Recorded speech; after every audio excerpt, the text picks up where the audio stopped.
Okay, good morning, everyone. Welcome to the second day of our international colloquium, Las Lenguas y las Literaturas de África del Norte. It is an honor for me to present Professor Mena Lafkiwi, who is full professor with chair of Amazigh Linguistics at the School for Advanced Studies in the Social Sciences and research professor at the French National Center for Scientific Research. Some of her research interests are Berber linguistics, Geo-Linguistics, and social linguistics, as well as linguistic geography of Africa.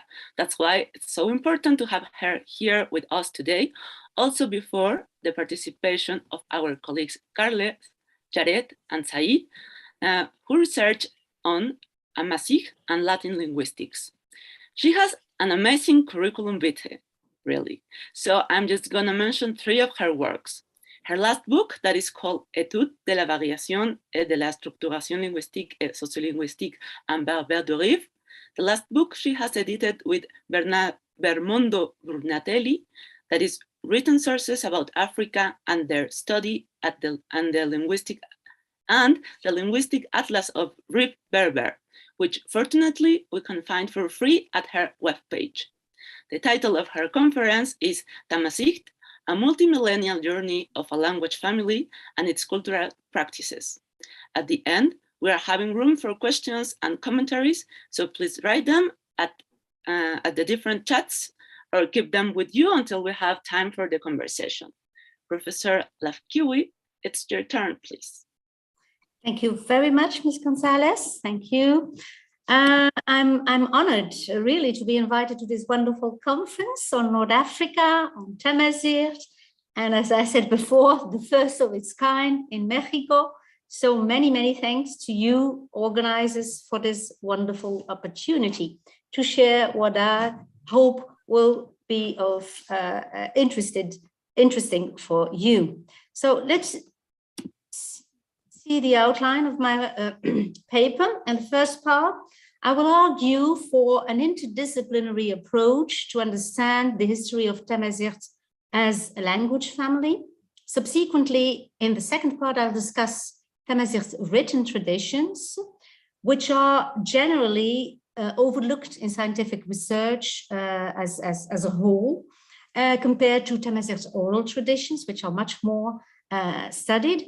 And in the final part, I'll focus on the ongoing shift from orality to written literacy, especially within the context of the digital media.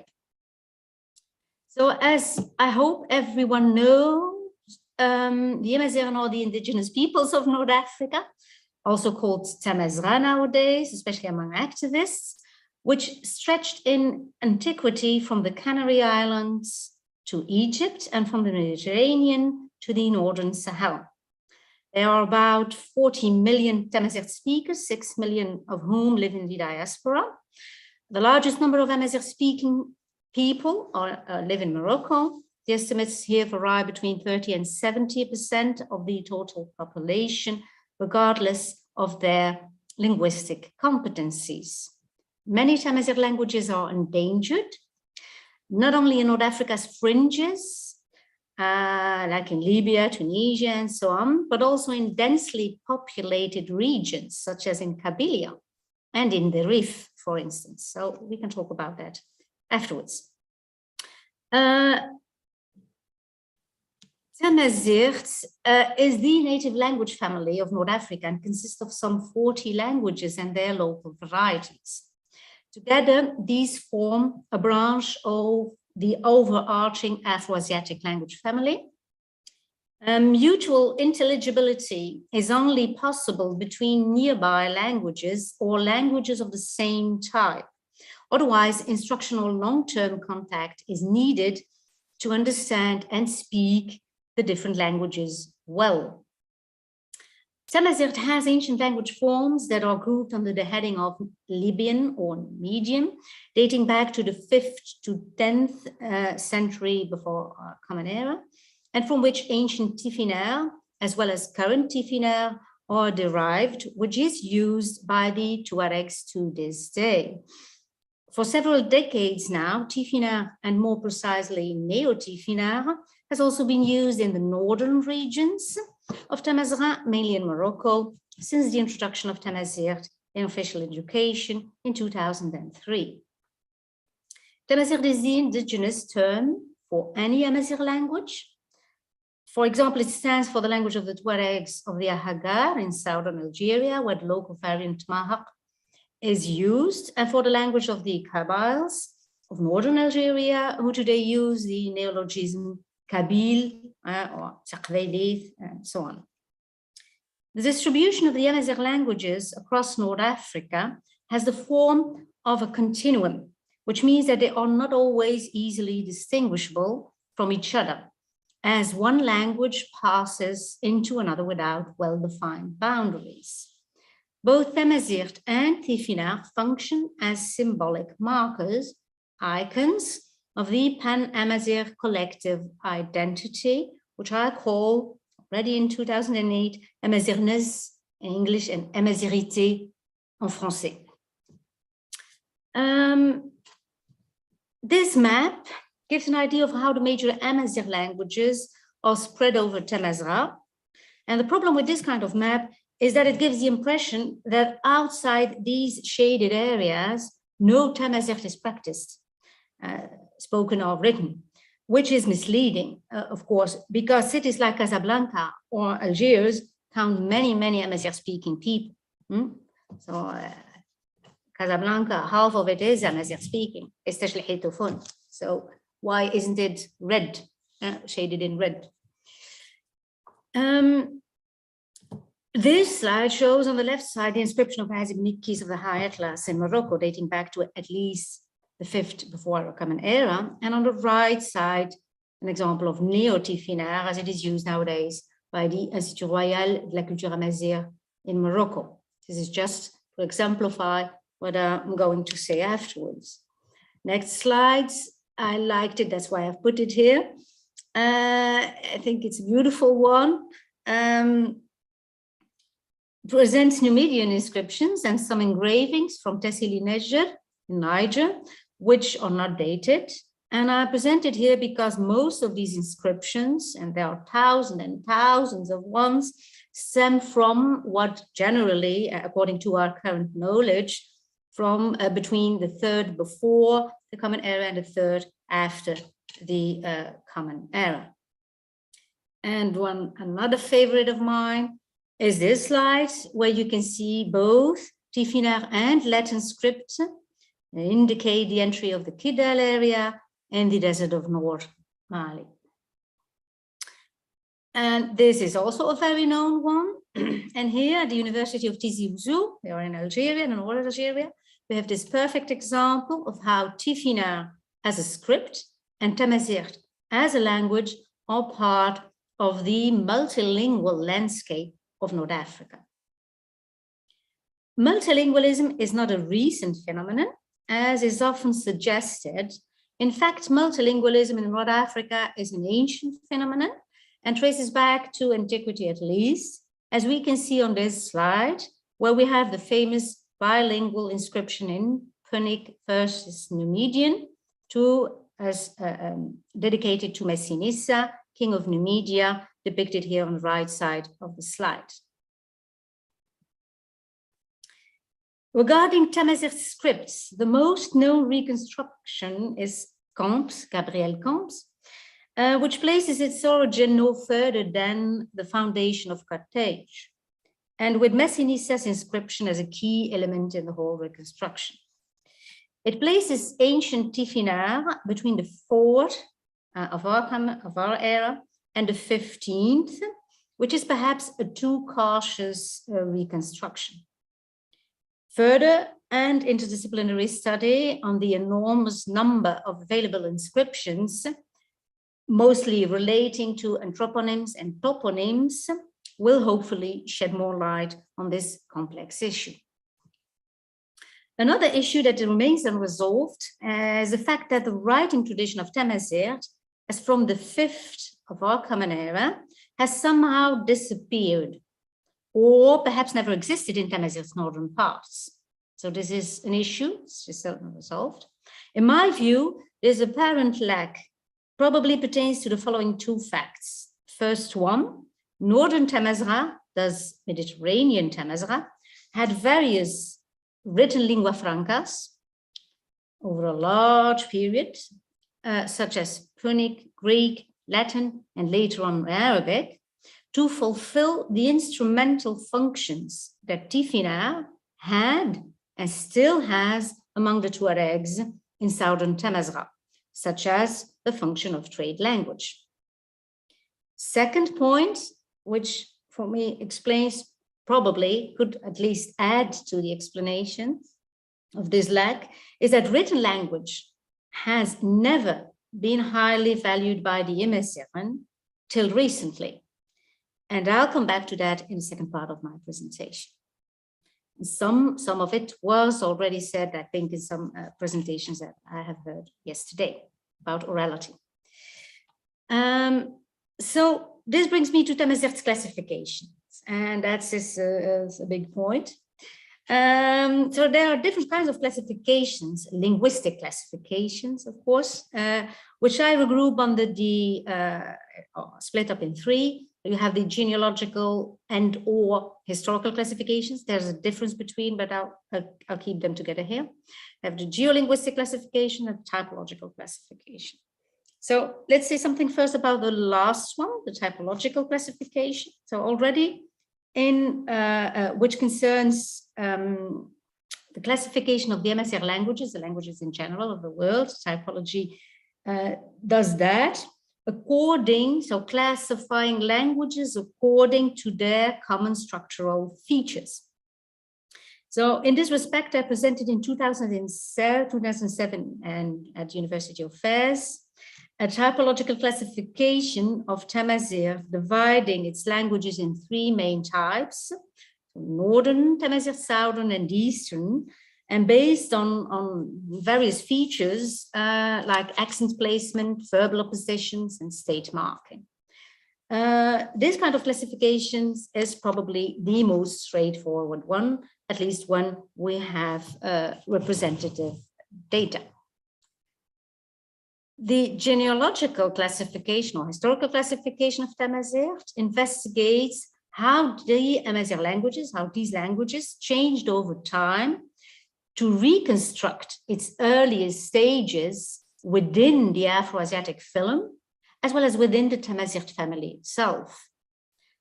In this talk, I'll just point out certain issues that I find in need of some revision, preferably from an interdisciplinary perspective. The first point concerns the fact that Tamazight as a branch of Afroasiatic is either conceived as relating to an Eastern branch of it, and classified with Semitic, as in Blanche 2013 and 2016, or to be part of the Chadic Tamazight branch that would have spread between 9,000 and 7,000 before our Common Era.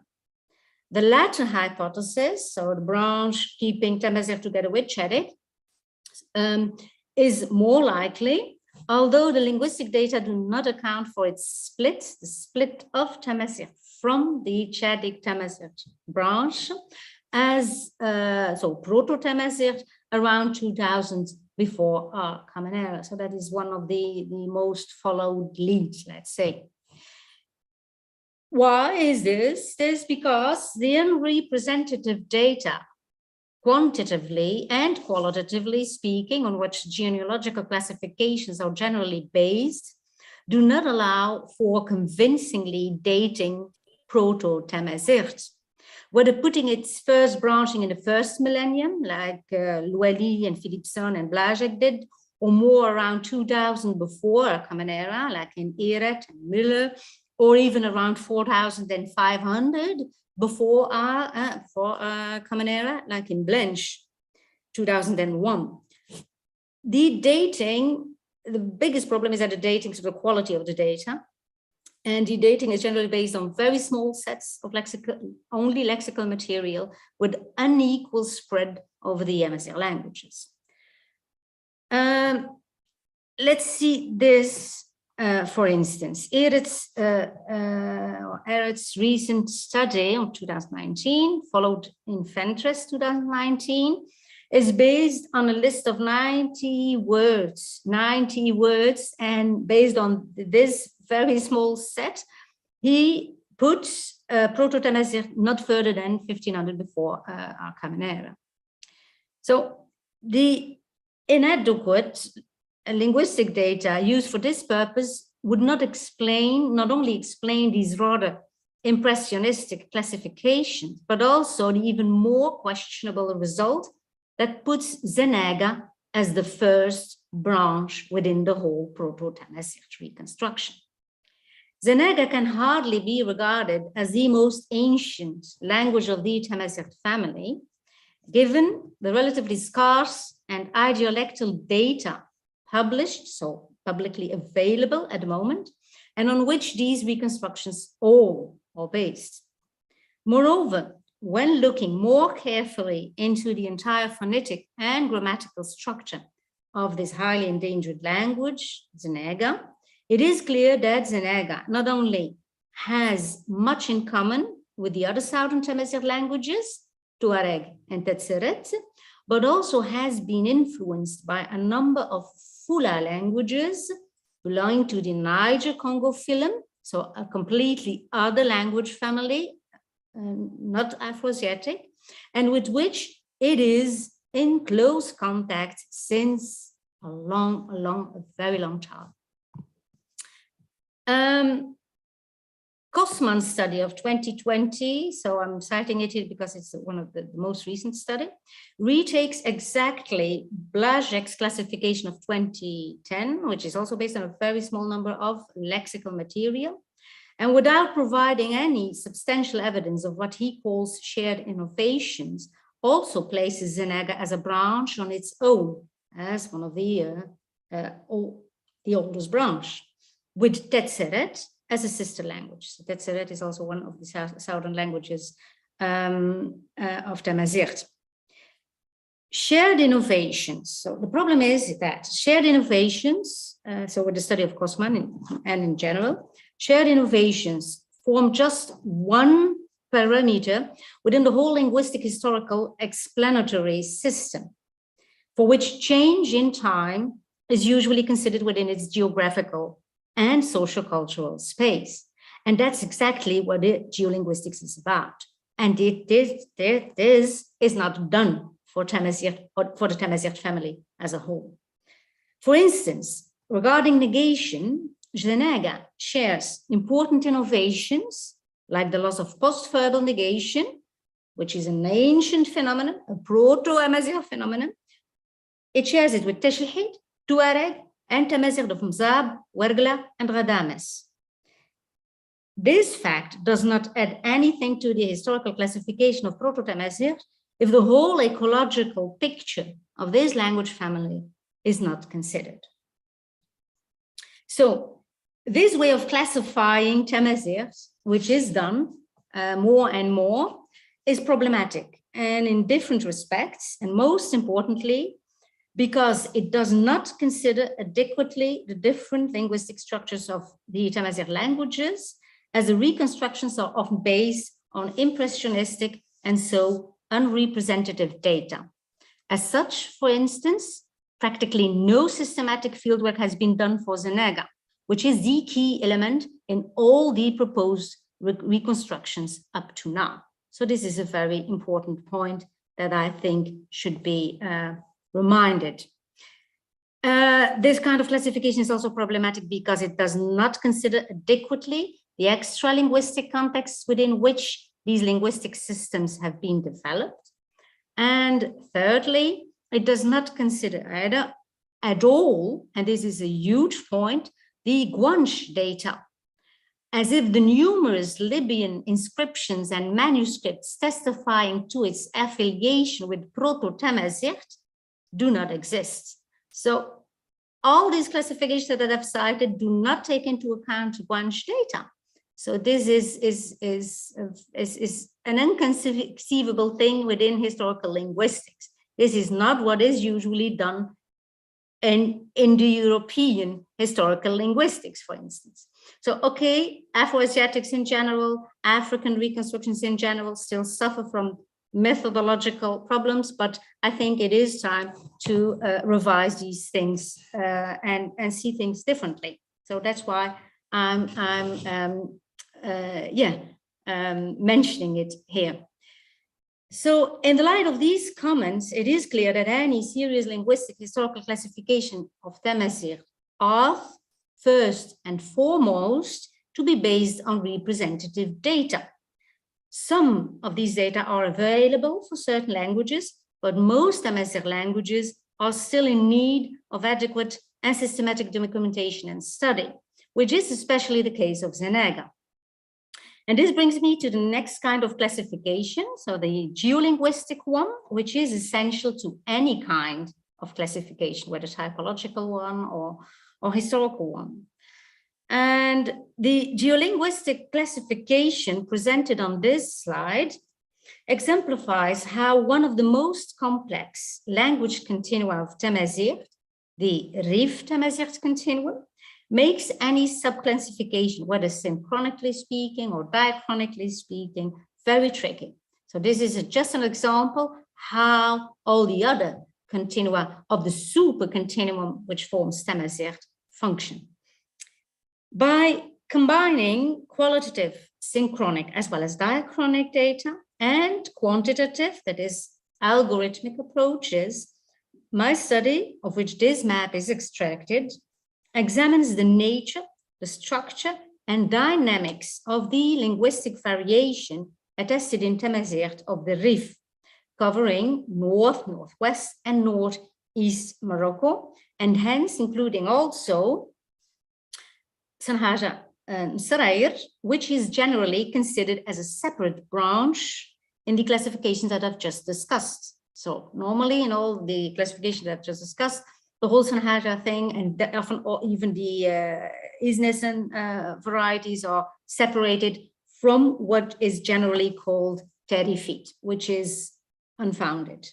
This study and former studies of mine proved that. So based on a cross-level corpus of data obtained from the Atlas Linguistique des Variétés Berbères du Rif, which Ms. Gonzalez just cited, and from numerous linguistic, sociolinguistic, and ethnographic fieldwork investigations that I've done in the area since the 90s, 92 to be exact, the study shows that the Amazigh varieties of the Rif form a perfect language continuum. So you can see that from the shades, the change of color, the palette starts changing, the shades are changing from red to yellow and then to green and so on. I don't have time to explain this here, how it functions, but anyway, you can trust me on that, or you can, don't trust me, go read the article where everything is explained in detail. So what this means is that you can see that this language continuum is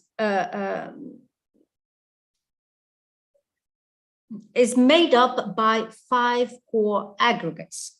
And these core aggregates cut across administrative and political borders.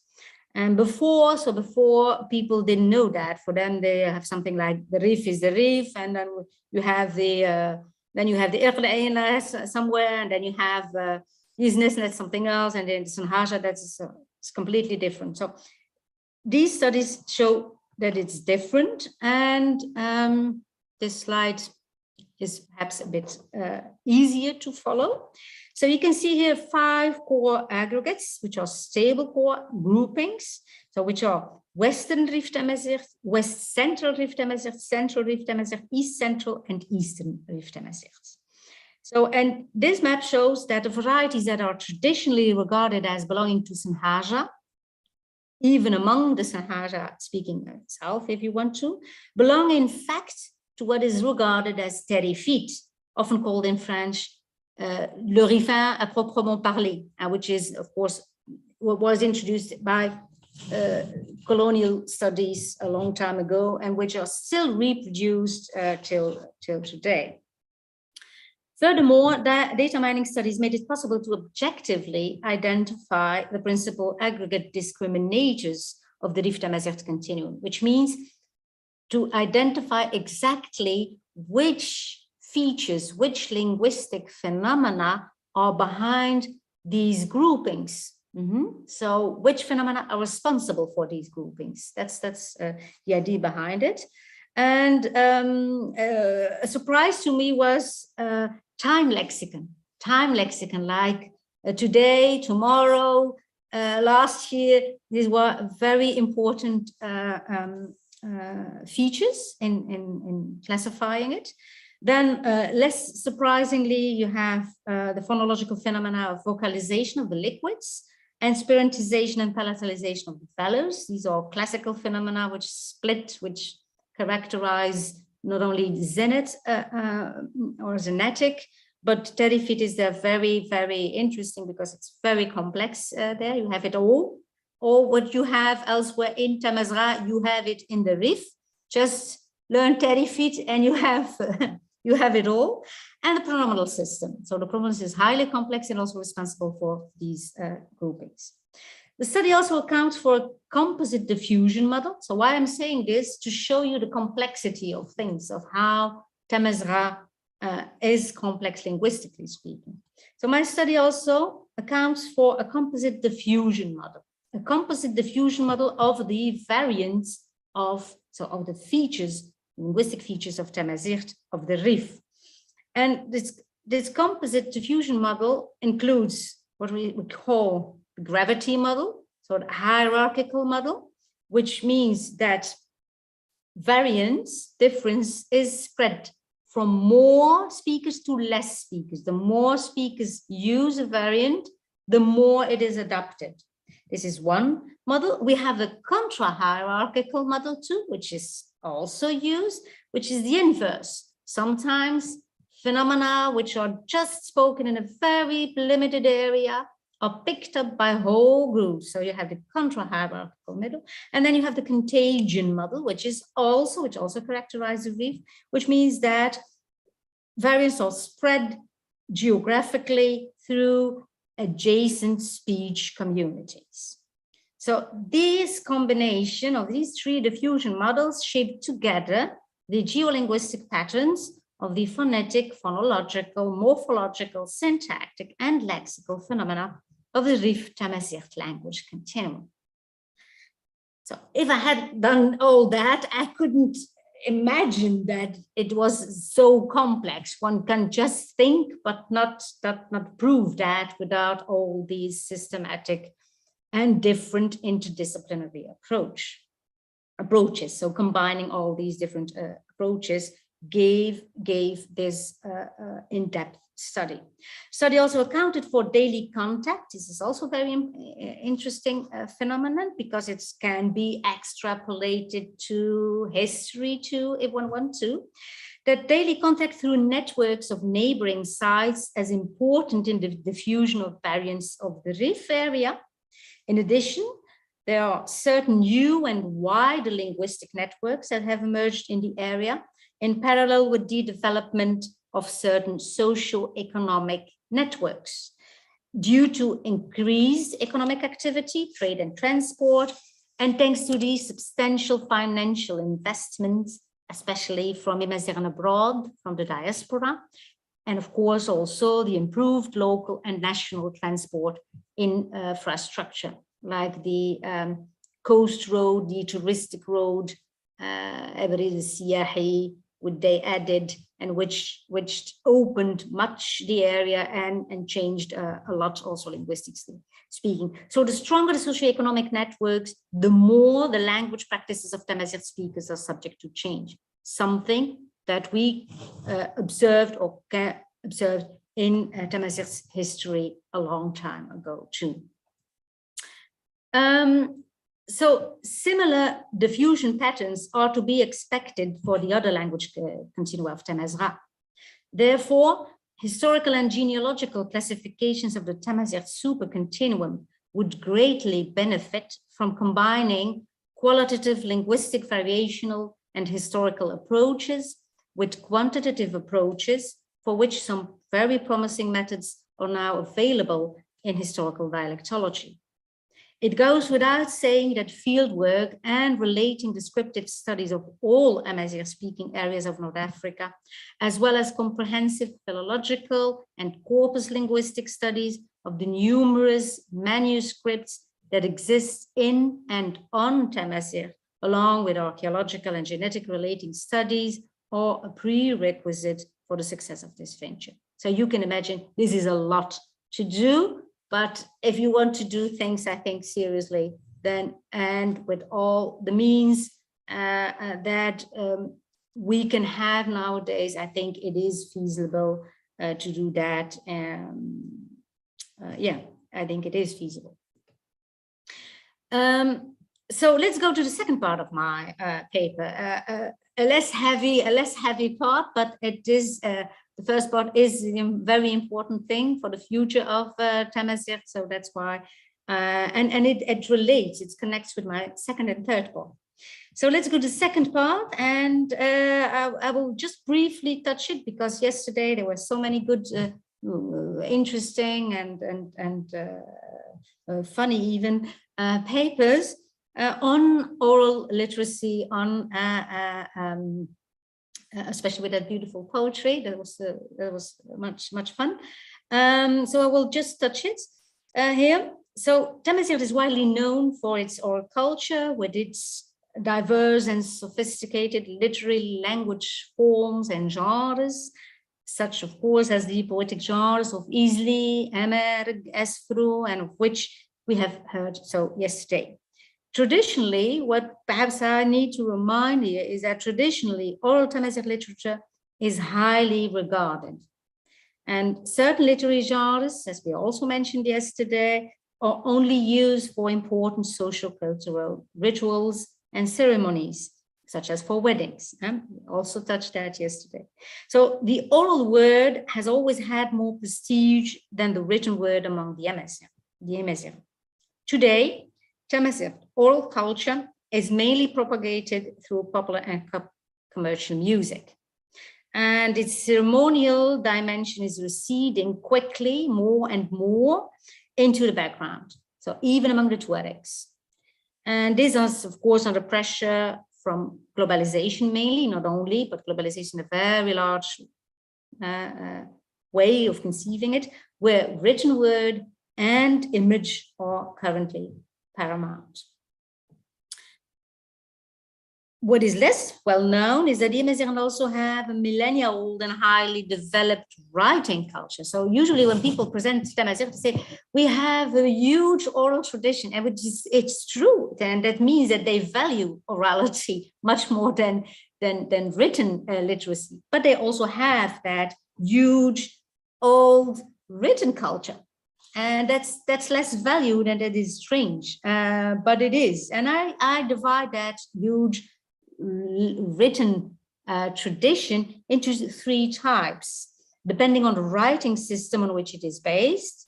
So namely the indigenous, Libyan, and the resulting Tifinagh system, the Arabic alphabet, and the Latin alphabet.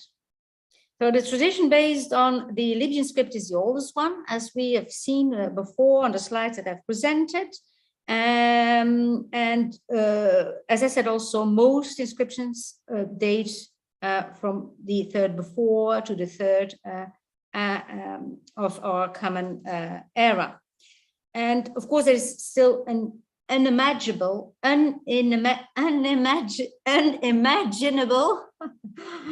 treasure trove of archaeological and manuscripts, because people forget that. Philological material waiting to be discovered and studied before time and man erase it. Tifinagh is still used today by the Tuaregs and fulfills specific socio-cultural functions which play an important role in their daily life. It is used for public and practical matters such as administration and teaching. You can see even on YouTube and then on Twitter, people sharing mothers that teach writing to their children, for instance, but not only learning Tuareg, but also learning other languages via Tifina script. So I've seen, I don't have the time to share that, but so writing has a practical function, but also for more personal matters. So love letters and so on are also written down in Tifina. For important facts, important matters, whether profane or religious, the Tuaregs rely still on their oral culture, which still enjoys prestige. So traditionally, oral letter functions as the socio-cultural benchmark among the Amazigh, and this fact, I think, has played a part in the disappearance of the use of Tifinagh in the more northern zones of Tamazight. Scripture culture is typical of Tamazight also in the context of the Arabic script. And there is, in fact, a rich corpus of Tamazight texts written in adapted versions of the Arabic alphabet, the so-called Maghribi alphabet. It's also an Ajami alphabet. And the classic example is Ibn Tunar's Arabic Tamazight dictionary, which dates back to the 12th century, and which is written in a northern variety, northern language, if you want, so of Tamazight. There are also many ancient manuscripts in Eastern Tamazight, mainly dealing with religious and cultural matters of Ibadi Islam. So Ibadi is considered to be a branch of Kharijism, Kharijistic Islam. And what have I done here? This is something else, sorry. Yes. And another important collection of ancient Tamazight manuscripts, which is much more known, is, of course, that of the tradition of the Souss region of southern Morocco, and which is so written in Tashlihit, and many of these texts are in verse form, so again, poetry. And the oldest known text from this collection is written by Muhammad Awzal, and is entitled Bahr al-Dumur, Ocean of Tears, which is a masterpiece of Tamazight literary tradition. A somewhat more recent writing tradition of Tamazight consists of texts written in Latin alphabet, and this is completely forgotten when people study text Tamazight. They forget that this is also part of this written culture of Tamazight. And these manuscripts mainly go back to the period of Western colonization and thus to the end of the 18th century.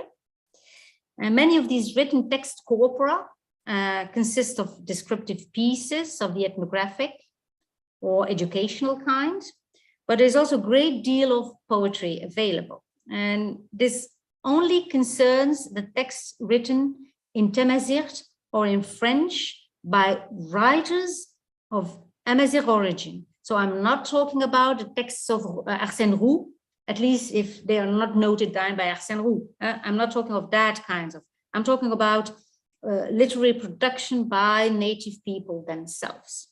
And such a good example is Boulifa. So Boulifa is a Kabyle from northern Algeria who published already in 1904 his recueil de poésie kabyle, précédé d'une étude sur la femme kabyle et d'une notice sur le chant kabyle.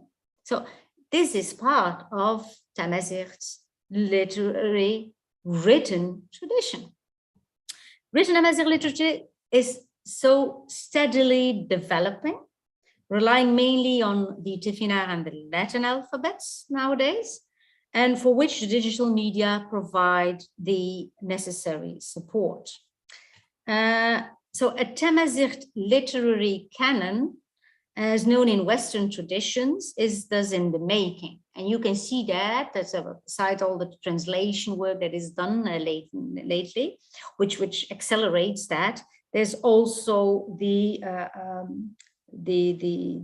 wish and the industrious wish to form that canon, which resembles the Western traditional canon.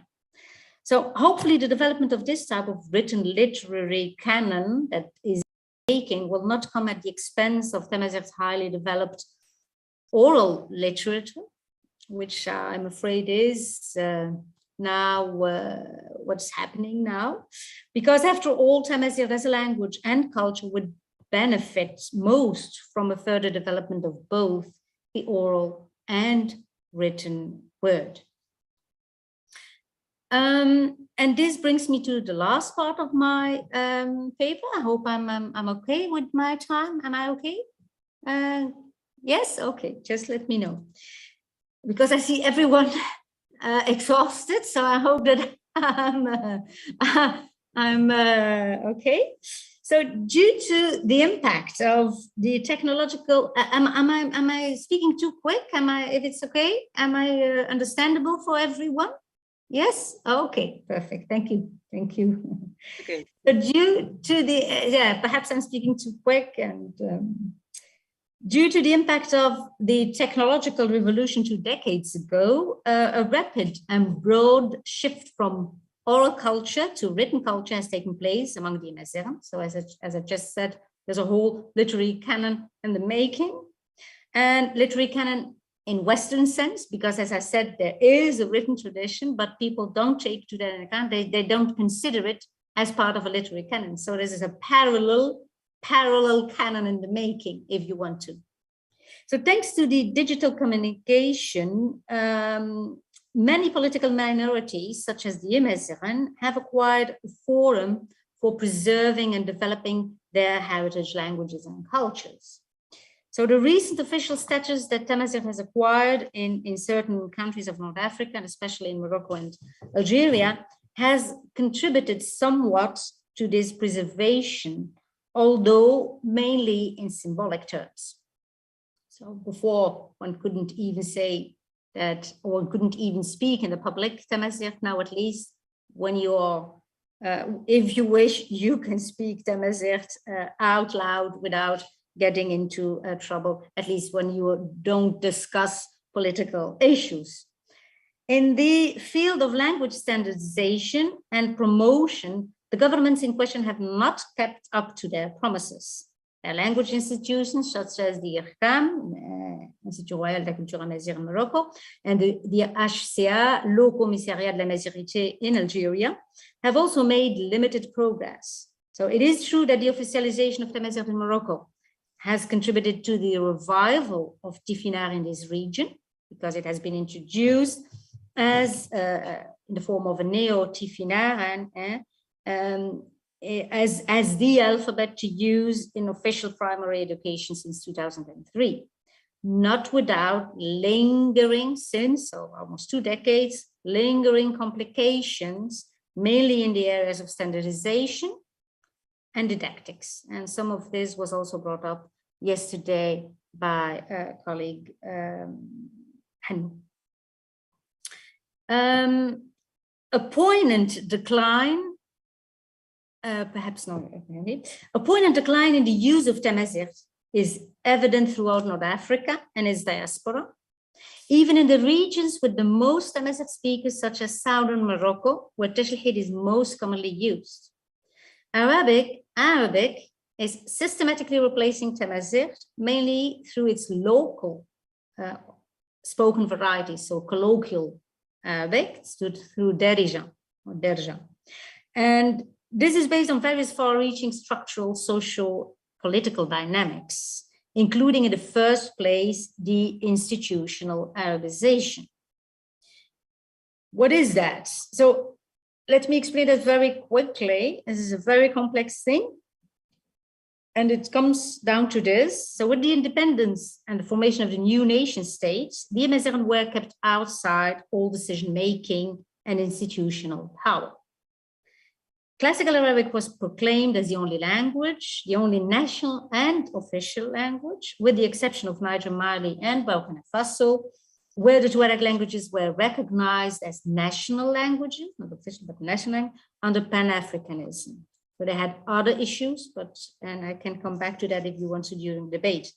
An institutional Arabization was introduced, and to date, this specific measure preserves and disseminates Arabic as an official language, with Islam as its justification.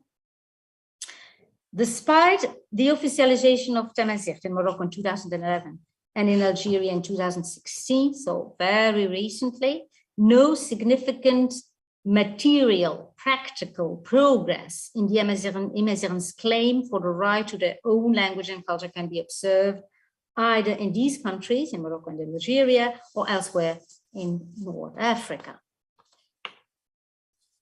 Sorry, I have mixed up my things. This gives you a break to in my whole thing. What have I done? Yes, I'm here. On the contrary, the fear, I'm almost there. The fear of many Amazigh activists that the official recognition of their language is mainly a symbolic act does not appear to be unfounded, unfortunately. So I'm following up the whole thing, the whole process since its beginning. And not only have the promises made not been fulfilled, but we are even seeing a hardening and shifting to the right in policy making, also about language policy. And of course, it's conjectural. This is in line with what is happening elsewhere in the world. So North Africa doesn't exist on itself. Morocco doesn't exist on itself. It is part of a huge, complex world. And it fits that hardening and shifting to the right, fits the global politics. The implementation of the so-called Amazigh project has come to a standstill for some time now, and which is very clear in education. And again, the presentation of Henry yesterday was talked about that.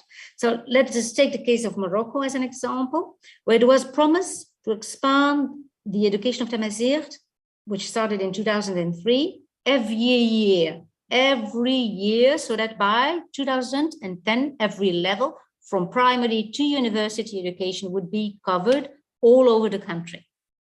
At the moment now, however, education does not exceed the level of primary school, and quality of education is also substandard, partly due to the lack of decent teaching staff, and Henry explained that yesterday, as well as pedagogical material. So let us hope, at least for Morocco, that the recent Moroccan government under Prime Minister Geo-Linguistic can change that. So fingers crossed. Tamazight as a language and culture is, and that's the fact for the whole of Tamazgha, it still is under serious threat through all kinds of repression techniques, subtle or otherwise, which are systematically applied by North African policymakers and their allies, and is since independence. It hasn't stopped. It's just more tricky. Among these subtle techniques, subtle but highly effective techniques, is the sanctioning of the Amazigh through socio-economic exclusion. That's the biggest problem. Anyone who does not speak Arabic is excluded from official bodies. No education, no administration, no finance word. All the important things are through Arabic or French if you are part of the French and English, if you are part of the high class, let's say. But then you don't have a problem with Amazigh if you are bourgeois. So territory management also causes disastrous shifts in the Amazigh language and socio-cultural world. There's also the deliberate destruction and neglect of the numerous and glorious archaeological Amazigh sites, which is also a very important thing. And another drastic form of repression policy is a fragmentation of the historical centers and regions into artificial administrative units, as was done recently in the Rif region in 2015. This was done on purpose to split it in two, to split the whole thing, the continuum I just shown you administratively in two, so that it's to that unity just to cut it in two. And these are just a few examples of the numerous repression strategies that are causing many Amazigh to immigrate or assimilate. So these are the two alternatives generally. Since the technological revolution also, and this is a positive thing, and I've published on that, more than ever, Tamazight is promoted as a language and culture by all kinds of non-governmental networks. So non-governmental networks are much more important. An important aspect of its promotion in these non-governmental networks is informal education, for example, via YouTube. So Tamazight education, both in North Africa and in the diaspora, is still mainly provided by non-governmental networks at local and international level, which in many cases is highly professional. Even, for instance, in Libya, you have the first Libyan, even during Gaddafi period, there were groups steered from the diaspora that provided education through all kinds of non-governmental networks. And I'm almost there. Another interesting point is that with the formation, and this is, I think, an important thing, of these independent nation states in the 20th century, many Amazigh not only adopted Arabic and Darija as their official language, but also acquired an Arab Islamic identity. And because of this, many North Africans today consider themselves Arabs, even though they are Amazigh in origin. And the process of Arabization, at first slow but steady, accelerated hugely after independence. And because it became then, with the independence and the formation of the new states, nation states, it became the key element of their politics. This is remarkable because elsewhere in the Islamic world, the conversion to Islam and or the acquisition of Arabic has generally not led to the rejection or forgetting of the native languages and identities. So a classical case is Iran. The Persian language and culture have retained a central place in society even after adopting Shia Islam. So in general, only North Africans who speak Tamazight are considered generally to be Amazigh. Even if you say, okay, I'm Amazigh, but I don't speak it, unconsciously, it will be for any Amazigh difficult to, at some level of consciousness, difficult to accept it. So language equals identity. So whoever speaks Tamazight is Amazigh. And that's also the reason why the fight for more rights for the Amazigh is dominated by the rights for Tamazight language. So Tamazight is the preeminent symbol of the Amazigh identity. And not only because it's an important thing, it is central to the institutional power relations, but also because through Tamazight, one can form connections with its ancestral language and history. And this thing, the Amazigh understood that well right from the beginning. So language as a power instrument already when they founded some glorious Andalusian dynasties like the Almoravids and Almohads. So they understood the link between language, power, and territory.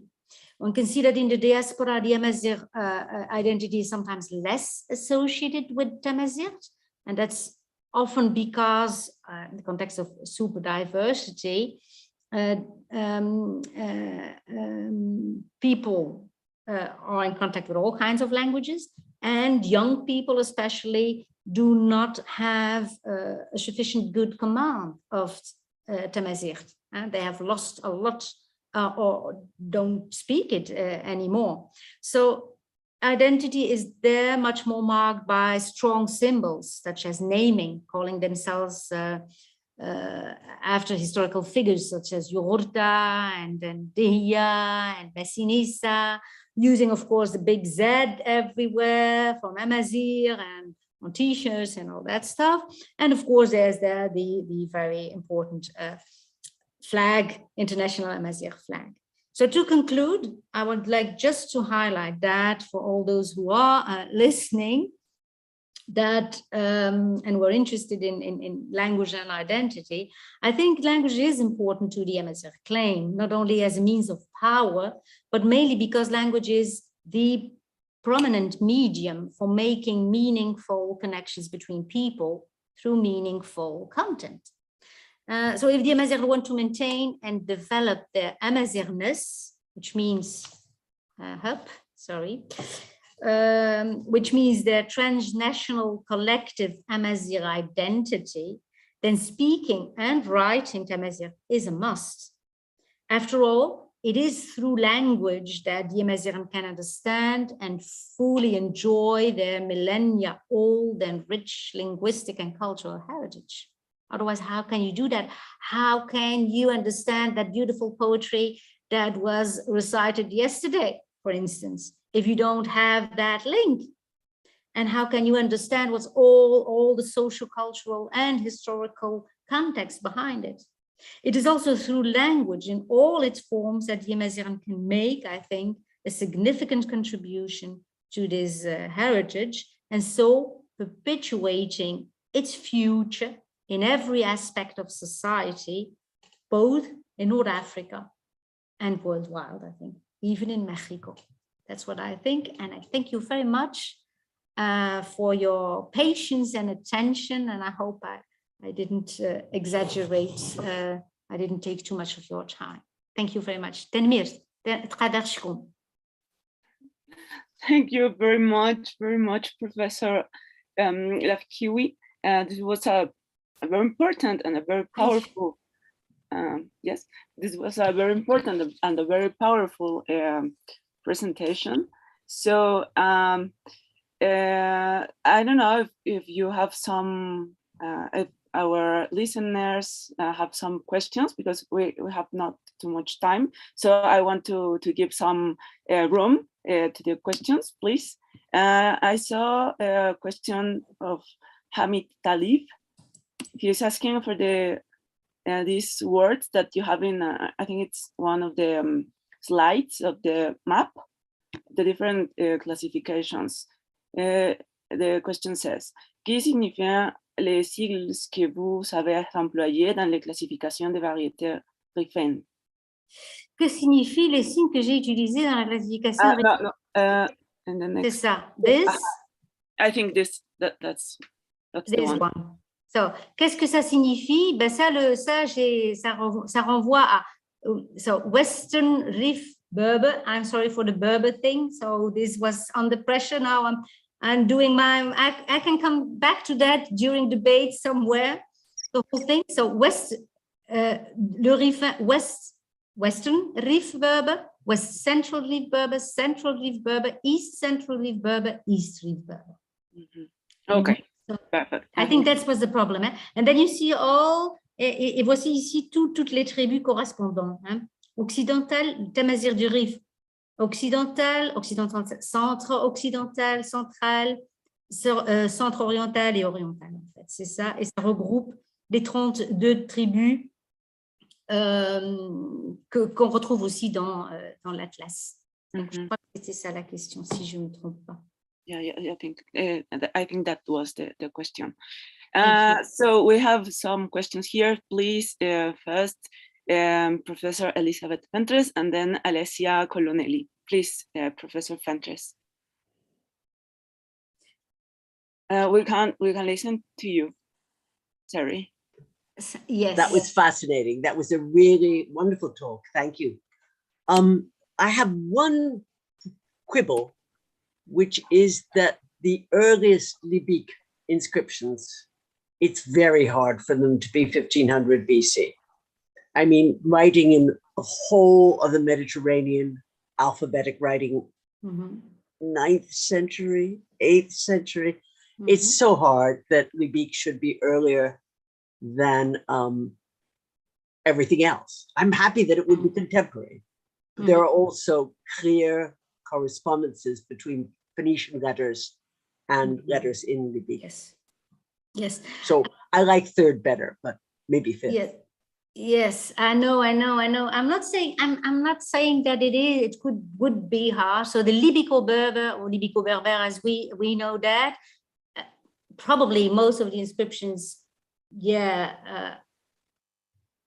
navigate around the before a common era, as you said it, and as I thought also said it. But I think it's not something that's it's not done, it's not decided yet. I think there's much to discover. And 1,500, perhaps it's too far away. I can imagine that. 900 could be more feasible, and even then. But I'm open, but I'm not open to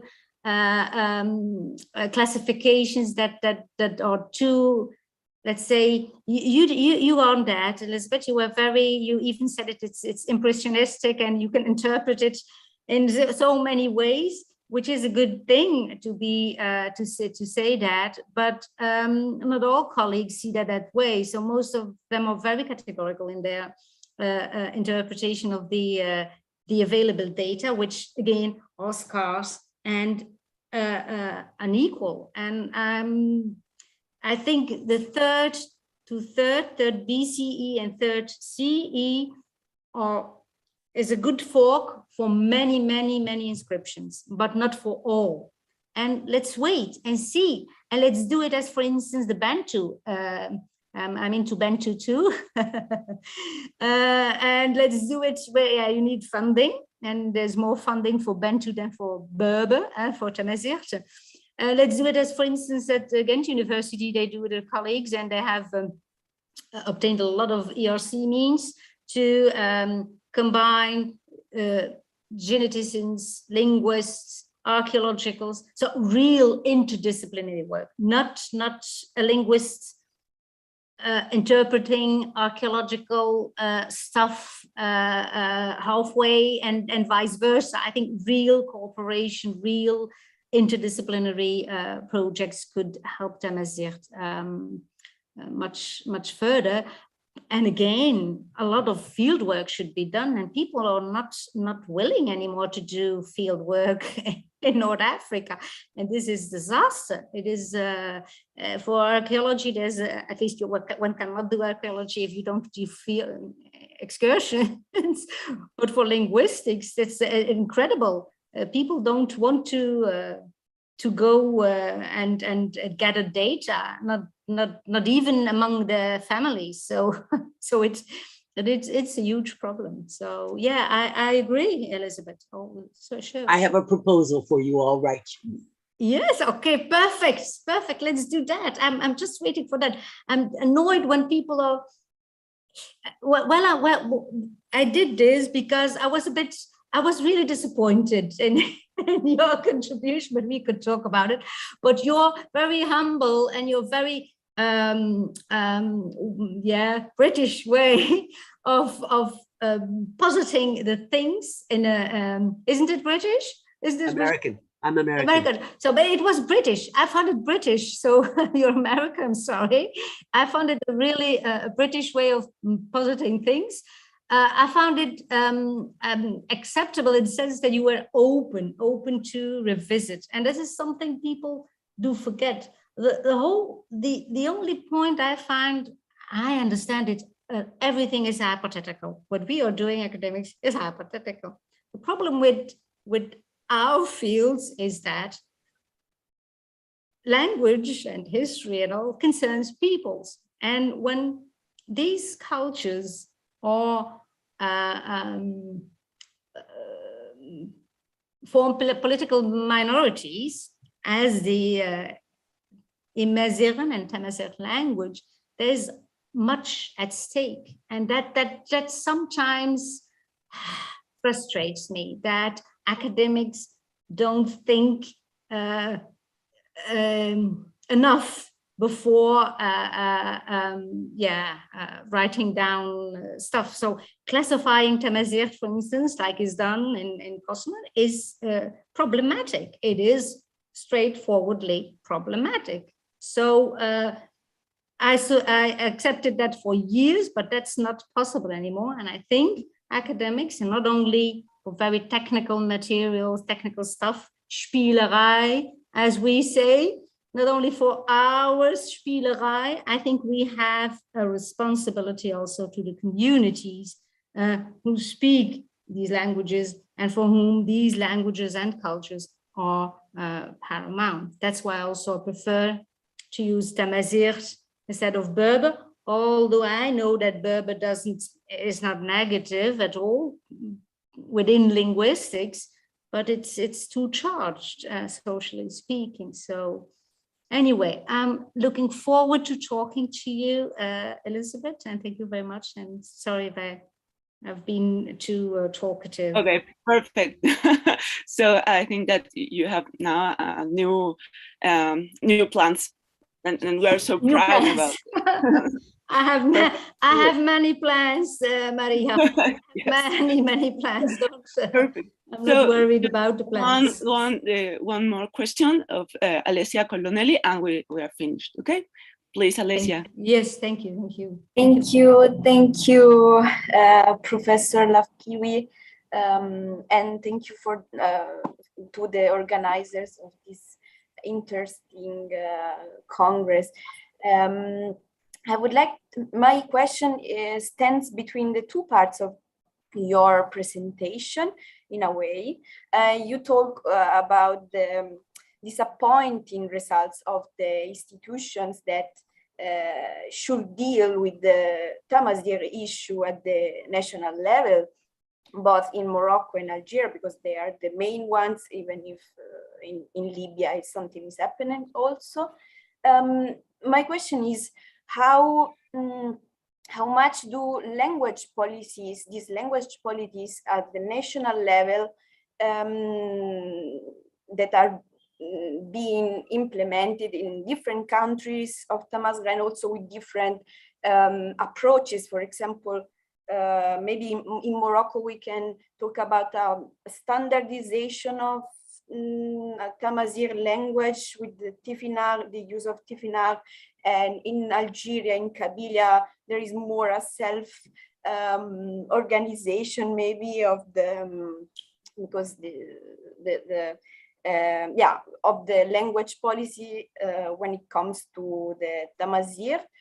So how much do language policies intervene to influence linguistic processes of Tamazight? So how effective and influencing are these policies in reality, and what are your prospects in terms of modification of Tamazight, so in terms of linguistic processes? These, thank you, Alicia, for your question. These are effective, as I tried to explain. These are effective in not educating people in Tamazight. So that's the idea. That's the idea. Educate them badly, poorly in a language that doesn't get any positive attention. You cannot force, because it's forced upon certain areas and certain schools, but without any control, without any infrastructure, without any. So this is clearly, perhaps not now, but initially there was, and that's what also was said among many activists, and it was also followed it up closely, clear that there was no initial straightforward project intending to educate Tamazight to the whole nation, whether in Morocco or Algeria. So no, so the intent was and is, that's what I said, Arabization. So, and it's still Arabization, even if there is some Tamazight poorly instrued, poorly given. So yes, it is. So it is a very, like they say in French, vicieux, a mécanisme vicieux. It's a very subtle and tactic. It's a very subtle but profound and hugely devastating tactic. The biggest problem is imagery, so, or imaginary. So how you envision how Tamazight is invisible, how do you say it? it's in English, how it is seen, how it is conceived, how it is lived. So, and they do everything so there is a forum to do what you want within certain boundaries, but at the same time, there is nothing that spurs people to adopt that. As I said, if you want to have social ascension, if you want to make a career, if you want to earn money, if you want to mean something, you need to learn to do it in Arabic or to do it in one of the other dominant languages, preferably English, preferably French and English. So that's the biggest. You cannot earn your living with Tamazight. That's the biggest problem.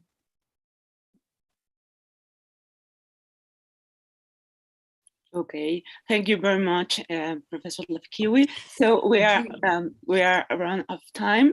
So yes.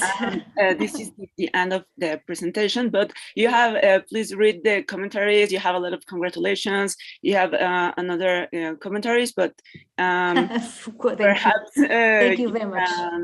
Thank you. Change emails yes, or something like that, yes, and we are very we are expecting to listen to your paper, and so yeah, of course. Thank you very much. No, thank you for your patience. All, thank you. Duro, si puedes dejar de grabar. Yes, we are going to continue. Maybe 2-3 minutes. I don't know what you say, Claudio. Yes, so we are supposed to start at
latín.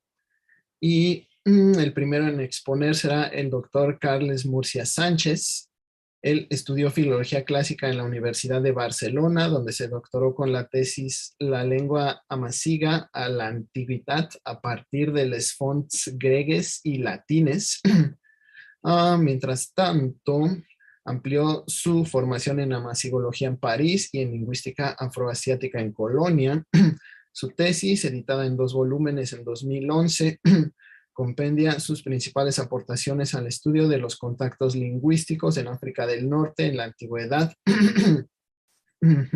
También atrajo su atención la estandarización de la lengua amasig, a la cual consagró en coautoría con Salem Senia el Diccionari Català Amasig, Amasig Català y la Gramática Amasiga en 2021. Profesor, cuando quiera. Ifawin tanirti winna garni fatat sawal imyah khaf tutlay tamazirt guzamza niromieni qdiman. Buenos días a los que me seguís desde México. Buenas tardes los que estáis en Europa. Yo me encuentro actualmente en Países Bajos. Hoy es la fiesta nacional y estoy en casa, en La Haya. Muchas gracias a Claudio por la invitación, a Alberto por la presentación. Lo que voy a exponer son algunos datos extraídos del capítulo para la publicación de las actas del coloquio. Bien, me paso a compartir. Bien, esta foto está tomada, la tomé el otro día, a ver si puedo compartir toda la pantalla, un momento. El viernes pasado en Tabarca, que en la antigüedad pues se encontraba en África proconsular, casi en la frontera con Namibia. Bien, ya que se ve la pantalla completa, lo voy a hacer pasar. Tengo aquí demasiadas ventanas abiertas. Muy bien, pues bien, para mi presentación voy a tratar diversos puntos. Luego el texto del capítulo será más desarrollado. Voy a ofrecer un estado de la cuestión sobre el estudio de los latinismos de la Amazigh. Voy a hacer una introducción a la extensión geográfica y aspectos sociolingüísticos de la latinización de África del Norte, que no coincide exactamente con la romanización como fenómeno civilizacional. Voy a tomar el punto de partida de la discusión porque la presencia de latinismos en la Amazigh no está unánimemente admitida, sobre todo en el ámbito de las ciencias de la antigüedad, filología clásica. Y lo que voy a hacer justamente va a ser tratar 2 aspectos de fonología diacrónica que permitan ver si se pueden rebatir este escepticismo, uno de vocalismo y el otro de consonantismo, para finalmente extraer unas conclusiones. Bien, el interés por el estudio de los latinismos de la Amazigh proviene curiosamente no de latinistas clásicos, sino más bien de romanistas de la edad heroica de la lingüística románica, interesados en el estudio de la Romania perduta, que lo llamaba Carlo Tallevini. Él se refería a Dalmacia, la vertiente norte de los Alpes hasta el Danubio, y muy especialmente la África romana.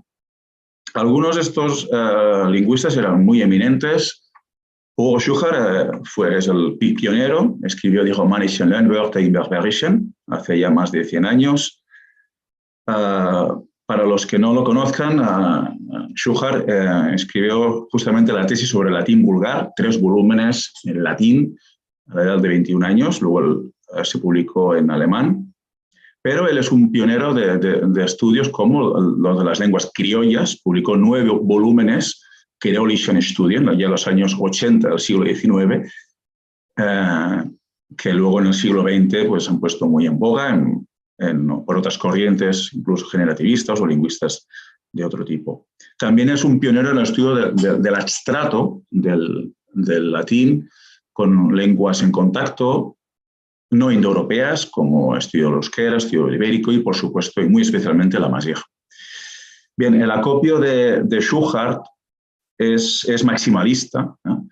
Contiene etimologías propuestas con muy poca exigencia de fonología histórica y no en vano era un opositor de la neogramática, escribió über die Lautgesetze gegen die Junggrammatiker. Escribió justamente en la época en la que los neogramáticos eran mainstream, escribió una obra para oponerse a ellos.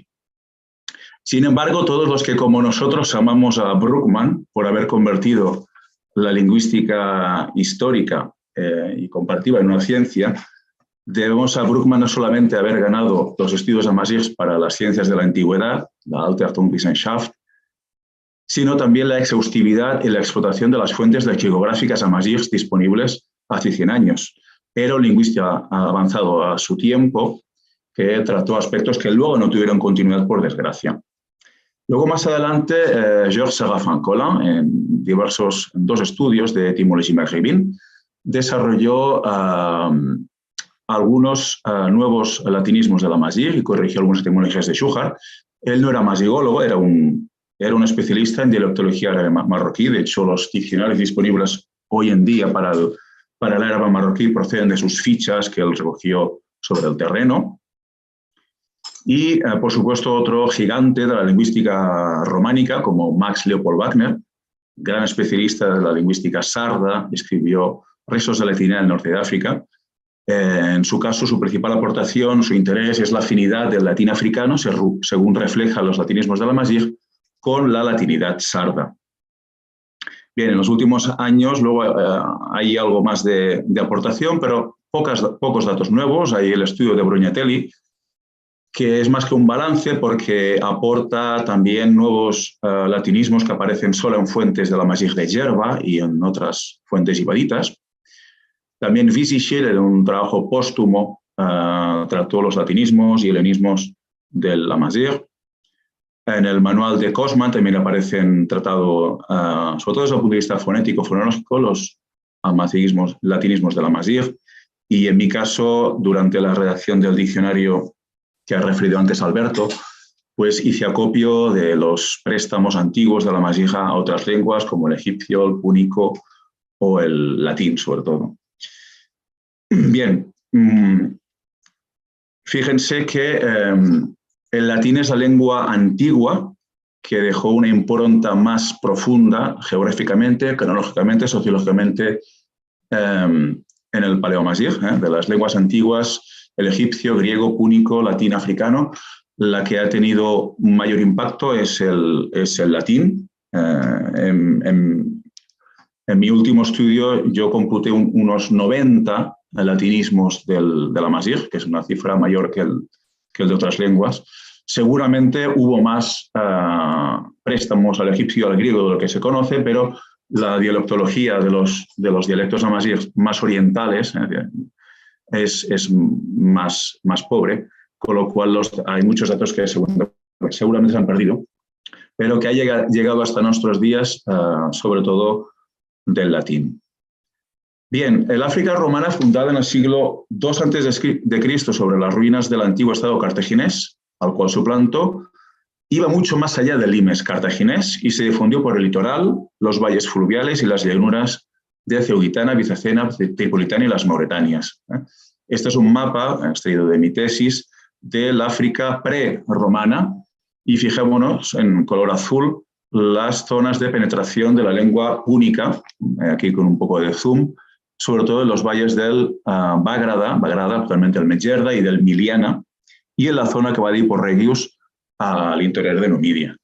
Por supuesto, después de la destrucción de Cartago y la creación de la Cartago romana, la lengua púnica se mantuvo en Tripolitania, pero fue minorizada hasta la trición absoluta en las zonas la zona de Cartago y de Numidia. Bien, la romanización, entendido como fenómeno civilizacional y también fronterizo, no coincidió con la latinización, que se difundió sobre todo en las zonas de mayor habitabilidad y de explotación agrícola. Este mapa más.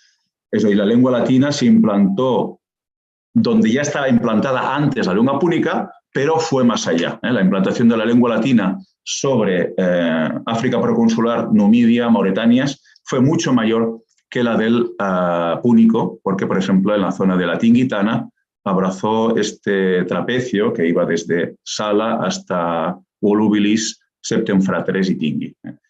pero fijémonos que la orografía tan accidentada del norte, de la zona mediterránea, que es una zona muy montañosa por un lado, y la presencia del desierto del Sáhara, hizo que la romanización y la latinización del norte de África no fuera nunca, en ningún caso, completa, ni siquiera intralimitem, ni siquiera dentro de las fronteras del Imperio Romano. Nunca la lengua latina sustituyó totalmente a la lengua amazigh. Eso no ocurrió, a diferencia de la orilla norte del Mediterráneo, donde la geografía no permitió la supervivencia de tantas lenguas prerromanas.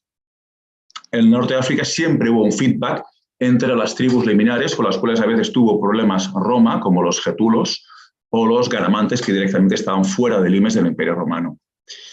Bien, pese a todo, la romanización fue más invasiva socialmente que la punicización y comportó la desarticulación de las sociedades segmentarias, sociedad tribal autóctona sometida a la dominación imperial, comportó la urbanización a gran escala de la vida de la gente, comportó la explotación agrícola extensiva, especialmente de la frumentera y la oleícola, eso se refleja muy claramente en los préstamos latinos, comportó la apertura a una economía de mercado transmediterráneo, incluso en el medio rural, y comportó, por supuesto, la introducción de un nuevo culto religioso proselitista. El judaísmo había llegado antes que el cristianismo al norte de África, se había introducido y difundido entre las tribus amazighs, pero el impacto del cristianismo fue mucho mayor.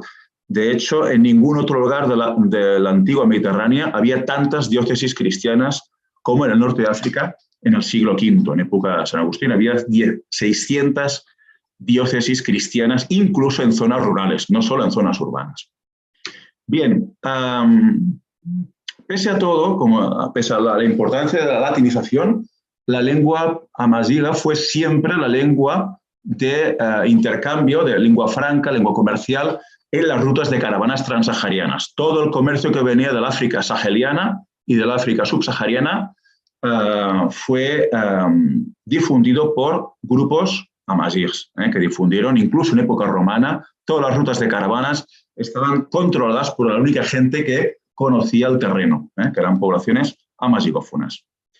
Bien, con lo cual, a la vigilia de la arabización del norte de África, de la llegada de la invasión árabo-musulmana, la implantación de la lengua latina y luego ya foro-romance era bastante profunda, bastante enraizada en toda la zona del África proconsular, luego en época árabe y ferequia, en menor medida en las zonas de las Mauretanias, pero por un lado la invasión árabe-musulmana y por el otro el fundamentalismo de movimientos de base amazigh, como eran los almorávides y almohadas, hicieron que la lengua afro-romance, que evolucionó, continuadora de esta latinidad africana, se extinguiera junto con las últimas comunidades cristianas del norte de África. No sabemos exactamente cuándo, pero debió ocurrir allá por el siglo XII. Más o menos lo mismo que ocurrió en Al-Ándalus con la extinción del romance andalusí, más o menos. Bien, no voy a dar una relación de todos los latinismos de la amazigh que tenemos detectados, pero sí que podemos referir que los campos semánticos a los cuales refieren son muy variados. Refieren plantas de cultivo, de agricultura, herramientas agrícolas, lugares de cultivo, plantas silvestres, especias y hongos, animales domésticos, la cocina, el horno, la construcción, el hogar, la artesanía, el transporte, textil, vocabulario marítimo, objetos, el cristianismo, el calendario solar. Hay una gran variedad de campos semánticos de la lengua latina que influyeron en la lengua amazigh. Y estos latinismos han llegado no solo a las hablas amazighs que estaban dentro de las fronteras del Imperio Romano, sino que incluso se han comunicado a comunidades amazighas que estaban fuera del limes del Imperio Romano, lo cual es un claro reflejo de la diversidad del espacio comunicativo por la amazigh. Es decir, existían mecanismos de mercado y de relación intertribal entre tribus que estaban dentro del imperio y las que estaban fuera, que permitían la comunicación de estas nuevas novedades, de estas innovaciones, a veces eran tecnológicas o de productos que llegaban de la otra orilla del Mediterráneo o incluso del Oriente, ¿no? Es decir, si hoy en día hay latinismos en Tashelhit, que estaba al sur del Atlas y por lo tanto fuera del imperio, o en Tuareg o en hablas o asitas que estaban fuera del imperio, es porque otros grupos amazigófonos las han transmitido junto con la cosa a esos grupos, no porque la latinización llegara hasta el Valle del Sus, al espacio tuareg, etc. Es importante tener en cuenta esto. Con lo cual existía un espacio comunicativo amazigh en la antigüedad y durante la Edad Media. Hay pocos dialectos amazighs que conserven de manera exclusiva algunos latinismos. Parece ser que es el caso del Shawi y el habla de Yerba. Es decir, que hay algunas hablas, algunos dialectos amazighs que conservan algunos latinismos que solo se conservan allí. Pero en general, la mayoría de latinismos se encuentran en todas partes, excepto en Cenaga de Mauritania, que fue el primer grupo a extinguirse y está al margen de la influencia del latín. Bien, por supuesto también hay romanismos. En el caso del estudio de Schuhart, él no distingue entre romanismos o latinismos, con lo cual es a partir de la diferenciación del tratamiento fonético, sobre todo y morfológico de los préstamos latinos, a partir de lo cual podemos establecer una cronología de la influencia del latín sobre el amazigh antiguo. Bien, el punto de partida de la discusión lo tomo como una obra de referencia. Los latinistas, filólogos, conocéis los trabajos de James Noel Adams sobre el bilingüismo, sobre dialectología, sociolingüística del latín. Bien, Adams dice que if we know virtually nothing of the ancient Libico-Berber language, we cannot begin to attempt to relate it to the modern. En su obra, en su monografía del 2003. En la misma monografía dice, the problem is that the most of the alleged Latin words in Berber are also reflected in Romance languages around the Mediterranean, as for example, Italian dialects, Spanish, and Sardinian dialects. The question therefore arises whether they were borrowed in the Roman period itself or at a later date from one of the Romance languages. Unless this chronological problem can be addressed and criteria established for distinguishing between early Roman period borrowings and later borrowings from Romance, the Berber evidence cannot be assumed to have anything to contribute to our knowledge of language contact in Africa under the Romans. También en otra monografía sobre the regional diversification of Latin de 2007, dice algo parecido. This case raises acutely the question whether the Berber forms are genuinely borrowings from Latin or later borrowings from Romance. The failure of Semitic scholars to address this question directly undermines the significance of the Latinate element in Berber. Bien, es lo que me propongo hacer. Voy a intentar aportar elementos de fonología que permitan dirimir si hay motivos para este escepticismo. Es decir, se puede establecer de manera empírica que el primer estrato de latinismos del amazigh son ya de época final de época republicana imperial. Veamos. Voy a tomar como caso monográfico la cronología monoftongación de la palabra faenum o fenum relacionado con el diftongo latino ae en e abierta larga. Bien, concierne una familia léxica entera, faenum o fenum, heleno y sus derivados, con faenículo, melinojo, faenile, helenil y sus compuestos. Bien. Dice Barrón, el erudito romano de época republicana, in pluribus verbis a ante e aliponum ali non, sic faeniciat faeniciat. Nos está poniendo un ejemplo de manual en el cual se dice que hay gente que pronuncia el diptongo fae y gente que lo pronuncia como una vocal larga, pronuncia fae o pronuncia fe. Eso nos lo dice Barrón, bien, en el de lengua latina. Con lo cual hay una controversia entre los latinistas entre una pronunciación con diptongo, faenum, o una pronunciación con una E larga, fenum. Por ejemplo, Kurt Wolff, el latinista danés, autor de algunas entradas del Thesaurus Linguae Latina, dice que scripturam genuinam esse faen apparet et faenicique. Bien, dice que a partir de una inscripción del año 117 a.C., en que aparece fae, dice que la notación genuina es con diptongo, con lo cual la forma original de esta palabra es con diptongo y fe sería una evolución fonética. En base a ello, Leumann pues toma como exposición más antigua. En cambio, otros latinistas, como Walter Hoffmann, en su Diccionario Etimológico de la Lengua Latina, cree que faenum es una notación hipercorrecta de fenum. Asimismo, Arnaud Meillet considera que faenum es una forma rehecha por hiperurbanismo. De algún modo, la monoptongación es considerada como una pronunciación rural, como un fenómeno sociológico y también dialectal de latín, es decir, que la monoptongación se aceleró en zonas de sustrato sabelio o de otras lenguas itálicas. Bien, de Van, en la misma línea, su reconstrucción la asocia con otra raíz, no voy a entrar en ello, pero también el caso de las lenguas romances, en todas ellas, en rumano, en sardo, en romanche, en friulano, francés, occitano, catalán, castellano, portugués, todas vienen de una forma monoptongada, con E larga, excepto el italiano, fieno, que es irregular y parece venir de una E breve, de una forma monoptongada con E breve.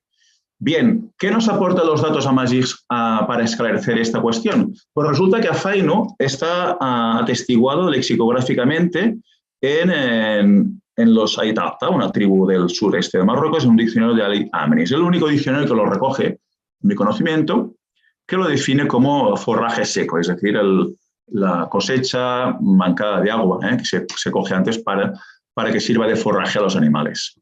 Yo lo he oído in situ en muchas tribus de Atlas Medio, Occidental, en fuentes orales, no aparecen en diccionarios, excepto el de Ali Amanis, pero no hay ninguna duda que Afainu, como préstamo de latín, solo puede venir de una forma diptongada faenum, porque si procediera de una forma monoptongada, fenum, solo habría podido resultar en afino, en amazigh.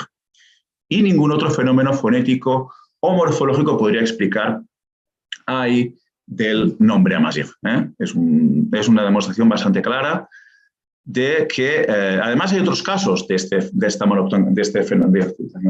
otros latinismos como taida, que es madera de pino, una tea, en amazigh da taida, que es el pino, y daemon, que es un helenismo, da en amazigh daimun, sobre todo en amazigh, en los dialectos orientales, demonio. Con lo cual, no hay ninguna duda de la conservación del diptongo ae en el amazigh ae. Quiere decir esto, por lo tanto, que incluso si el poco duradero diptongo ae, porque el diptongo latino ae viene de un arcaico ai, pudo haber perdido algunas generaciones en el habla del latín urbano después del fin de la República Romana, podemos suponer que en el latín importado en la nueva provincia de África proconsular, la monoptongación de AEN todavía no estaba completamente consumada. A lo mejor ya seguramente existía en algunas zonas de la península itálica, pero si en amazigh se conserva como un diptongo, afaino, es porque hubo inmigrantes, colonos itálicos, que conservaban la pronunciación faenum, con lo cual la pronunciación faenum es auténtica, no es una simple error y por corrección gráfica.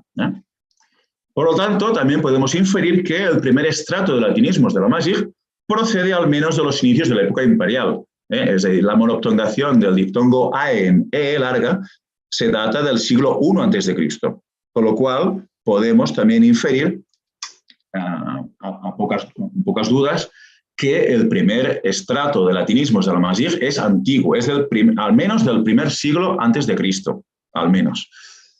Bien, no sé de cuánto tiempo dispongo, supongo que poco. No sé si el moderador me lo puede decir. Todavía tiene un poco de tiempo. Vale, pues voy a desarrollar algo este tratamiento de latín en paleoamazigh. Bien, un dato también interesante es que el fonema, la oclusiva velar sorda de latina, en los préstamos latinos del amazigh se comporta de dos modos distintos según el contexto fonético. Por ejemplo, hay una primera escisión, en la terminología de lingüística histórica en inglés se conoce como phonemic split. El tratamiento da en los dialectos modernos una ya, que sabemos que antiguamente era una consonante enfática. Por ejemplo, causa en amazigh moderno es tagausa, pero en amazigh antiguo era una oclusiva sorda. La naturaleza de esta oclusiva sorda está en discusión entre los especialistas, no voy a entrar en ello, pero desde luego está claro que dio un fonema enfático. Bien, Pastinaca, la chiribía, en Amazigh antiguo dio algo como Fastinacat, y en Amazigh moderno es Tafsnach, la zanahoria, Tafsnach, Tifsnach. O el cardo, Cardus, que da Gardus en Amazigh. Con lo cual, cuando la vocal que sigue a la oclusiva velar sorda, esta acá, es una vocal alta, la vocal baja, la A, en Amazigh es tomado con una consonante enfática, con una oclusiva velar enfática. No sabemos si fue nicalizada, eyectiva, no voy a entrar en ello. Y en otros ejemplos como castrum, gastur, etc. Bien, el mismo comportamiento se observa en el tratamiento del grupo consonántico kel, como por ejemplo eclesia, que da taglicia, es un islote de yerba, o también de la velar labializada, como siliqua, una vaina, que da en Amazigh finalmente tasligua, la otra ro, pero que en antiguo debe ser algo como sliqua. Bien, esta K podría ser una K, podría ser una eyectiva, un fonema que existe en muchas lenguas afroasiáticas, en lenguas chádicas, cusíticas y en las lenguas semíticas antiguas como el hebreo antiguo o las lenguas etiosemíticas. Pero no voy a profundizar en este fenómeno fonológico. La segunda decisión es que en el resto de contextos, básicamente, el comportamiento, la adaptación de la oclusiva velar sorda latina K es en Amazigh también una oclusiva velar sorda. Por ejemplo, kiker en Amazigh da actualmente ikiker o ikiker, kera, takira, merkedem, merkidu, filike, el helecho, ifilku, etc. Todos los demás contextos da K. Fijémonos que esta palatalización no se da en el resto del dominio romance, las lenguas romances, un poco excepto el sardo, pero incluso la latinidad africana era más conservadora por lo que hace al consonantismo que incluso que el sardo, que se considera la lengua romance, más conservadora por lo que respecta al consonantismo. En los otros contextos lo mismo, tampoco voy a desarrollarlo más por ausencia de tiempo, pero este amazighismo está bastante curioso. Todo el mundo en Marruecos sabe lo que son tikurdasin, tekurdast, son una especie de salsichas que se enrollan, contiene el hígado, pulmón, tripa, enrollados con...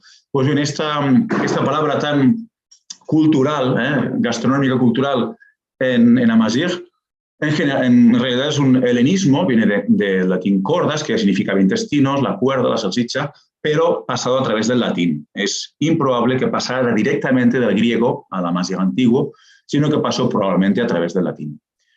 Igualmente, otras palabras que también son tomadas del latín en el mismo contexto fonético. Bien, también este es interesante, la mala cotonea, que es un latín era malo, un cotonium, membrillo. Eso lo que da el castellano es un melocotón, pero es un false friend. Bien, viene de cutunia, que finalmente ha dado en Amazigh, sobre todo se dice en Shawi, pero también en algunas zonas del Atlas Medio, tactunia, el membrillo. Bien, también es el mismo contexto. Bien, en otros grupos consonánticos igualmente se conserva la oclusiva velar con el mismo tratamiento. Por ejemplo, scala, tascala, pasca, la, tefascia, que es una palabra que tiene mucha historia porque es de origen hebreo, de la Pesach, la fiesta, la Pascua judía, luego pasado en arameo, del arameo al griego y del griego al latín. Pasca, donde ha pasado la Amazigh Tafasca, la fiesta del sacrificio. Eso lo utilizan igualmente judíos, cristianos y musulmanes, la misma fiesta, el mismo vocablo. Bien, y en otros contextos que no voy a desarrollar. Por lo tanto,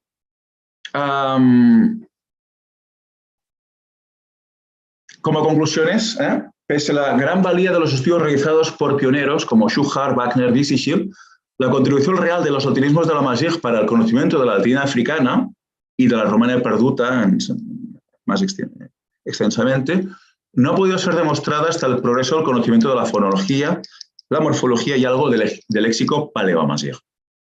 El papel de la lengua amazigh ha sido subestimado durante mucho tiempo por la filología clásica, las ciencias de la antigüedad, en parte a causa del tardío desarrollo de la lingüística amazigh, sobre todo desde el punto de vista diacrónico, y en parte también a causa de prejuicios contra un pueblo al que no se le atribuye el glamour de los egipcios. Hay más investigación arqueológica relacionada con pirámides, sarcófagos y o con civilización púnica o árabe que con la civilización amazigh, pero sabemos bien que hay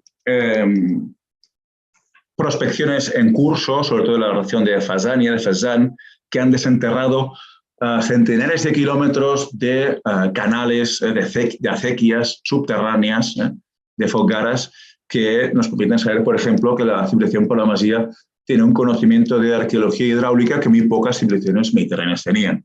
Pero en general, a nivel de marketing, los estudios amazighs no han tenido la misma proyección que otras civilizaciones y por ello han sido subestimadas. Es una razón muy poco científica, pero es bastante evidente que la falta de apoyo, de marketing, ha privado a la visibilización que le corresponde por su enorme importancia para explicar hechos del Mediterráneo antiguo y medieval, moderno, de todas las épocas. Bien, en cualquier caso, volviendo al punto de partida, podemos dar de la vuelta a los escrúpulos prudentemente expresados por Adams y concluir que conocemos ya bastantes rasgos del paleomazigh para poderlo vincular con la lengua moderna, que unos 90 latinismos del amazigh fueron ciertamente tomados en base a criterios fonéticos, fonológicos, morfológicos, semánticos, antes de la Edad Media, en época romana, banda la bizantina, de latín antiguo y tardío por oposición al romance, y que la evidencia amazigh contribuye al conocimiento del contacto lingüístico en África romana. Bien, pues muchas gracias por la atención. No he desarrollado todo lo que quería desarrollar, pero quiero dejar espacio para Yaret, para Said, y luego, si acaso, en el debate hay algo, porque a lo mejor algún elemento, un rasgo le he pasado un poco por encima, puedo responder y desarrollar un poco más algún aspecto que haya quedado tratado de manera un poco superficial. Pues muchas gracias. Wow, muchas gracias, profesor. Seguro que habrá varias preguntas. Y ahora pasamos con la siguiente ponente. Ella es Yaret Yamarina Gómez Bartolo. Estudia la licenciatura en Letras Clásicas en la UNAM y va a hablar sobre el latín africano, un fenómeno lingüístico y una construcción intelectual y colonial. Yaret.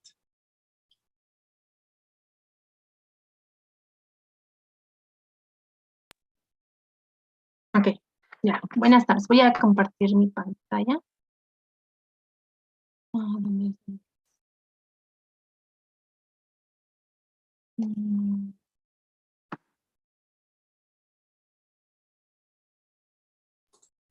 está? ¿No te deja, Yaret? Creo que no. No, creo que ya.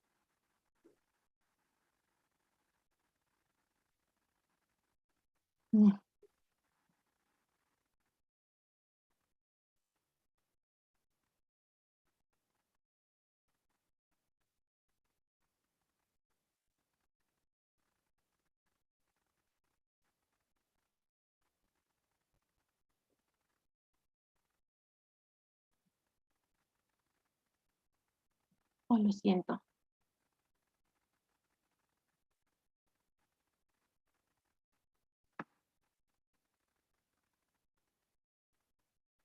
Bueno, en lo que carga mi página. ¿Sí me escuchan? Sí. Te escuchamos. Sí. Ok. Bueno, en lo que carga mi página, como ya me presentó, ahí se me fue su nombre, perdón. Bueno, antes que nada quiero agradecer aquí y mostrarle mi completa admiración al doctor Murcia. Creo que en la mayor parte del trabajo con el que me he guiado y que me ha causado mucha curiosidad y una avalancha de emociones con tantas cosas que de verdad que muchas no las he podido entender muy bien. Es un trabajo de verdad colosal que abarca, bueno, no sé si tienen la oportunidad de consultarlo en algún momento. Es de verdad un trabajo enorme, le presento mis respetos. Yaret, vemos tu pantalla, pero no tu presentación.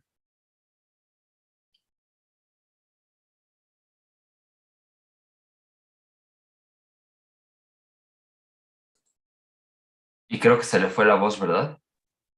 Sí, se congeló.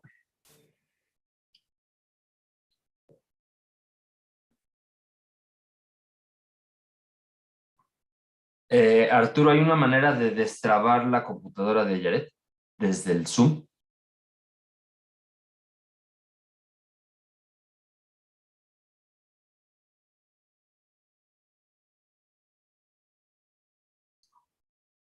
Creo que es un problema de su conexión, Claudia. Sí, yo también. O su computadora es muy lenta y no aguanto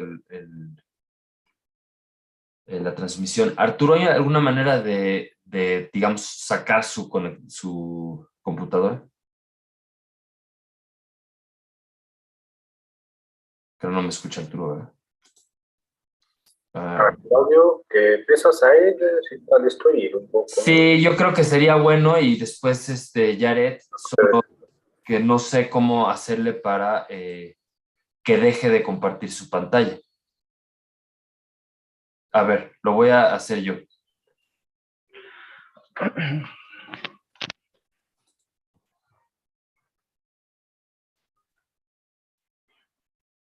Said, entonces, si quieres presentar a Said en lo que Yaret se recupera. Ok. Bueno, Said Barguigue es un investigador dedicado a la lingüística y la antropología. Ha escrito sobre los predicados afectivos en la lengua chibcha y su conferencia de hoy se titula Morocan Darija, Dialect or Language. Said, ¿cuándo? Sí, muchas gracias. A ver si puedo compartir mi pantalla. ¿Se pueden ver mi pantalla compartida? Sí. Sí. ¿Está bien? Ok, perfecto. Muchas gracias por aceptar estar con ustedes en este gran evento. Espero que siempre se repita. Bueno, como pueden ver, acá el tema trata lo que es el Darija marroquí desde un enfoque sociopolítico y lingüístico. Lo que vamos a ver realmente aquí es si Darija es, en términos científicos lingüísticos, estamos hablando de una lengua o estamos hablando de un dialecto. Entonces, como una introducción, el marroquí es considerado en la lingüística y la sociopolítica, o las tradiciones sociopolíticas y lingüísticas, como dialecto del árabe, hablado en Marruecos. Pero este trabajo muestra que ¿cómo se llama? El asunto sociohistórico acerca del Darija es un poco controversial en cuestión. Y me gustaría que un poco a ver qué me va a decir Carl Murcia acerca de este asunto sobre el origen del Darija, porque hay dos tesis. Uno que dice que el Darija viene del púnico y otro que dice que el Darija es uno de los que viene del árabe a través de la migración de una tribu que se llama la tribu Hilali, ¿no? Bueno, también varias características lingüísticas exhiben que el Darija puede ser una lengua diferente. Y aquí el español, el francés, las lenguas amazighes, entre otros idiomas, tienen un gran impacto sobre el Darija debido a lo que es el contacto lingüístico, ¿no? Entonces, las preguntas que trata de responder este trabajo es si realmente Darija es históricamente originada del árabe. ¿Es Darija un dialecto árabe en términos científicos lingüísticos, solo es nomás en términos sociopolíticos? Darija puede cumplir o cumple con las características lingüísticas y sociohistóricas para considerarlas actualmente como una lengua mixta? Eso es lo que vamos a ver.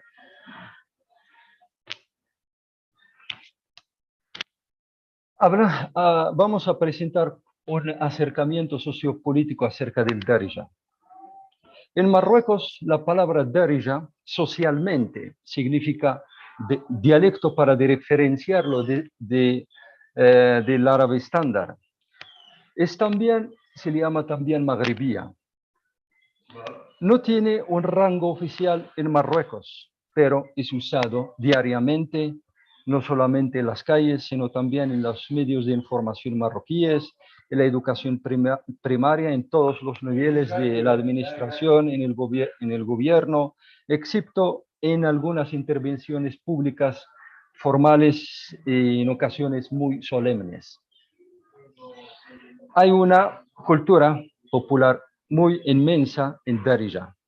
Se representa mediante la poesía, las obras teatrales, las canciones, y antes era muy raro que se registre en forma escrita, pero ahorita el Darija lo podemos leer incluso en periódicos, ¿no? Entre 2013 y 2015 se produjo un intenso debate en la sociedad, la política y los medios de comunicación marroquíes a raíz de la propuesta de una reforma educativa para luchar contra los graves índices de fracaso escolar por el uso del árabe estándar. Por ello, el estudio del Darija se incluyó como el idioma de instrucción en la educación primaria, porque ahora resulta que la generación actual ya no entiende el árabe estándar. Por eso se ha propuesto meter lo que es el Darija en la educación primaria, siendo la lengua madre de una gran parte de la población marroquí, medida que fue impugnada por los sectores y partidos políticos, sobre todo los más conservadores, como los partidos islamistas. Ok. Entonces, sin su estatus oficial o protección en otros países, ha sido reconocida, sin embargo, como una de las lenguas minoritarias de Francia bajo el nombre de el árabe magrebí. En Ceuta, una ciudad autónoma de España, la coalición Caballas propuso la creación de la Academia Árabe Ceutí para proteger el Darija y su cooficialización. Hablando con respecto a los hablantes del Darija, no hay una estadística exacta de cuántos son en realidad, no hay una fuente fidedigna, ¿no?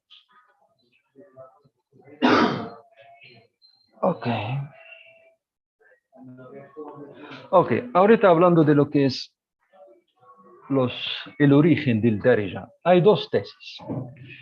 Como había dicho, una tesis que dice un acercamiento del Imam 2009 que dice que Darija viene del púnico, o sea, tiene más de 3000 años de la historia. Y es una evolución de una de las lenguas púnicas habladas por cartagineses bajo la influencia árabe. Me gustaría saber la opinión de Carles acerca de esa tesis. Es una lengua semítica que después de la invasión árabe ha sido asimilada, adaptada a lo que es al árabe, más bien ha sido arabizada, ¿no? Pero según el imán, se ha mantenido lo que es su propia personalidad. En otro trabajo del imán, había mostrado que el substrato púnico representa aproximadamente 50%, ¿okay? Dentro de las variedades o de lo que él llama el magrebí, que estamos hablando del tunecino, del Darija, del argelino y del libio también. De acuerdo con el imam, hay una intención, dice que de ocultar el sustrato púnico de esta lengua, tanto por los líderes políticos como por la mayoría de los lingüistas norteafricanos fascinados, dice, por el discurso ideológico dominante. Aquí estamos refiriéndonos a los arabistas y a los amazighistas. Bueno, ahorita hablando del origen árabe del Darija, pues esa tesis dice que tiene más acuerdo, ¿no? La mayoría están de acuerdo de que Darija viene del árabe. Ok, dicen que viene del árabe, viene del dialecto hilali. De hecho, antes se llamaba como dialecto hilali, porque la tribu Bani Hilal fue la primera en pronunciar el Darija, y a través de la historia se puso muy hablada en Marruecos como lo es, o cómo es esa lengua hoy en día, ¿no? Se habla de que hay dos tipos del Darija: una Darija civilizada, que se habla en las ciudades, ¿ok? Y la Darija beduina, representada por la misma tribu hilalia que todavía vive en Marruecos, ¿no? Entonces, antes de, según ese acercamiento, antes del nacimiento del Islam en el siglo VII, había solamente una sola lengua, ¿no? Entonces, la lengua unificada, estamos hablando del árabe clásico, se ha diversificado a través de varias regiones y dio lugar a varios dialectos árabes, ¿no? Entonces, varios dialectos coloquiales han surgido en esos territorios conquistados. Por ejemplo, el norte de África. Mientras que la lengua de prestigio, de literatura, de educación, de la clase alta, ha conformado a lo que es al nuevo modelo religioso del Corán, ha creado lo que es el árabe clásico, que es el predecesor del árabe estándar, ¿no? Ok, ahorita hablando de una situación que sufre el árabe, que es la diglosia.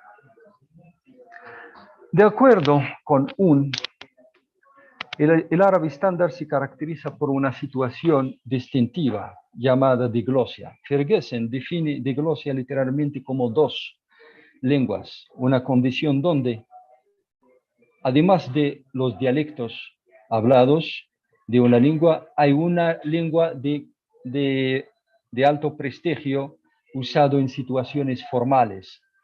El árabe moderno se divide en lo que constituye esencialmente dos lenguas separadas: el árabe estándar moderno y los dialectos árabes. Entonces, aquí en las sociedades hispánicas no hay un ejemplo, para dar un ejemplo. En el árabe estándar, también llamado como árabe clásico, es usado en lecturas formales, es lo que se escribe en situaciones, en ceremonias muy formales, en discursos políticos, incluso en conferencias educativas, etc. Entonces, se ha descendido y se ha estandarizado en base a la lengua del Corán, y tiene un estatus social y político muy alto, no nada más en los países arabófonos, sino también en el mundo islámico en general. Entonces, Los hablantes utilizan el dialecto coloquial en la mayoría de sus interacciones diarias, pero cuando se encuentran en una situación lingüística que requiere una mayor formalidad o prestigio, como se describe anteriormente, entonces optan por el árabe estándar para aquellos que han aprendido el árabe. Por eso esa situación se llama la diglosia. Ok, ahorita hablando de lo que es los antecedentes acerca de los dialectos árabes. Vamos a ver qué tan inteligibles son y qué tanto se puede entender, los árabes, qué tanto pueden entenderse entre ellos cuando hablan. Por ejemplo, uno de Arabia Saudita, cuando habla con un emiratí, se ha hecho pruebas acerca de este tema, siempre necesita meterlo lo que es el árabe estándar para que haya esa inteligibilidad. Entonces es casi imposible que un saudí se entienda con uno de Siria si realmente habla su idioma, su variedad natural. ¿Okay? Siempre necesita meterle el árabe estándar para que haya esa inteligibilidad. Entonces, algunos dialectos coloquiales comparten algunas similitudes, pero también hay grandes diferencias entre los varios dialectos. Es de esperar que los dialectos, al ser formas bajo la sombría de la lengua árabe, converjan con el árabe estándar en múltiples áreas lingüísticas y de ser en sus formaciones fonológicas, morfológicas y morfosintácticas, pero el caso no es así.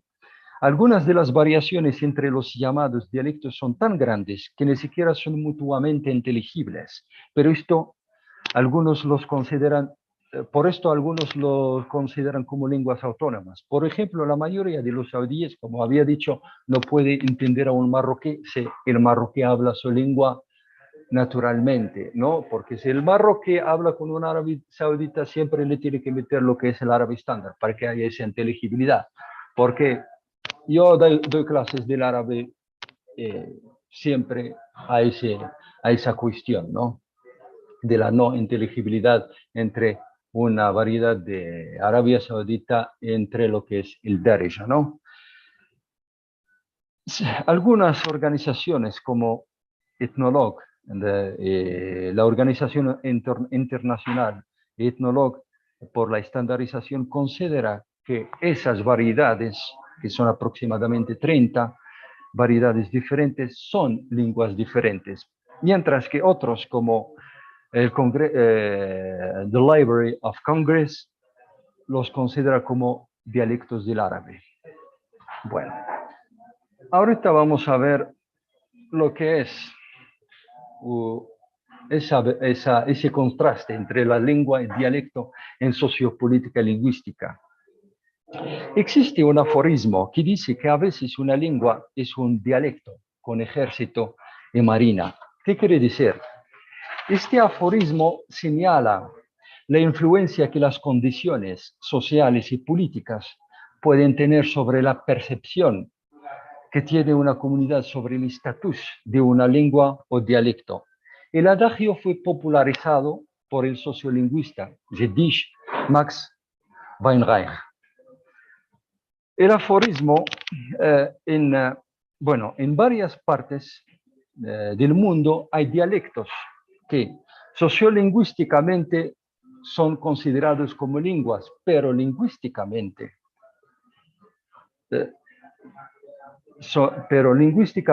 son dialectos o variedades de una lengua. Por esa misma razón, lo que es este aforismo, la lengua es un dialecto con ejército y marina. Podemos ver aquí algunos ejemplos.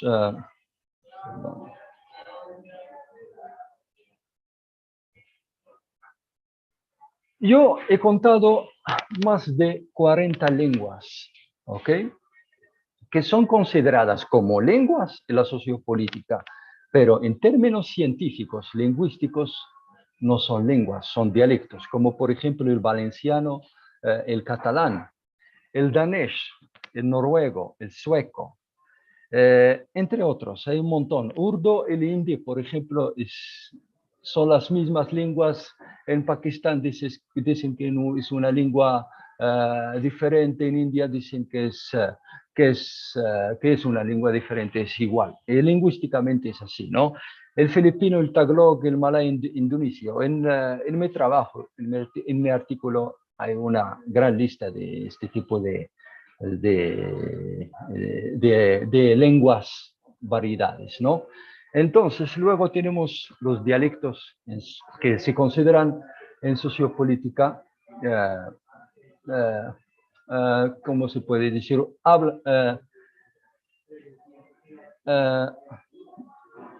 Algunos que se consideran como dialectos en sociopolítica, pero son lenguas en lingüística. Algunas, por ejemplo, algunas variedades del chino, como el chino mandarín, el chino cantonés, se consideran a nivel sociopolítico como dialectos, pero a nivel, a nivel lingüístico son lenguas diferentes. Ok. Pues el imam, aquí vamos a ver lo que es un acercamiento lingüístico, empezando con el léxico. ¿Okay? Las palabras del Darija, vamos a ver unos ejemplos de palabras prestadas del púnico, como presenta aquí el imam, y también hemos visto que el Darija presta de muchas lenguas, del amazigh, del francés, del español, incluso del portugués, ahorita dice del púnico, y si lo consideramos como una lengua de una variedad árabe, entonces tiene un montón de préstamos, ¿no? Aquí vamos a ver, por ejemplo, el caso de las marcaciones interrogativas. Por ejemplo, aquí ves el Darija en A1, ves que la marcación interrogativa para decir, para hacer una pregunta como yes, no, question, empiezas con wash, ¿no? Wash bréticas de ma, pero en árabe realmente empiezas con hal, ¿ok? Es una problemática saber cuál es el origen de wash, de qué se gramaticalizó, de qué viene. Todavía es objetivo de estudio, ¿no? Ahorita otras marcaciones interrogativas, como por ejemplo hal, para decir kam en árabe, ¿ok? O shkun, en Darija, en C1 tenemos shkun hadak, que es una marcación interrogativa para decir who o quién. En árabe es man. Luego tenemos un montón de préstamos. Estos son algunos ejemplos nomás. Por ejemplo, de préstamos de origen amazigh, préstamos del francés, préstamos del español, del portugués, etcétera, ¿no? Ahorita hablando de lo que es el contraste que presenta Darija en comparación con los dialectos árabes y con el árabe estándar. Disculpa, Said, te quedan 4 minutos. ¿No más? Wow. Sí. Bueno, ha pasado rápido el tiempo. Bueno, lo que yo quiero señalar aquí es que hay bastante contraste entre el Darija y el árabe. A nivel fonológico, a nivel morfosintáctico, por ejemplo, en el árabe tenemos lo que es el plural dual, pero en el árabe, en el Darija no existe. La voz pasiva, la marcación es T en Darija, lo es en Tasusit, pero no existe en el árabe estándar. La creación de algunos nombres abstractos por a través del circunfijo ta, que está originado de la Amazigh, también pasa en el Darija. El tiempo verbal, aquí por ejemplo tenemos K, que es una marcación de aspecto imperfectivo, incluso algunos hablan de progressive marker. Aquí no existe en el árabe estándar. Luego el futuro, el tiempo futuro, en Darija es Ghadi, pero en árabe no es Ghadi, es Saufa Usa, ¿ok? Pero en Tasusit es Rad, que es igualito a ese. Por asimilación que pasan en las lenguas del mundo, es la R pasa, la G puede pasar a Ra. Eso pasa en varias lenguas del mundo. Puede que se haya gramaticalizado a partir del Tasusit, no lo sé. Luego la construcción recíproca. Tenemos la T en Darija, que es una marcación de recíproca, pero tenemos T también en Tasusit. Aquí no hay, en el árabe no existe. Luego la negación, tenemos la doble negación en Darija, como en Tarifit, o Darsh Shomosh, Mandek Shimosh. En el árabe no existe. Luego, hablando de las cláusulas de complemento, tenemos una cláusula de complemento introducida en Darija por Bella, complementizer.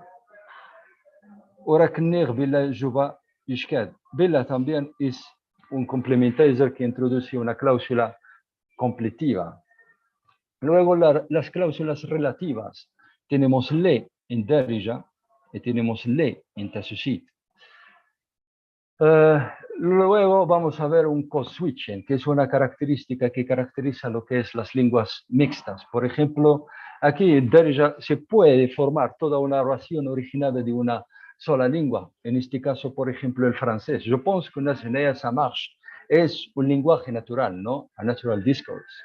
Entonces, aquí en francés es casi igual, ¿no? Eso pasa en las lenguas mixtas. Luego tenemos otro co-switching aquí, etcétera. No más, en cuanto a las frases nominales, en el Darija tenemos un genitivo, en realidad en árabe no existe, se hace más es cero, la marcación es cero en árabe. Es más por yuxtaposición, ¿no? Bueno, entonces el impacto de las lenguas de contacto es muy fuerte. Los datos comparativos entre el árabe, Darija y otras lenguas de contacto a nivel morfosintáctico, fonológico y léxico hacen que el Darija sea una lengua diferente. Por eso, en la tesis de ON hay una plática de una criolización y pidginización que está tomando lugar en el árabe estándar para ser una lengua criolla, pero no podemos hablar de una pidginización porque Darija es la lengua madre de una gran parte de la población. También no podemos hablar de una prior criolización, y aquí no hay un argumento sociohistórico de que Darija ha sido una lengua pidgin, y no hay características lingüísticas en Darija que distinguen las lenguas criollas de las no criollas. Pero el marco sociohistórico, sociolingüístico o solamente lingüístico es similar a lo que pasa en las lenguas mixtas. Claro que todas, en general, claro que todas las lenguas muestran algún grado de mezcla, ¿cómo se llama? Para mezclar. Siempre hay préstamos, y por eso es como un asunto de controversia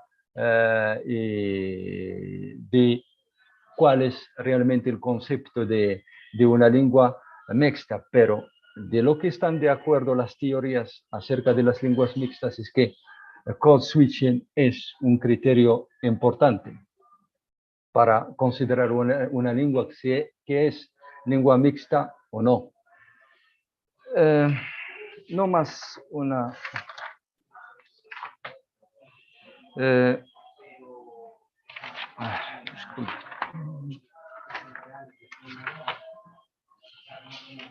Ok, las teorías sobre la competencia lingüística investigan el cambio lingüístico en general, tanto con respecto a factores motivados internamente como a factores externos como el contacto.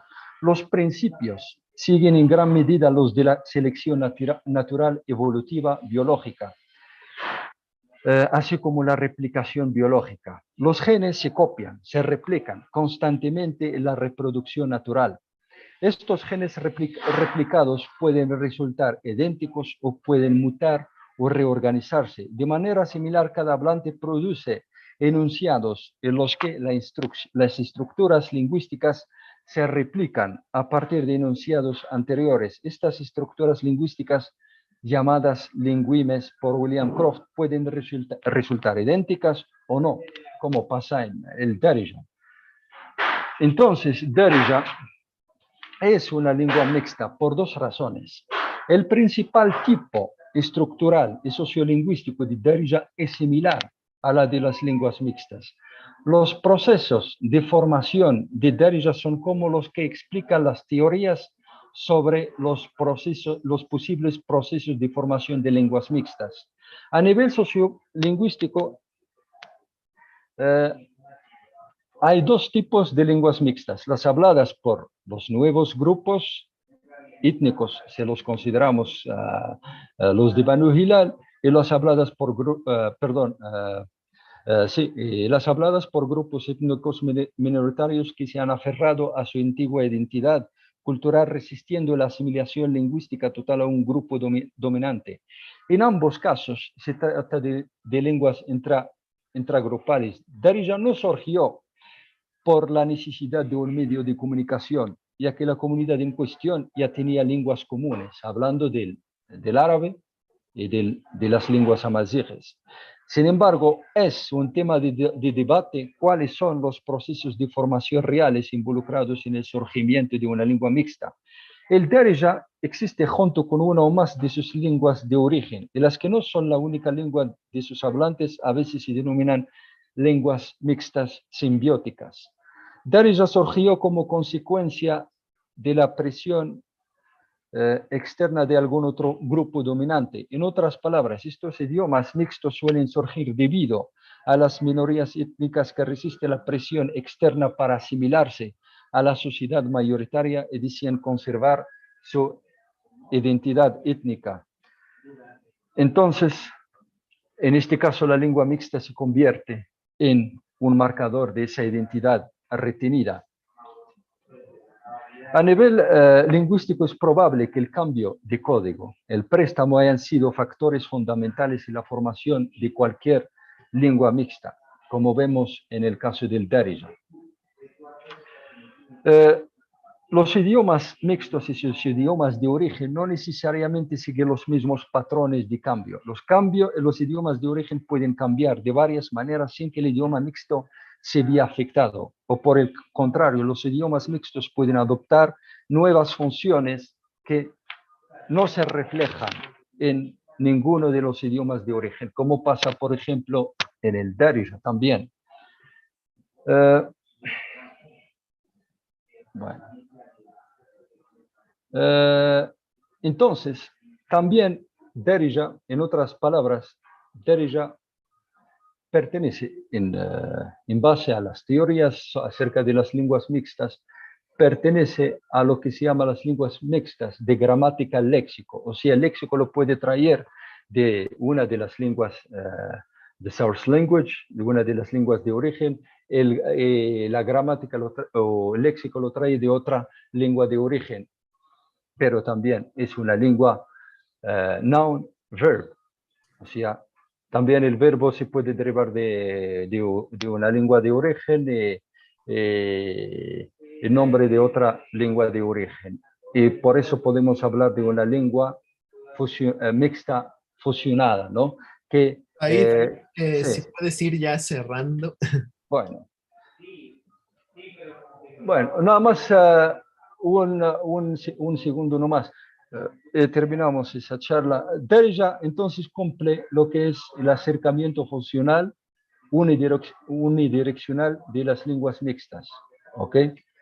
Bueno, podemos terminar esa plática. Muchas gracias. Gracias, Said. Sí. Y ahora yo creo que vamos a abrir el espacio para preguntas. La profesora Lafkiwi creo que tiene una. Tengo dos, una per il signor Barghighi e un'altra per Carles.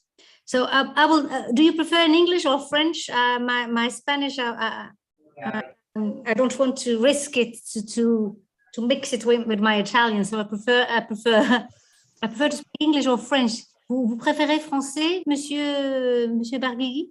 Je peux parler C'est bien, tu peux faire la question en français. en français? Mais je vais répondre en espagnol. En espagnol, il n'y a aucun problème. Alors, je crois que le problème, merci beaucoup pour votre très intéressante communication qui m'intéresse de près.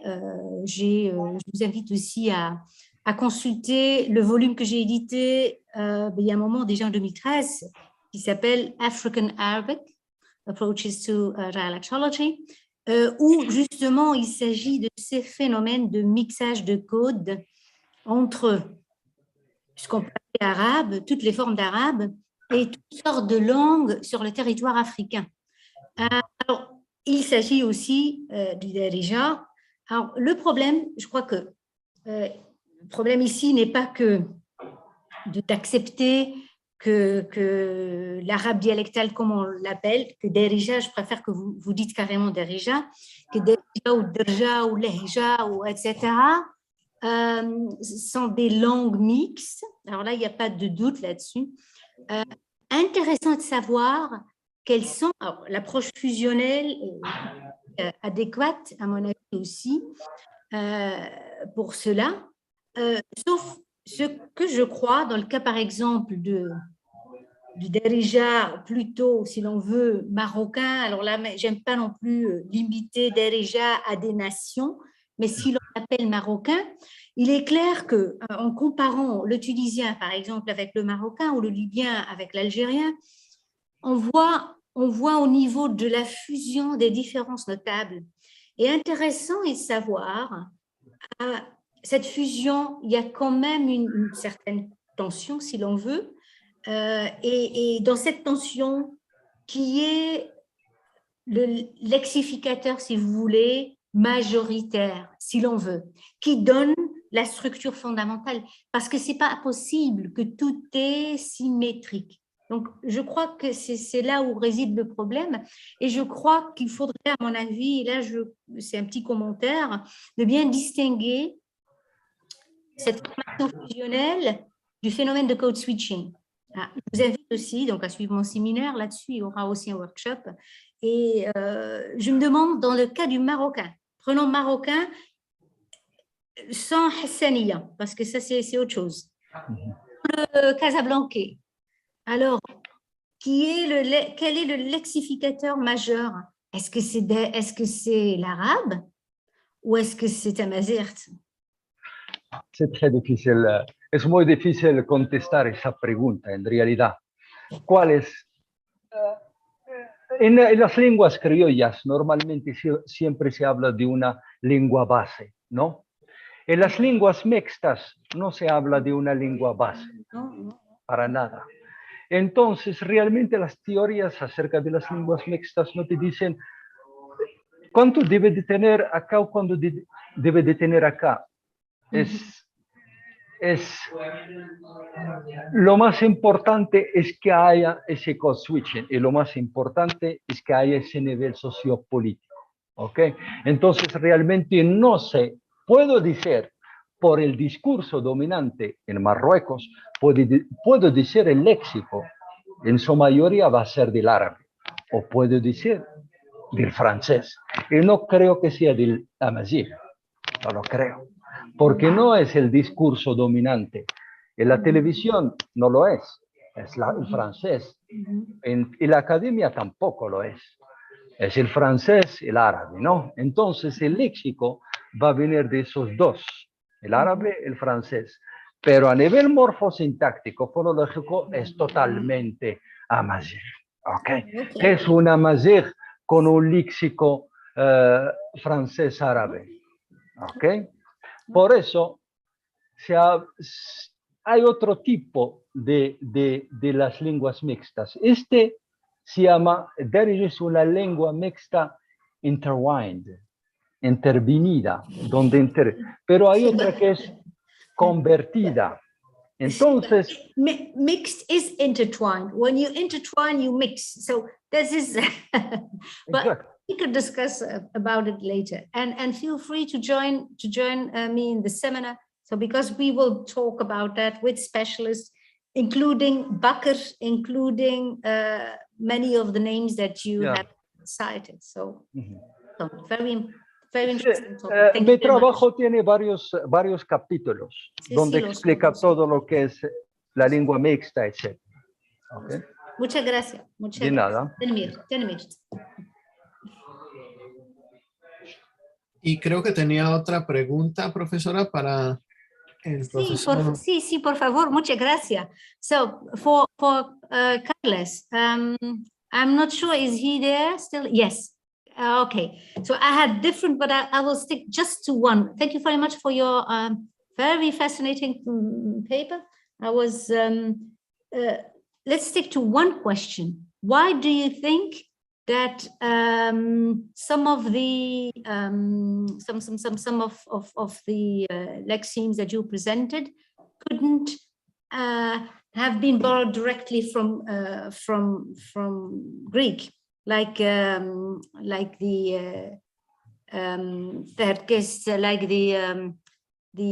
how we say it, boudin, like the salsicha, like the yeah. So you gave some of these lexemes, which according to you must have been passed through Latin. So for Pesach, sure, I'm quite sure. So Pak, it's normal. That it goes through Latin, Christianism, and so on. But for some culinary,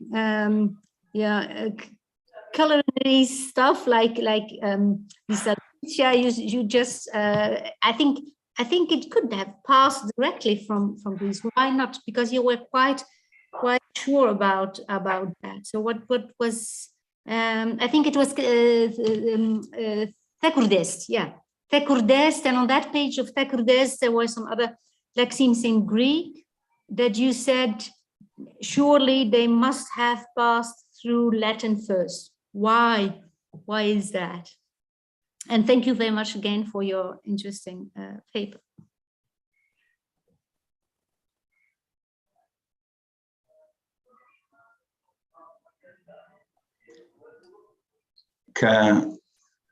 May I answer the questions now? Yeah. No sé si está. Bien, contesto. Sí, contesto ambas. Sí. Contesto ambas preguntas. Tenía primero la de Said sobre si el Darija podría ser púnico.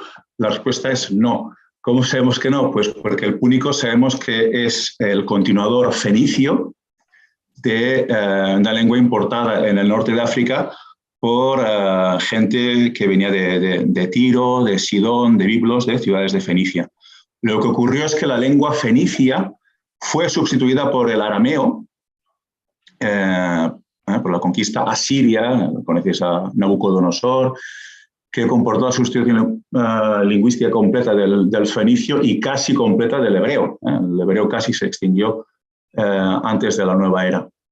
Los últimos testimonios del fenicio son de antes de la nueva era. Se cree que sobrevivió con mucho al siglo II después de Cristo. Eso es el fenicio. Pero el fenicio se había establecido ya en el norte de África, en Cartago, y a partir de Cartago en diversos emporios del norte de África. Entonces, el púnico claramente es fenicio. El púnico es el fenicio hablado en el norte de África, lo conocemos bien. Hay abundante epigrafía púnica antigua en caracteres fenicios. Hay también epigrafía neopúnica, que es inscripciones escritas en púnico, pero en época romana, con una evolución gráfica, y también hay inscripciones llamadas latinopúnicas, que son inscripciones en lengua púnica, pero en escritura latina y en lengua púnica. Con lo cual el púnico es fenicio, el fenicio es cananeo, es una lengua cananea, por lo tanto muy afín al hebreo, claramente afín al hebreo. Además, el púnico fue brutalmente, la Cartago púnico fue destruida, y el último lugar donde se habló de lengua púnica probablemente fue en Tripolitania, actual Libia, donde hay documentaciones del siglo IV. Es debatido si en la Numidia de la época de San Agustín del siglo V todavía pudo haber grupos hablantes de púnico en el siglo V, pero en cualquier caso en la Tingitana, lo que luego sería Marruecos, no hay ni rastro de púnico, con lo cual antes de que llegara el árabe en el norte de África ya se había extinguido muy probablemente el púnico, con lo cual no es posible que el darije tenga relación alguna con el púnico. Ahora bien, lo que se dice tampoco es ningún disparate, sé por qué lo dicen, y es que claro, el árabe antes de llegar al norte de África había tomado numerosos préstamos de lenguas semíticas que no eran el árabe. El árabe contiene numerosos préstamos del arameo, del hebreo y de lenguas no semíticas como el persa o de otro fin. ¿Qué quiere decir con eso? Que, por ejemplo, palabras que todo el mundo conoce en árabe, como barra, es una palabra aramea. O din, la religión, es arameo. Ba, la puerta, es arameo. Kursi, la cadira, no es árabe, también es arameo. Kitab, el libro, también es arameo, no es una palabra árabe genuina. Jannah, el paraíso. Medina, la ciudad. Amin, Masih, Arbi, Sab, Suq, Mskin, Sfarjel, Shaitan. Todo este tipo de palabras no son árabes, sino que el árabe las ha tomado de otras lenguas como el arameo. También contiene préstamos del persa como guarda, la rosa, serual, los pantalones, wazir, kamanja, kandora, derwish, son palabras de origen persa en árabe. O palabras del griego, que han sido tomadas del árabe y del griego, y del griego han pasado al darija, como bellarj, la cigüeña, el burj, el qamus, sfergel, o del latín, como beldi. Hoy decimos en Amazigh fulusa beldi, un pollo de corral.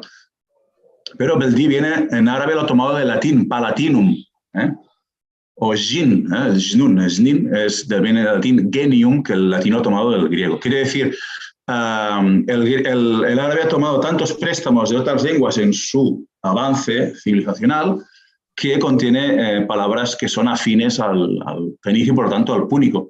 Pero no quiere decir eso que las palabras que hay en darija vengan directamente del púnico. Al contrario de la Amazigh, que sí que contiene palabras que vienen directamente del púnico, como azalín, como agrom o como otras. Por lo tanto, no. Y nada más para que concluyas esto, Carlos, Carlas, ¿qué hay con el púnico bereber y las inscripciones púnico-bereberes y esta mezcla? Sí, no es una mezcla, son inscripciones bilingües. Se conservan, si no recuerdo mal, 18 inscripciones bilingües, que en un lado está el púnico y en otro está el líbico. Se encuentran en Turga, en la antigua Numidia, pero sobre todo la mayoría en época de Masinisa. Son inscripciones bilingües, pero no siempre el texto líbico traduce palabra por palabra el texto al texto púnico, con lo cual es complicado. Y también hay inscripciones bilingües latino-líbicas. Hay unas 12, si no recuerdo mal. Pero no siempre traduce. Por ejemplo, hay una muy curiosa del veterano de Tullium, en la cual en la inscripción latina resalta las magistraturas que ese individuo realizó en el seno de una sociedad romana urbana latina. Y en el texto líbico lo que dice son su pertenencia tribal en su fracción, en su tribu, en su comunidad. No es una traducción, sino que en cada lengua, en cada inscripción, aunque sea bilingüe en el sentido de que es un texto acarado, latino y líbico, dice una cosa y la otra. ¿De acuerdo? Tengo una pregunta. ¿Sí? Creo que porque Del está preguntando, hay que darle espacio a él, solo que era el mismo tema. Sí, es en el mismo tema. Creo que antes el profesor iba a responder la pregunta de la profesora Lafkiwi. Sí, también sí, sí, au sujet de Tikur-Dassin. Pourquoi je pense que c'est un emprunt au latin et non pas au grec. Bon, d'ailleurs, le mot corda, il était déjà emprunté en latin. Donc, il est attesté, corda, hein, en latin. Pourquoi je ne pense pas que ce n'est pas un emprunt direct de grec? Parce qu'en fait, il est attesté dans le dialecte de l'Atlas, de Haut-Atlas, Tikur-Tlassin, avec une L. Tikur-Tlassin, je l'ai écouté à Demnet, hein, au Atlas central. J'ai écouté Tikur-Tlassin qui pourrait revenir au diminutif, cordula. Le diminutif cordula, c'est le diminutif de corda. C'est un diminutif intralatin. Ne peut pas être dérivé n'existe pas ce diminutif en grec. Donc, je pense que les deux mots, ils ont été empruntés au latin. C'est-à-dire, il existe Tikur-Tlassin. Je vais chercher exactement la référence. Je crois que je l'ai ici. Exactement. Laoust, d'ailleurs, Émile Laoust, il atteste Tikur-Tlassin d'après les tribus des IIFL de la région de Demnet. Et aussi Tikur-Tlassin chez les Aïd Ba'amran. Aïd Ba'amran au sud de Tachalhit, au sud de Sousse, Laoust. D'accord. Alors, cette Tikur-Tlassin avec cette L, sûrement, il vient d'un diminutif, de le diminutif latin cordulas, parce qu'il y a cette L. Il n'existe pas ce diminutif en grec. Et c'est pour cela que je pense. Mais en fait, Takurdas tel qu'il est, on ne peut pas exclure qu'il soit venu directement du grec, hein, Takurdas. Mais alors, du point de vue géographique, la région la plus analysée, c'était la région de la Cyrénaïque. Et alors, la connaissance de la masure cyrénaïque, il est très restreint. Nous avons parlé d'Augila, mais Augila est assez loin. Donc, il y a eu sûrement beaucoup plus des hellénismes de ceux qui sont vraiment attestés. Mais à cause du défaut de documentation des variétés à masure les plus orientales, les hellénismes les plus évidents et les emprunts en égyptien ne sont pas tellement évidents. Mais en fait, Takurdas tel qu'il est, il pouvait venir de Cordas, hein, parce qu'il n'y a pas aucun empêchement ni phonétique, ni morphologique, ni sémantique. La seule chose qui me fait penser que ça vient de latin, c'est le diminutif. Tikur-Tlassin, qui ne peut pas être un hellénisme. Il doit être sûrement de diminutif latin cordulas, qu'il est d'ailleurs attesté. Donc, c'est le seul indice qui me fait penser, mais qu'il vient à travers le latin et pas le grec. Y hay una pregunta más del, que supongo que no es su nombre, pero así dice. Ajá, sí. Sí, adelante. Ah, no te escuchamos. Creo que tienes apagado tu micrófono. ¿Me escucháis? Sí. Pues buenas tardes. Mi nombre no es Del, es el nombre sugerido por el ordenador. Es mi marca del ordenador. Yo me llamo Nabil, soy profesor de L, de español en la región de Fes-Meknes. Y bueno, no sé si puedo hablar en árabe, en francés o en español. Inglés no, yo no soy de inglés. Soy de francés, español o árabe. Y mi intervención va dirigida para el señor Said sobre su intervención sobre el derija. Primero, una observación es que en derija marroquí no solamente tenemos un léxico francés y árabe, también tenemos un léxico español. Y no solo en el derija, en el dialecto en el norte de Marruecos, que es una cosa habitual hablar de que en el dialecto del norte de Marruecos se habla mucho de que hay una influencia española, pero también en el derija del interior y del sur de Marruecos tenemos un sinfín de palabras que son de origen español. Por ejemplo, la palabra saya, falda en español, que se utiliza mucho en el interior de Marruecos, existe en español una saya, ¿no? También tenemos carroza, tenemos coche, tenemos barraca, tenemos un sinfín de palabras que son de origen español. Esto por una parte. Por otra parte, sabemos todos que las lenguas empiezan orales, ¿no? Y luego se estandarizan, se les hacen reglas gramaticales, etc. Y mi pregunta para el señor Said, ¿ha asistido al debate que ha habido en la cadena Duzen entre, ¿cómo se llama? El Ayush, ¿no? Entre Ayush y el escritor Larawi, cuando trataron el tema del derija en la escuela para debatir el problema que tenemos en Marruecos de los niños que ni siquiera llegan al final de primaria de escribir y hablar en árabe estándar. Y la verdad no me ha convencido el señor Learwi, por eso me pregunta para el señor Said si podemos o si derija puede pasar de su forma oral a una forma estándar, una forma, no sé, un derija, ¿cómo voy a decirlo? Un derija, una lengua pura y dura. Mi pregunta va para el señor Said y, ¿por qué no, para el señor Carles, si le interesa también entrar en debate? Muchas gracias por... Gracias por tu pregunta. Tú puedes estandarizar cualquier lengua que quieras, que se te ocurra, ¿ok? Pero hay una lengua estándar y hay una lengua natural. El español de la Real Academia Española o el español que dan en el Colegio de México es el mismo español que se habla realmente, naturalmente en México. ¿Se me explicó? Entonces, por más que hagas tú para estandarizar, lo único que estás haciendo es que realmente estás nomás conservando la lengua, ¿ok? Pero siempre hay esa gramaticalización, siempre hay esa evolución.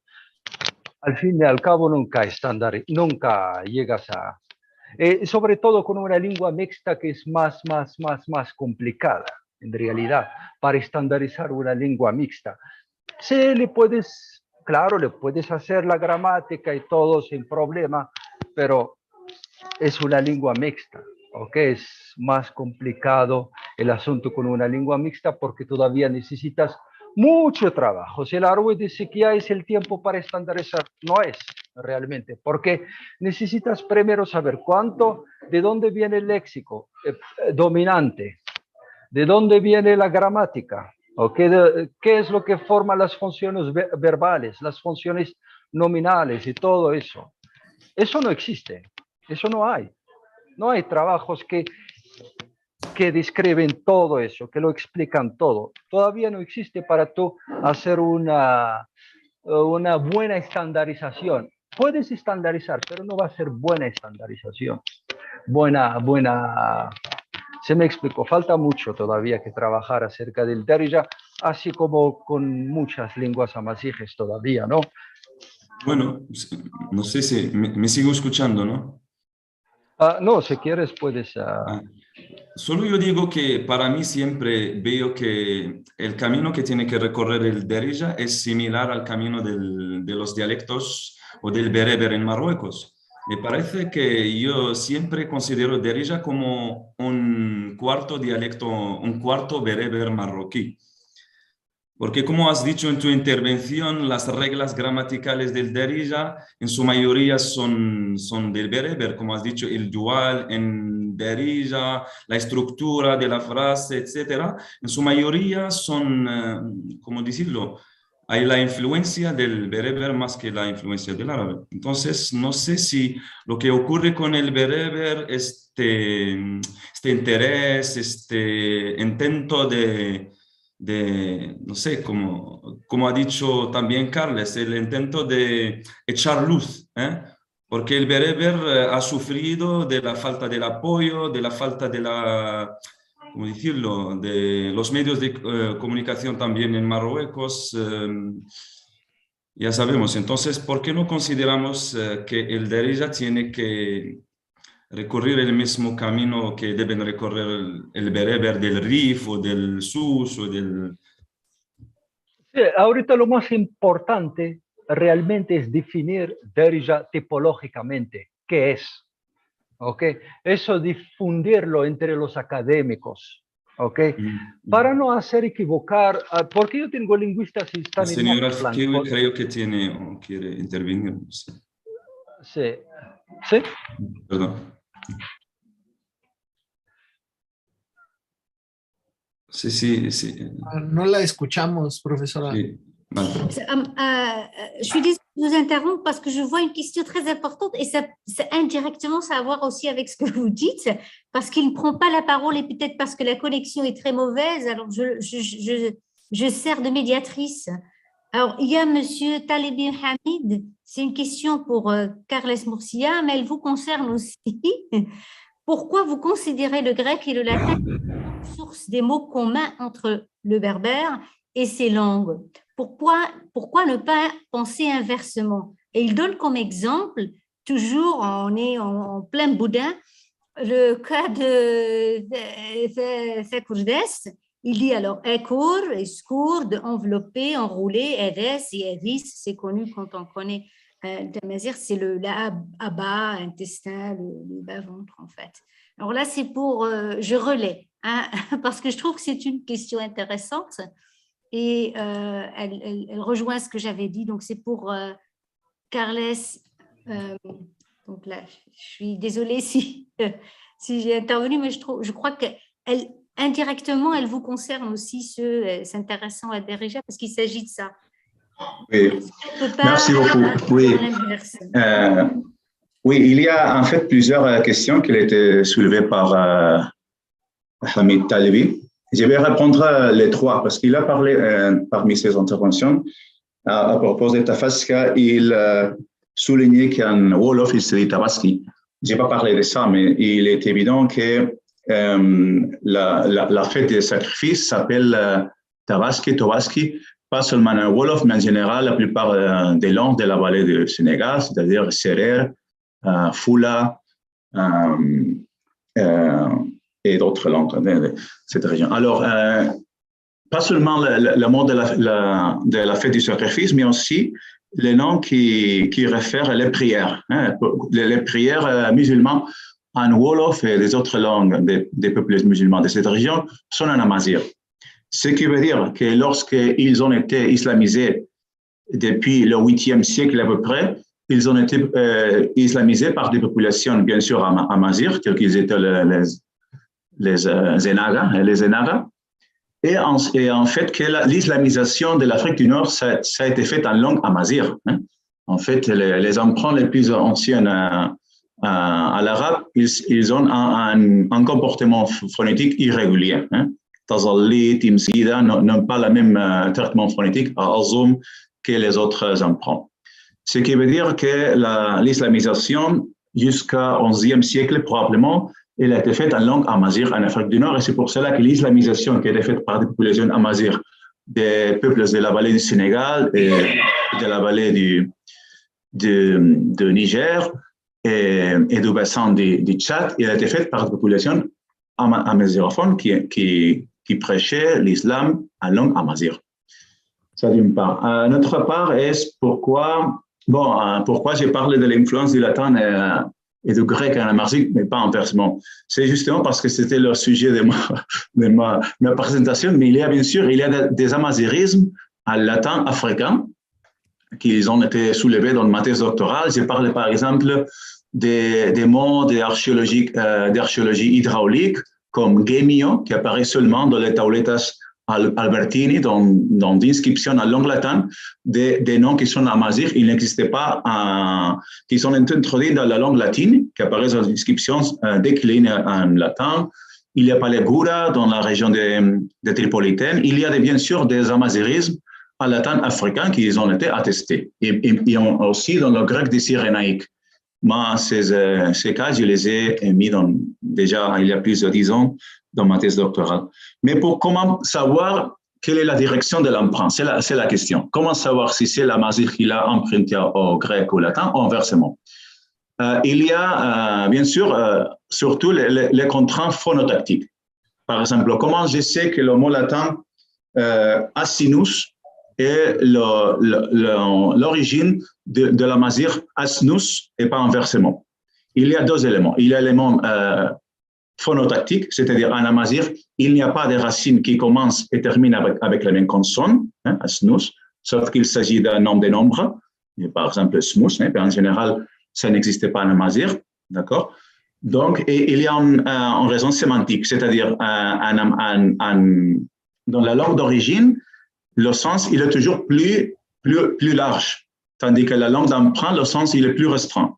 Donc, asinus en latin, ça veut dire ariul en général, c'est l'âne en général, tandis qu'en amazigh, asnus c'est le petit, c'est le anon, c'est le fils de ariul. D'accord? Donc, il y a un critère sémantique, mais surtout le critère phonotactique. Par exemple, comment je sais que kicker vient du latin en amazigh et pas inversement, kicker. Parce qu'en amazigh, une racine ne peut pas commencer avec la même consonne. Une racine KR ne peut pas être génuine en amazigh en général. D'accord? Donc, il y a ce type de raisons. Normalement, sont avec des mêmes pour racines. Hein. Cette racine à 4 consonnes, il est très, très bizarre. D'ailleurs, skur, sûrement, il doit être un emprunt à l'arabe. C'est la même racine de kura. En fait, c'est enveloppé.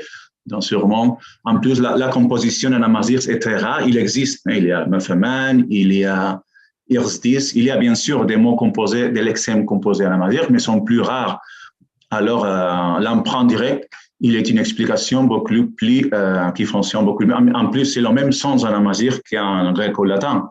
Donc, il n'y a pas toujours une raison. Il a raison.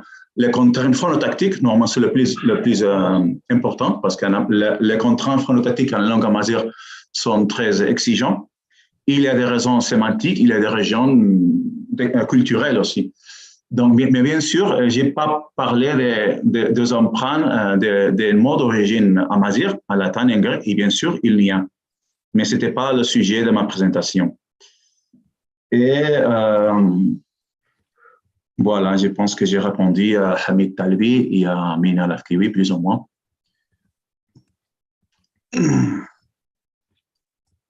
Est-ce que je peux juste rajouter une petite chose, pas pour Monsieur Talbi qui a été Talibi, qui était très... j'ai pas eu l'occasion de lire les commentaires quand j'ai fait ma longue présentation. Alors quand vous dites monsieur, je suis désolée si j'ai pas répondu, c'est pas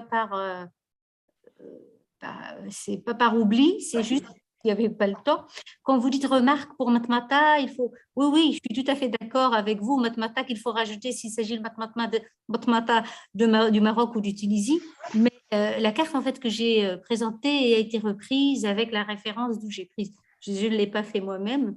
Et vous avez tout à fait raison qu'il faut être bien précis dans ce genre de présentation. Donc, moi, je l'ai repris tel quel et je n'ai rien rajouté. Donc, voilà, je crois avoir répondu et je me tais et je vous écoute pas avec beaucoup d'intérêt. Je crois que j'ai un peu exagéré dans le débat.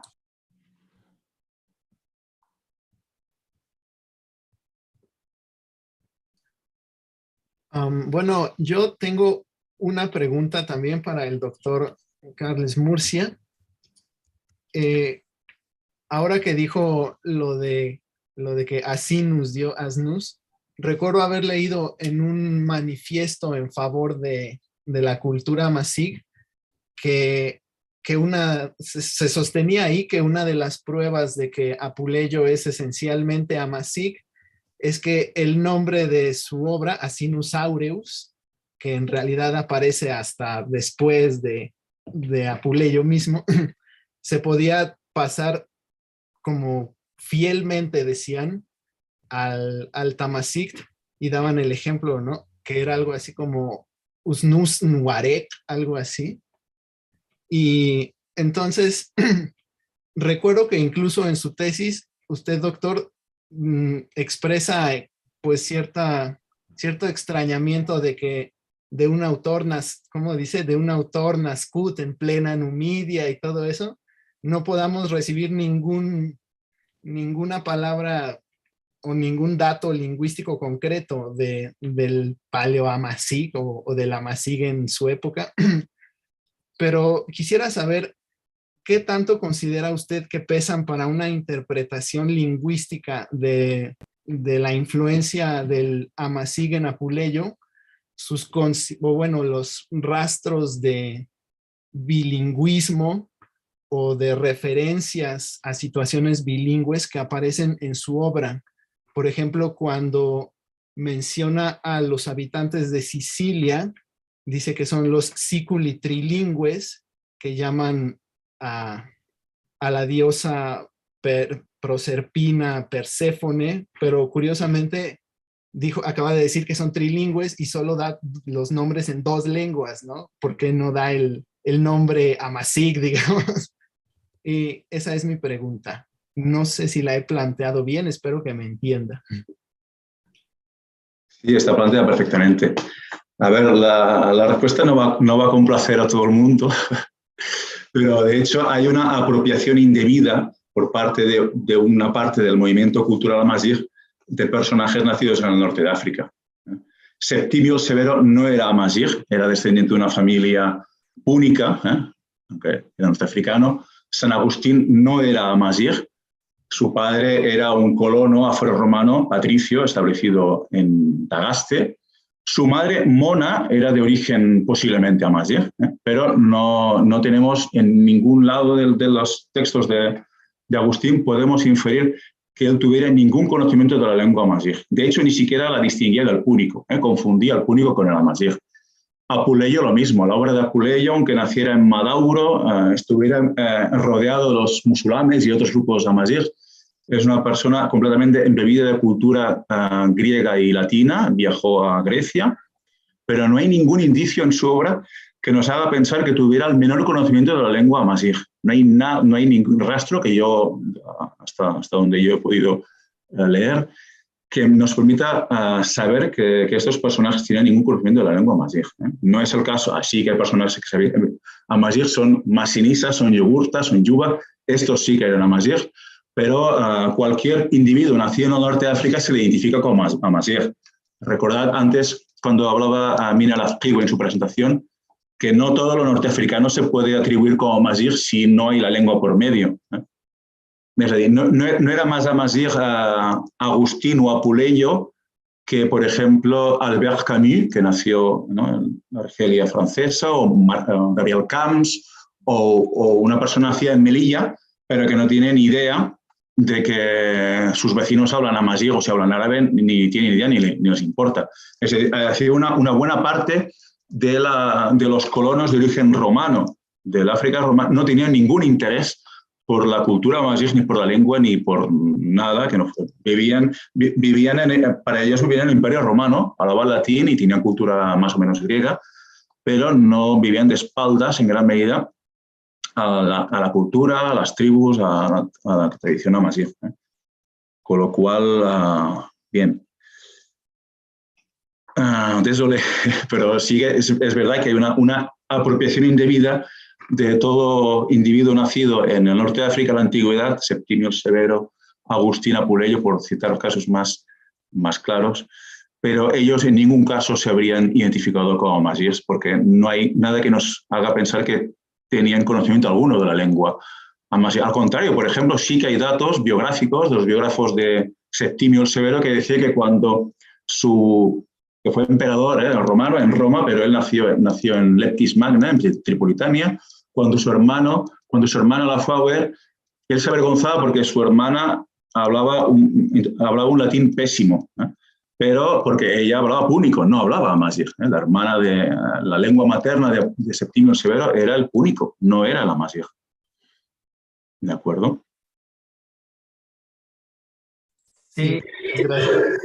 Esa es una estupenda respuesta. Yo me pregunto si hay que considerar otras cosas que Emmanuel Plantat va a decir posteriormente, porque, por ejemplo, con respecto a la confusión de púnico-bereber, desde la perspectiva de estos autores, puede que sea un código nada más, digamos un código hasta cierto punto racista. En efecto, no les importa qué lengua hablan, por ejemplo, Apuleyo, su sobrino. Entonces, lo que no sabemos es qué les importa de eso. Porque al escribir estos textos están refiriéndose siempre a un público romano y lo que les importa es que los escuche ese público romano. Entonces, es muy, muy interesante, Carlas, todo lo que nos propones, porque tal vez hay muchos niveles de análisis y dependiendo del nivel de análisis que uno tenga es el resultado que uno obtiene. Si uno hace un análisis a nivel lingüístico, sintáctico, a lo mejor obtiene un análisis, pero si uno hace un análisis a nivel narrativo, tal vez obtiene otro. Me pregunto qué piensas de esas como análisis que arrojan datos contradictorios, tal vez, o es tal vez muy arriesgado de mi parte. Porque de lo contrario, por ejemplo, en México sería muy raro hay muchas personas que no saben nada de los pueblos indígenas que hay aquí, pero su cultura, por otra parte, si alguien lo viera de fuera, podría decir, bueno, pero comes tortillas, utilizas las palabras cacle, huarache, etcétera, pero no te das cuenta. Tal vez podría pasar algo así, podríamos transponer ese ejemplo, o tal vez no. Es una pregunta. Sí, la analogía hasta cierto punto es del mismo modo que en México hay gente que es ajena a lenguas zapotecas y lenguas mayas y no viven como si, ¿no?, en castellano y la cultura indígena no les importa. También en la África romana había muchos descendientes de colonos que no tienen ningún interés. Y de hecho, las principales fuentes para el conocimiento de la Masiega antigua, las fuentes latinas, no están en estos grandes autores, sino sobre todo en obras de farmacopea, en los médicos. Es decir, cuando tenían que interesarse en las plantas con propiedades medicinales, a veces esa planta era de crecimiento espontáneo y solo crecía en el norte de África, y el nombre de esa planta solo existe en la Masiega. Entonces, la mitad del corpus de palabras de origen amazigh en las fuentes antiguas son fitónimos, nombres de plantas. Y a veces son autores que no conoce el gran público, como Casio Félix, como obras de naturalistas, como glosas a Dioscórides y a otros autores. La epigrafía, las inscripciones, por ejemplo, hay una inscripción brutal en Óstraca de Bungem en que se habla de los recipientes de los cuales transportaban los garamantes en camello y en mulos y en asnos, habituallaban, abastecían el limes de Tripolitania, y hablaba de gura, que es la magiga gura, porque es un tipo de recipiente de medida de capacidad en el cual transportaban el trigo y otros cereales que se cultivaban en Fazania, en una época en que era un verger, era una tierra de cultivo extensivo. Con lo cual es en estas fuentes más alternativas y no en los grandes autores donde tenemos más información valiosa. Pero los autores mainstream que se suelen referir son autores completamente romanizados, latinizados, y que nos aportan muy poca cosa a nivel léxico-semántico de la lengua masiega. Hay referencias culturales, hay referencias, pero siempre como algo ajeno. Lo ven como alguien que vive en el DF y que nunca ha visitado pues un hablante de lengua chol o de lengua zapoteca, no sé, o lengua maya, vive ajeno a las culturas indígenas de México. Hasta cierto punto la analogía es válida. O en Melilla, hay mucha gente que vive en Melilla y es como si viviera, pues, no sé, en Almería. No viven de espaldas al RIF. Eso ocurre bastante. La profesora tiene una respuesta. A ver. Si. C'est very interesting. C'est très intéressant tout ça. Parce que ça va rejoindre aussi ce que j'ai dit. Donc, je suis tout à fait... la langue est très importante. Mais qu'est-ce qu'il faut faire avec? Alors là, si on recadre les choses historiquement, puisqu'on est en plein dedans toujours, c'est ce qui se passe maintenant. Tous ces gens, tous ces Émazighéns arabisés, est-ce que c'est des Émazighéns ou pas? Ces Émazighéns romanisés, qui est clairement, à l'époque, était une classe sociale bien spécifique, bien très limitée. habiter aussi dans des zones très, très limitées. Alors, OK, ils ne parlent pas la langue, ils n'ont pas la culture, ils sont entièrement latinisés, romanisés, parce que ça fait partie de leur environnement socio-culturel. Donc, est-ce que pour cela, ils ne sont pas amazirs? Alors, je comprends votre point de vue. Alors, ce que j'aimerais savoir, c'est que si on prenait ça et on le retraduit en tenant compte ce qui se passe en ce moment, les discours d'identitaires, et en tenant compte ce qui est, depuis quelques années, depuis peu, très à la mode, les analyses génétiques. Hein, il y a beaucoup de gens qui ont des doutes, des Arabis, par exemple, de partout, qui ont des doutes, qui font ces tests et qui se trouvent à 90% ou même plus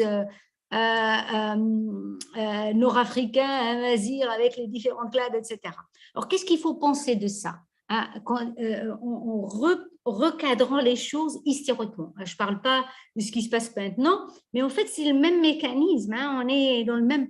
Pareil, les Émaziren, la bourgeoisie marocaine, algérienne, algéroise, le Tunis, etc., elle ne parle pas amazir, elle ne parle pas même pas arabe, elle ne parle surtout pas d'Erija, elle parle français, elle parle anglais, et tout ce qu'on veut, mais tout sauf les langues autochtones. Alors, est-ce qu'ils ne sont pas amazirs, même s'ils le sont génétiquement? Donc, recadrons ça historiquement. J'aimerais bien savoir ce que vous en pensez. Donc, je comprends les Émazirs qu'ils prennent ces grandes figures en tant que figures emblématiques, importantes pour la revendication, parce que quelque part, ils ont raison. Les chances que leur DNA est amazir nord-africaine est tellement haute, alors autant de revendiquer ce qui revient à l'Afrique du Nord. Mais en même temps, je comprends votre position en disant qu'il n'y a aucun sentiment, aucun affect pour Tamazir, aucun intérêt. Alors, est-ce qu'ils sont des Émazirs quand on se moque complètement de Tamazra et de Tamazir, etc. Donc là, je suis désolée, mais on est en pleine actualité. Après tellement d'années, rien n'a changé finalement. Merci beaucoup de votre patience, mais c'est fascinant. Sí, seguro que tienen todos mucho más que decir, pero me temo que ya no hay más tiempo. Lástima. Je réponds à Mina maintenant. Oui, Mina, tu as tout à fait raison. Mais lorsqu'on sort de la langue, les choses se compliquent énormément parce qu'en fait, il faut aller cas à cas. Par exemple, dans le cas de Apuleios, nous n'avons pas aucun indice qui nous fait penser que sa famille, il était d'origine d'autre que d'origine romaine, italique. Par contre, dans le cas d'Augustin, nous savons que son père, il est un descendant de colons afro-romains, mais par contre, sa mère, peut-être qu'elle était d'origine amazigh. Dans le cas de Septimius Severus, il était de famille punique par l'autre côté. Il y avait des migrations syriennes qui parlaient araméen. Il y avait beaucoup de marchands qui parlaient grec. Il y avait des communautés juives qui avaient arrivé des Cyrénées, qui s'étaient répandues. Il y avait des descendants des gens de Noirs qui venaient des oasis. Donc, lorsqu'on sort de la langue, c'est quelque chose de plus maîtrisable, c'est quelque chose que nous pouvons plus saisir du point de vue empirique. Lorsqu'on sort dans le point de vue des origines génétiques ou d'autres, les choses se compliquent énormément. Mais il y a tous les cas que vous avez. Il y a des populations qui sont arrivées jusqu'au IIIe siècle et qui ne sont pas mélangées avec des populations autochtones. Il y a eu aussi des mariages interethniques. Il y a des descendants de plusieurs origines. Donc, les choses se compliquent énormément. Ce que je veux dire, c'est que identifier Augustin Apuleios ou Septimius Severus comme amazigh, sûrement, c'est quelque chose étrange au même sujet. Si on demande aujourd'hui, nous n'avons pas ce privilège d'avoir Saint-Augustin Apuleios. Mais d'après notre connaissance de leur ouvrage, sûrement, si on les identifie comme amazigh, ils vont s'étonner. Mais en tout cas, il est vrai que toutes les situations que tu as posées, toutes ces dons. Il y a tous les cas de mariage interethnique, des cas de descendants des colons qui ne sont pas jamais mélangés avec les indigènes, des indigènes qui ne sont pas amazirs, qui sont d'origine punique ou qui sont d'origine des Hardanen, qui sont des descendants des agriculteurs des Oise qui ne sont pas d'origine amazique, mais qui sont amazirisés. Donc, c'est extrêmement. La diaspora juive, il est très, très important dans beaucoup de communautés. Et donc, c'était un espace sociolinguistique très, très complexe, l'Afrique du Nord dans l'Antiquité.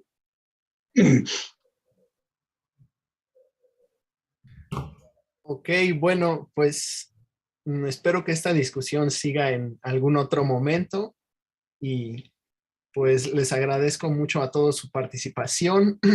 Y ahora en 10 minutos vamos a tener la conferencia de Elizabeth Fentres, que se llama Rome and the Amazigh.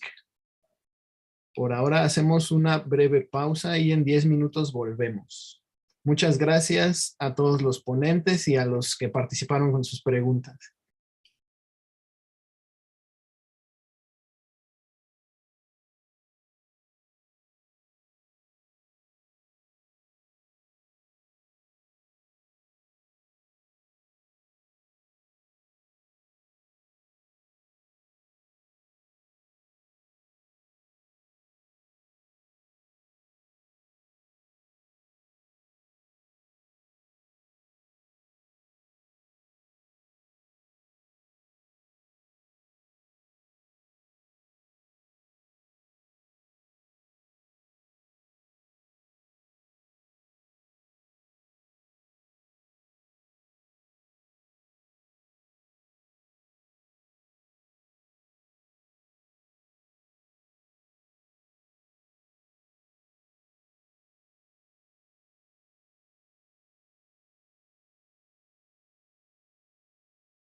Good evening, everyone. Welcome back to this fourth conference with Elizabeth Fentress. It is a great honor for all of us, Elizabeth, to have you here. Today you will be speaking about Rome and the Amazigh, which is a topic that you know perhaps better than anyone. You're one of the leading archaeologists specializing in Italy and North Africa. We decided to invite you because we came across your work inevitably while studying our own topics.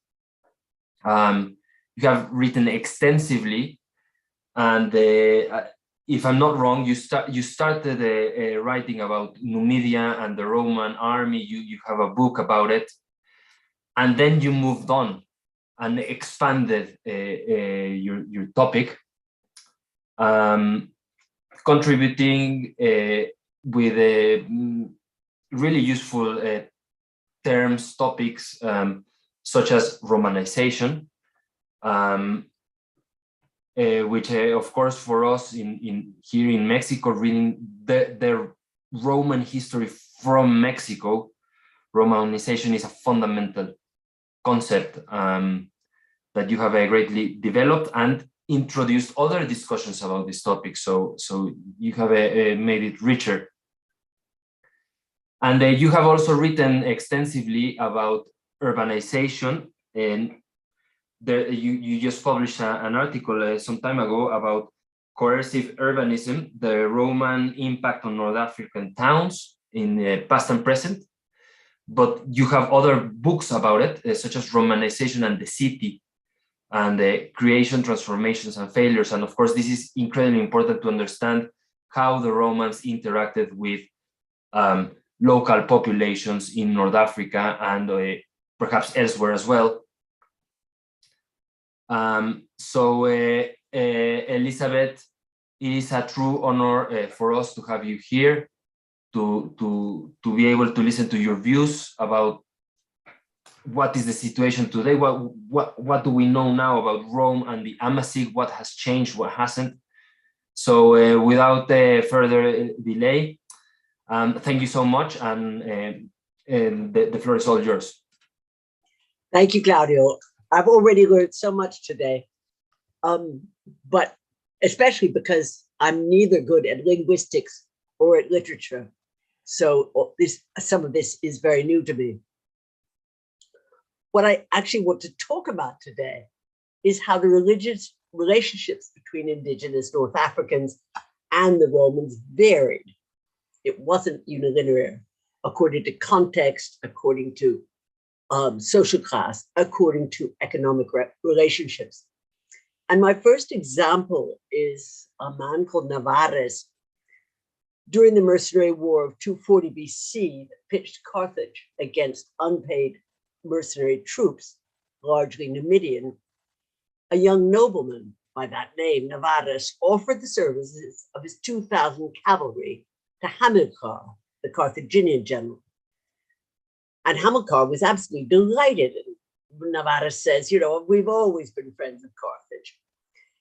And so Hamilcar offers his daughter to Navarres in return for his allegiance. That he was betraying his countrymen does not seem to have disturbed the young opportunist, just as Jugurtha, in future years, would manipulate both his own family and the Roman Senate. The Amazigh elite communicated using exactly the same language and cultural form of their peers.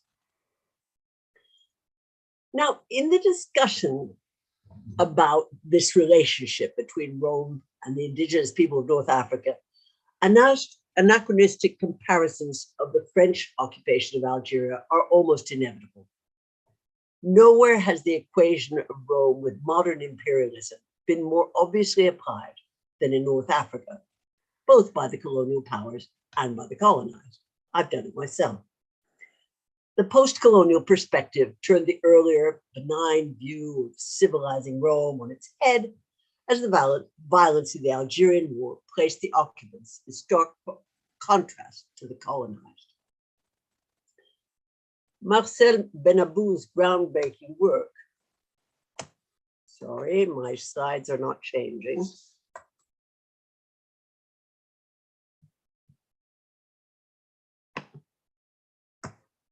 There we go, sorry. La résistance africaine à la romanisation. Beg your pardon, Elizabeth, your slide didn't change. So now it did. We see the same slide. We're seeing the same slide. You see that? We see the same slide. So perhaps it's best if you just exit and share it again. Okay. Now it's not doing. Now I'm not seeing any slides at all. This is bizarre. Should I stop your sharing myself and then you can go back to your computer? Okay, stop. I'll riprendere la condivisione. No. This is very bizarre. Okay, I'm going to leave my PowerPoint. And then I'm going to put it on again. So now you're not sharing your screen. Okay. And you can share it again and start again, no problem. Okay. So I mean, sharing the slides. Sorry, this is bad. It's no problem. No problem at all. Problem for me.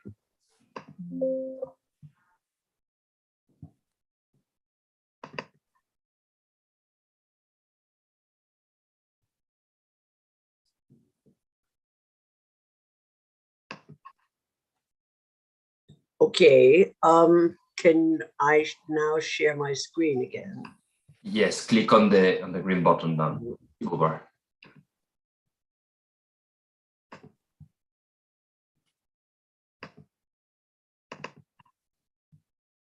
Okay, it's starting, and now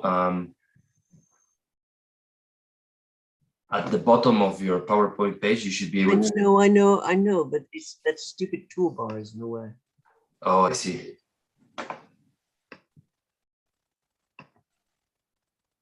Okay, does that change? Brilliant. Excellent. We've lost Benabou, doesn't matter. Anyway, the Résistance africaine à la romanisation provided a reading of resistance to acculturation by Rome from the point of view of indigenous North Africans. Yvon Tébert, in a rebuttal, argued that rather than looking to ethnic groups or geography as essential determinants of the division between Roman and non-Roman, we should examine the social formation of North Africa in the Roman period. The class structure would give a much better basis for predicting the results of Romanization than any supposed division between Amazigh and Italian. The debates continued in terms that have not varied much. More recently, the focus is switched to identity and its expression, allowing discussion of agency outside the very narrow circle of people who could be defined as elite. Domestic form and religion provide rich fields for this sort of analysis, as to a lesser extent does material culture as a whole. But in general, much less attention has been paid to the economic factors at work. In a paper 20 years ago, which referred to Romanizing Berbers, I returned to Tébert's recommendation and outlined the social preconditions for the Romanization of North Africa, concentrating on social and economic realities in the centuries just before and just after the Roman conquest. Since that paper, there's been a lot of new archaeology, which has thrown new light on the pre-Roman period, making it even more clear that the indigenous peoples of North Africa were the protagonists of its urbanization. Our story thus starts on the high plains of Numidia, where cities such as Altiboros and Shemtu have shown deep stratigraphies reaching down to the 9th or 8th centuries BC. This is Shemtu. You can see we're 5 meters down there. And it's a tiny sondage, but right down at the bottom, we've got square houses built of stone at a time when Rome itself had no square buildings. They lived in huts. So This is significant. On the island of Jerba, the town whose ancient name we don't know, of Burgu, has also produced evidence for settlement of that date. It's in the interior of the island, and it's not Punic. The arrival of the first Phoenician colonists at Utica and then at Carthage a few decades later thus had nothing to do with the initial Amazigh urbanism. Outside the immediate territory of Carthage and some of the coastal cities, most of North Africa remained independent, although in the course of the 3rd century, Carthage annexed more land and gathered substantial amount of tax from its inhabitants. However, you can see with those red dots on the map, numerous other towns which seem to have had real urban status, independent city territories. Certainly the Numidian king Mekipsa's capital at Sirte, but also all those towns qualified as Regia, Themida, Bula, Hippo, Zama, as well as Shemtu, Kapsa, and Thevest. And there were other towns further afield, Volubilis, Banasa, Leptismania, obviously, that was taken over by Massinissa. These two towns, too, had urban elites who may have owned private estates. Pre-Roman oil presses have been found at Sirte, along with Punic-style houses, although the fact that the oil presses were within the town might suggest that there were as yet no permanent buildings on the estates. Elsewhere, we have firm evidence for villas and farms during the 2 centuries before Roman occupation. This is from our survey on the island of Jerba in southern Tunisia, which shows a dense network of large, substantial villas dating from the 2nd century BC, interspersed with smaller sites that may have housed local cultivators. At Takape, Gafsa, Pliny marveled at the fertility of the irrigated oasis and the high sale price of the land within it. Variously, these towns will have owed allegiance, perhaps taxes, to Numidian or Mauritanian monarchs, but otherwise they can be seen as rather ordinary Mediterranean towns with their own territory and town centers. Impressive temple foundations, city walls have been found at Volubilis, Duga, while at many of the sites, a monumental tomb is found just on the edge of the city, in the classic position of a heroine. The occupant of the tomb might be royal, as at Siga, or simply noble, as probably at Thuga, Sabratha, and Burgu. And of course, this is the great tomb with the bilingual Punic and Libyc inscription that shows the entire structure of the city government. Africa at the beginning of the 2nd century BC was thus occupied by a series of towns and their territories, whose internal structures resemble those of the rest of the Mediterranean. At most of the coastal towns, such as Vixus or Kekwan, the elites were probably largely Punic, but further inland they were Amazigh, Libyan, Numidians, or Maori, whose Punic culture had some Hellenistic overlay. They occur in our sources as nobiles, illustriores, primores. In their interaction with others, the Berber elites of North Africa spoke more than one language. Here we go to bi and trilingualism again. Their own Libyan, Punic, and occasionally Greek or later Latin. Massinissa visited Delphi, where he made a dedication, and Numidian mercenaries fought in the armies of Rome and Macedonia, as well as those of Carthage. We learn from Strabo that Mekipsa installed a Greek colony in his capital at Sirte. The bi and trilingual culture is characteristic of Berber elites at all periods, moving ably between the hegemonic culture and their own code switching. They were linked to each other and to the Carthaginians by family ties, as well as strategies of allegiance. Above those elites were the kings, who might marry into the Punic elites, as did Syphax, king of the Mycenae in Numidia, who married the daughter of Hamilcar, Sophonisba. Rather than opt for a single cultural allegiance, Syphax's rival, Massinissa, exploited all of his cultures to the hilt. He dressed and fought like a Roman, He spoke like a Carthaginian, and he sent his sons to Greece like a Hellenistic monarch. His coinage, we've seen this one before, portrays him in the latter role, deeply Hellenistic. The forms of the Numidian kinship clearly reflect those of the Hellenistic monarchies elsewhere in the Mediterranean. Now, the most obvious example of this is the Numidian use of the architecture of Macedonia. This is the royal tomb of the Medresan. It's a huge stone monument with a drum ornamented with ionic columns, sited in a vast cemetery north of the Ores Mountains.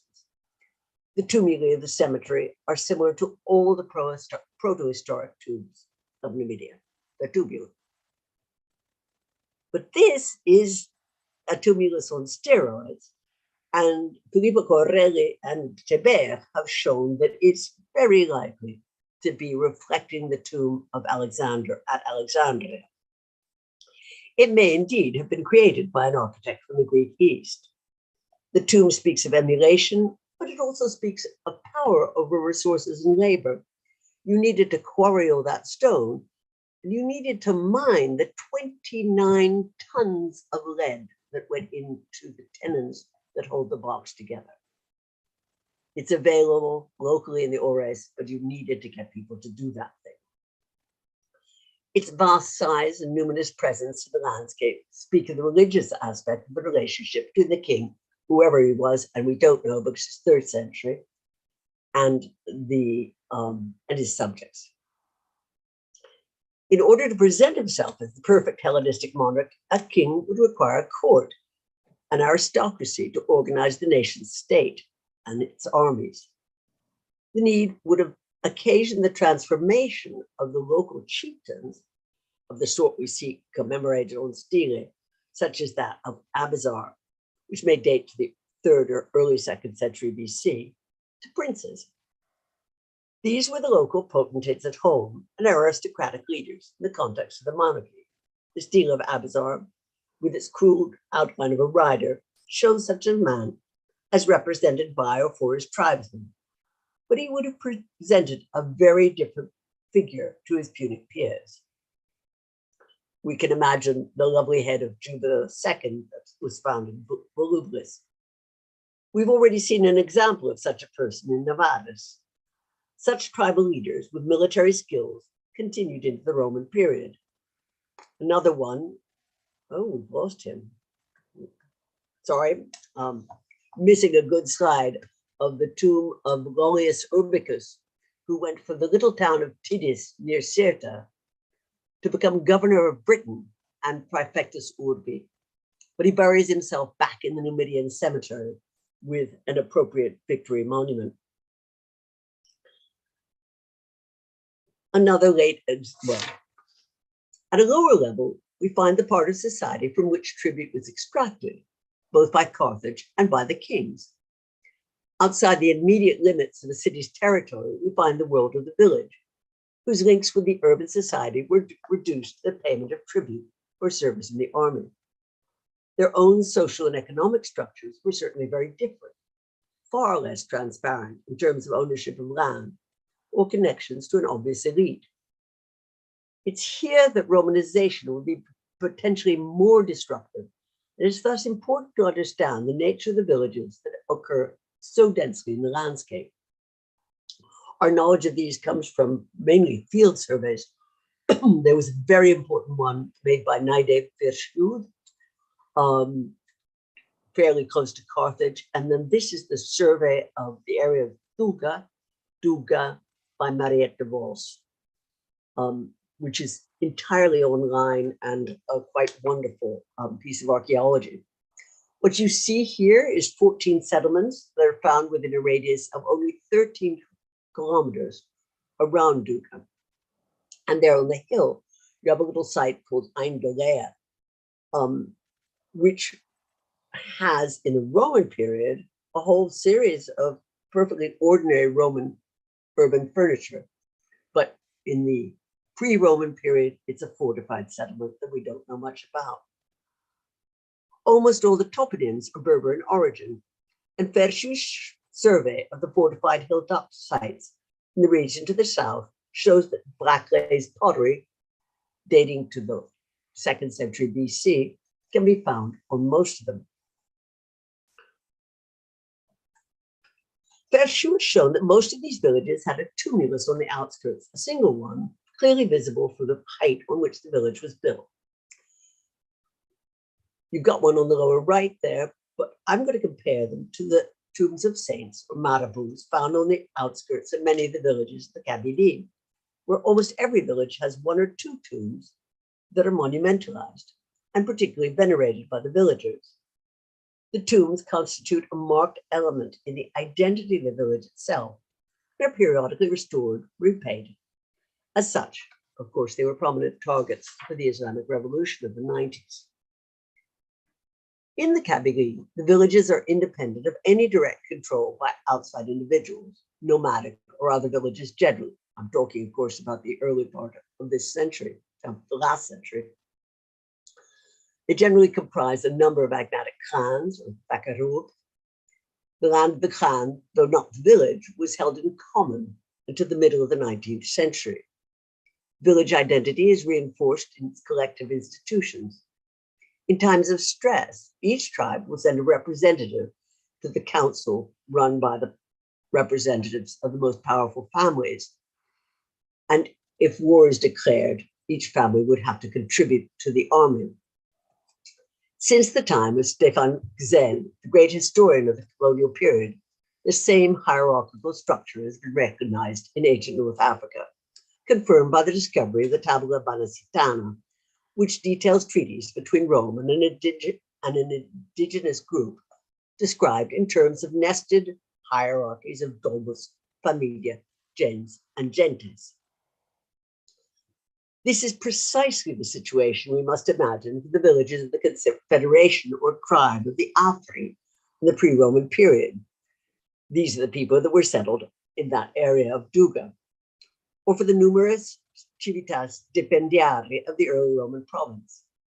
The administration of these settlements by a council of elders, similar to that found in modern villages, is suggested by the numerous references to señores and príncipes, who certainly represent the leading citizens of each village or tribe.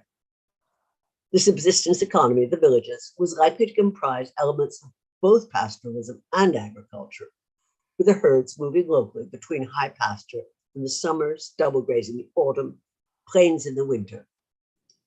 For those within its territory, a substantial percentage of their produce was taxed by Carthage. But although the villages were not entirely outside the market, for some form of their income probably derived from the pay that the men gained as mercenaries, we must assume that the economy was basically one of subsistence, with taxes paid in kind. The society just described corresponds closely with Gellner's model of social relationships in agrarian societies, with members of an elite in close communication with their peers, and with strongly marked cultural differentiation from the agrarian society to which they were tied by bonds of kinship. In contrast to the strong horizontal bonds of the elite, the isolation of these small enclosed communities was increased by the lack of effective markets. And again, and I think it's an important exception to this rule, would be the service of the men as recruits to the Numidian armies or to the mercenary armies. Insofar as many areas of North Africa already presented the characteristics of Mediterranean city territories, the transition towards a Roman market-based economy would have made much difference.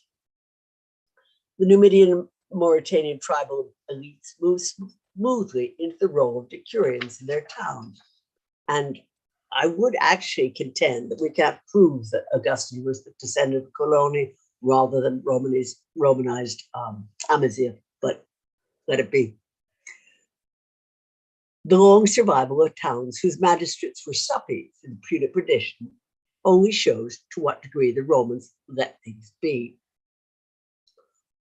What we do see in early phases, apart from the Augustan colonies themselves, is the introduction of groups of veterans and other Roman citizens into the communities of the territory of Carthage. These are all these red dots.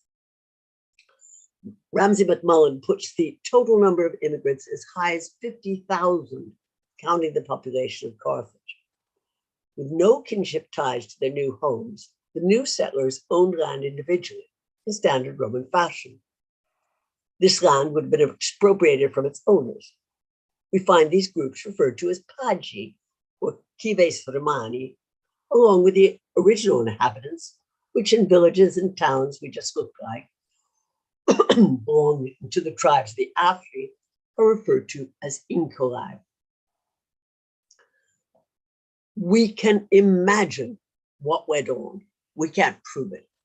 But for starters, of course, nobody spoke the same language.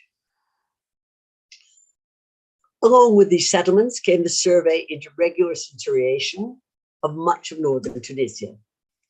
The survey measured and defined areas for taxation, distribution, acquisition. In these new lands between the villages, new dispersed farms emerged as the commonly held pasture of the clans had to give way to Roman law.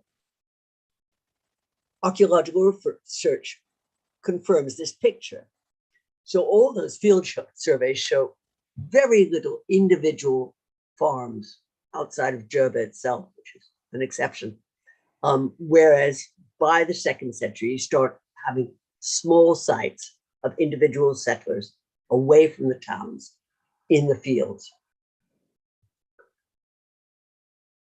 This then is what Mattingly has called the African landscape of opportunity, which he sees as stimulated by the infinite possibilities for producing, selling grain, particularly oil, that were created by the Pax Romana and the immense Mediterranean-wide market, which it engendered.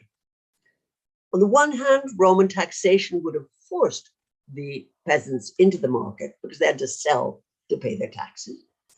And on the other, 2nd and 3rd century AD individuals, such as the conductores of the Fundi Alfidianos, or Grebonianos, or T. Flavius Secundus of Sicilium, whose epitaphs detail the large number of trees they planted, could take advantage of the opportunities provided by the market by investing in the improvements needed to intensify the agriculture. Irrigation systems, largely indigenous in origin, like those Fogara, could be harnessed to arboriculture and market gardening, while the insatiable desire for grain at Rome created an infrastructure in the form of great big fleet that facilitated the marketing of other projects, like olive oil or pottery. As the market extended, we may easily imagine that the earlier elites, both Punic and African, took full advantage of the situation. There are also figures like the harvester of Maktar, who's terribly well known, who managed to accumulate enough as a migrant laborer to acquire an estate, ending his life as a decurion and censor at Maktar. Like him, many individuals with humble origins may have managed to acquire property, build a farm, pass on an estate to their families. But exactly how any individual move from the collective family property to a private estate is something we cannot know about. Individual grants, marriage to somebody with a grant, straightforward appropriation of collective property, as happened in Scotland, and purchase with money earned from military service are all possibilities.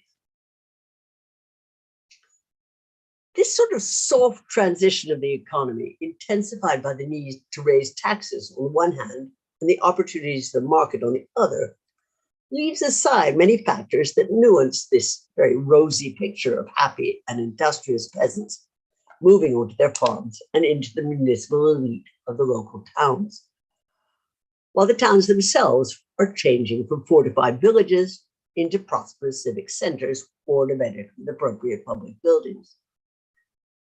The expropriation of land for transfer to the new immigrant settlers can hardly have been painless and is likely to have caused lasting enmity between the new settlers and the old inhabitants.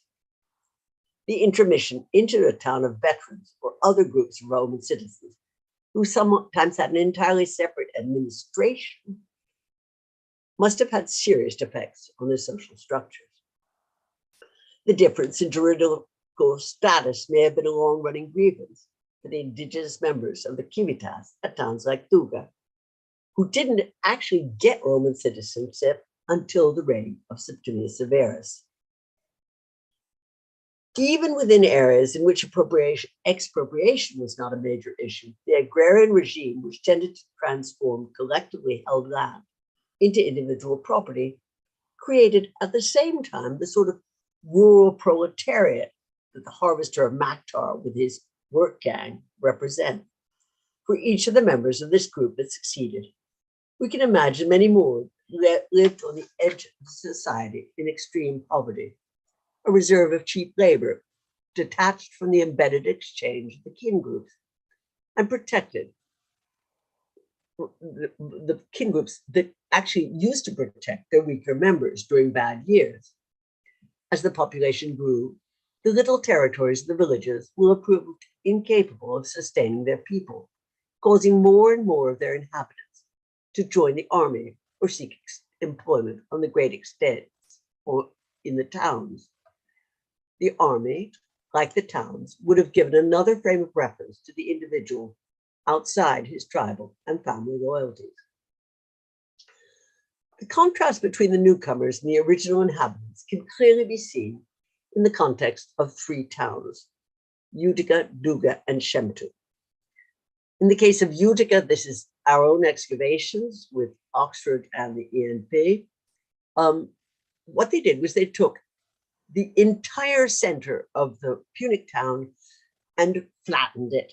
They removed up to 2 meters of deposition so that under the Roman Forum, you can see on the left, you're halfway into an archaic cistern. Everything there was eliminated, which is really quite a striking act. You can see it again here. This is the basilica, which is covering an archaic kiln, and there's nothing in between. So the 3rd century BC is missing, as is the 2nd and the 1st. And, you know, this is really weird because you have Carthage, which is the enemy in which you raise and you flatten and you get rid of it. But Utica was an ally. So it's an extraordinarily odd piece of behavior. And then, Lezine had already shown this, our magnetometry brings it up.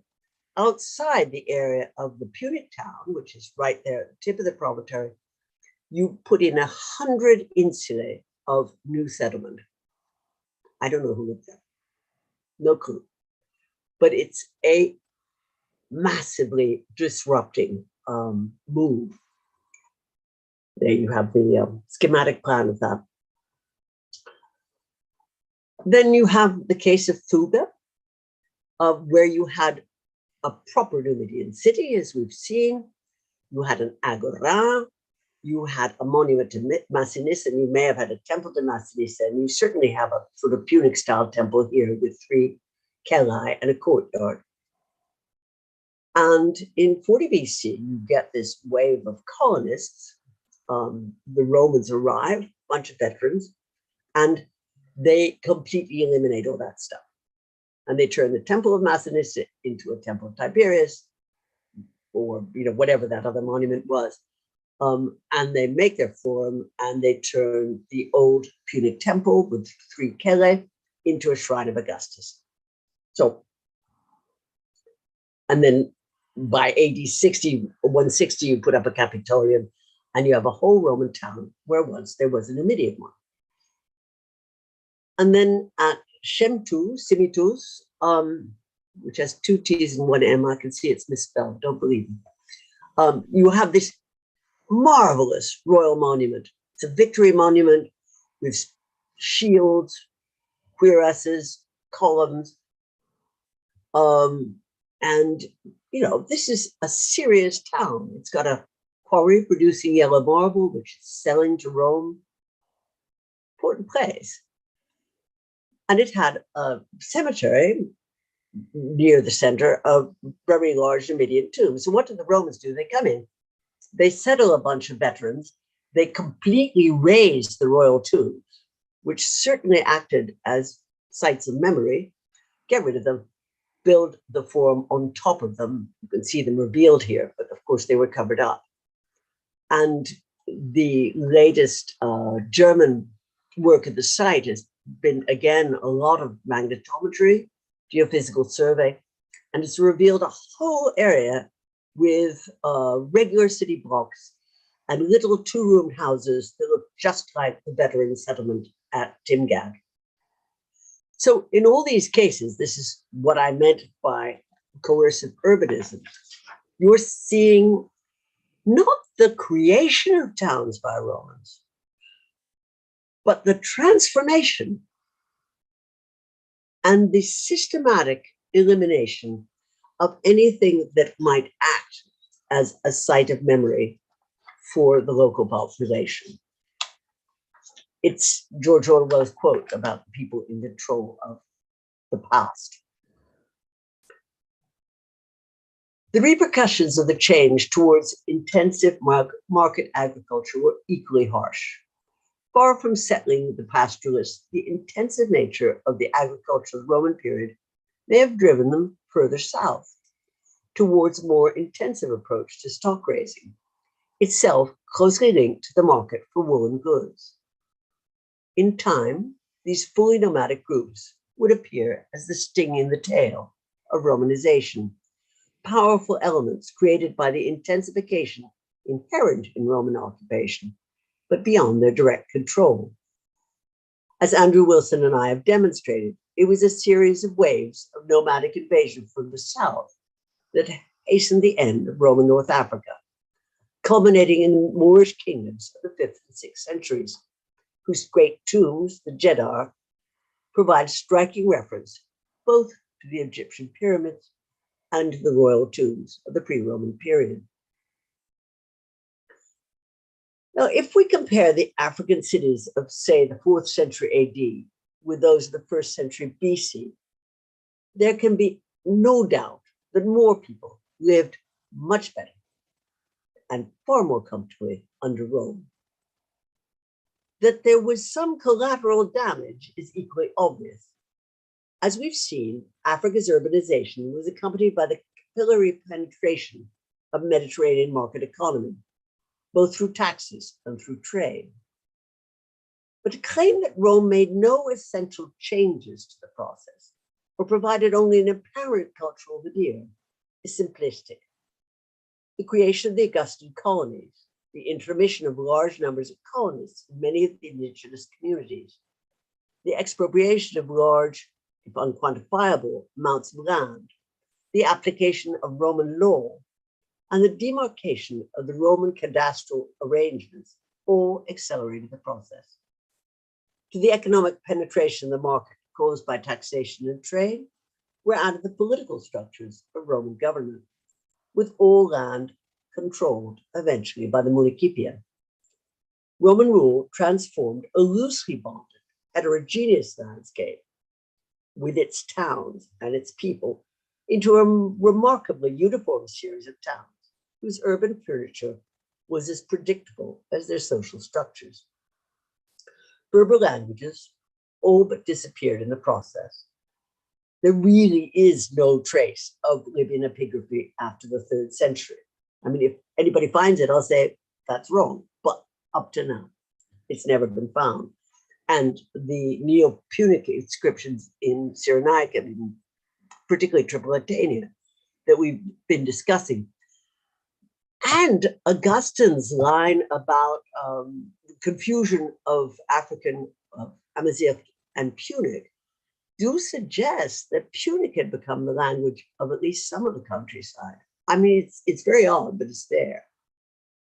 I think, digression, I think that Amazigh survived in the Kabyle because in all those classifications, Kabyle is off to one side. So I think that it is a survival.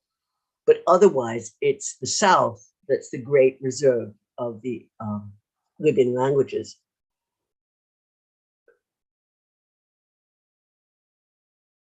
The mechanisms of all these transformations were complex, but they're hardly dependent on the elites alone. So I'm basically viewing the process of Romanization as a progressive disembedding of the economy and eventually the individual. The loss of reciprocity within the village was, for many, made up by the growth of the market outside it. Control of the market and of agricultural land were different routes to power, and eventually to the creation of class structures within the community. As family and clan ties loosened, the individual was more able to choose to change his dress, name, language, and they did change their name. The process was probably less uniform within any given family.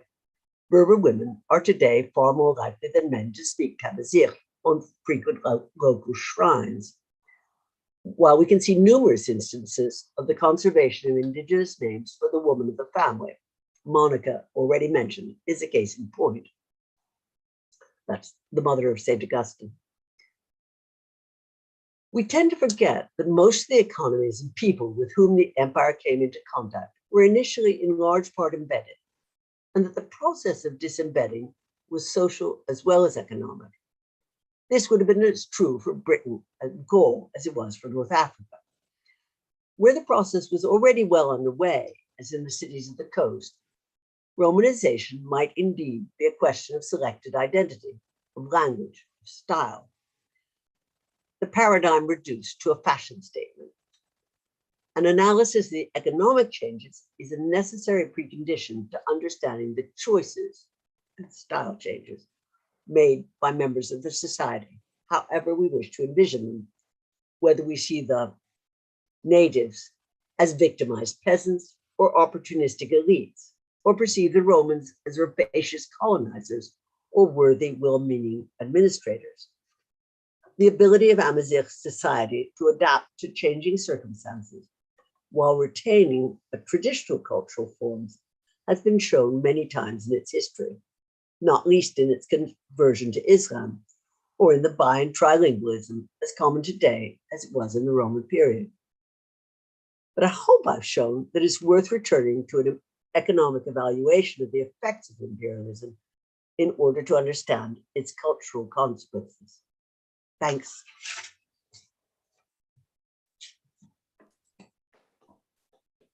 Thank you, Elizabeth.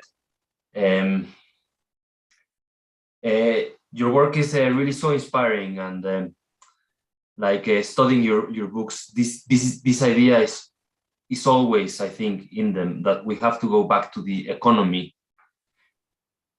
whether we're studying literature and reading your books or in general, we have to look at the economy.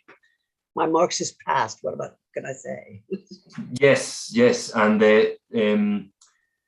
I think that's part of what has been so inspiring, but it's also very refreshing that you look at cultural aspects that emerge from that, and then you make the depiction of Romanization more complex than two-sided story only, and so this is fascinating.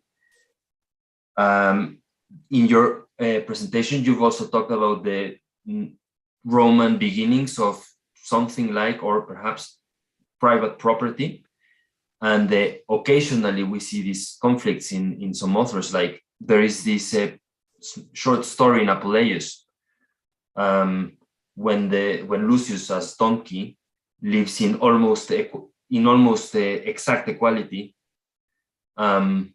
with Hortulanus, and you've just been talking differently about that. That's nice. I hadn't thought that. No.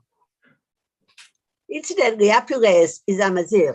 He's the only person who ever said he was Amazigh. He said, "I'm half Numidian, half Gaichu." I have to say he's an Amazigh. Indeed. So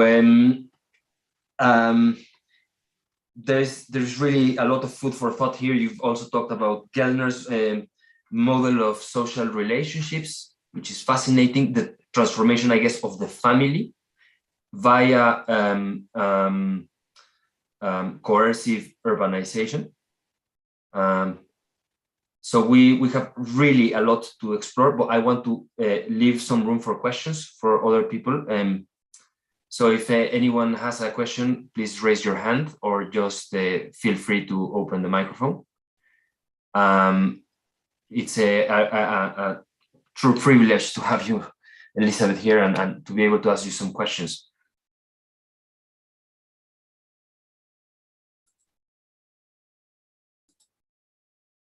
I think it's Mena. Mena, are you raising the hand? Yes. Yes, please. It's more.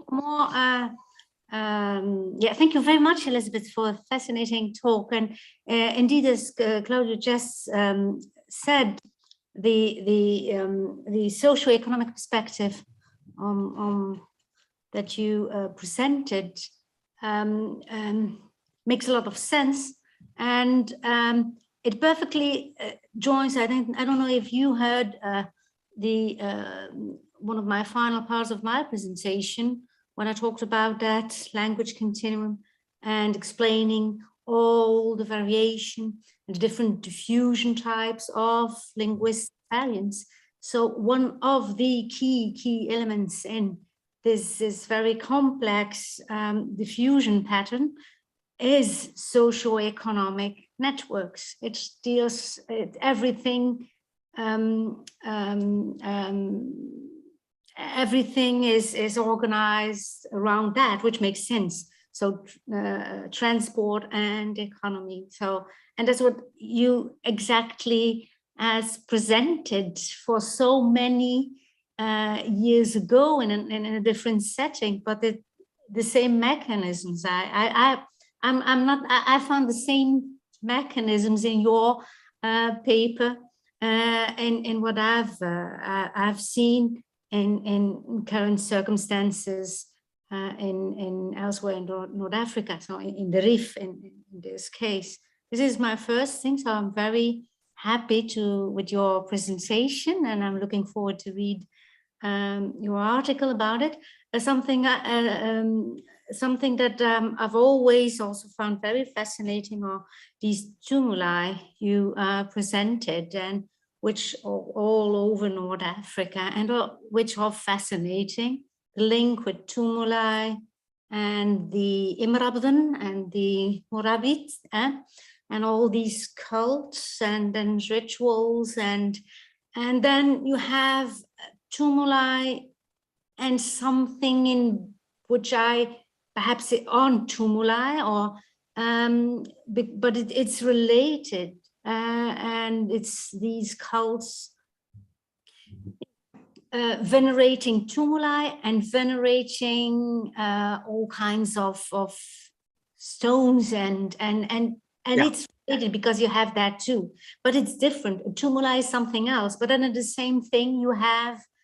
It's also worshipped as the Murabit. You have often as Lella and not as Sidi. Lella Razrot. Lella Razrot means literally, stone, saint of stone. So stone saints. So and which is common all over North Africa. So I wanted to ask you whether you see a difference between these veneration of tumuli and stones, or everything that deals with stones, and the Murabutism or Maraboutism.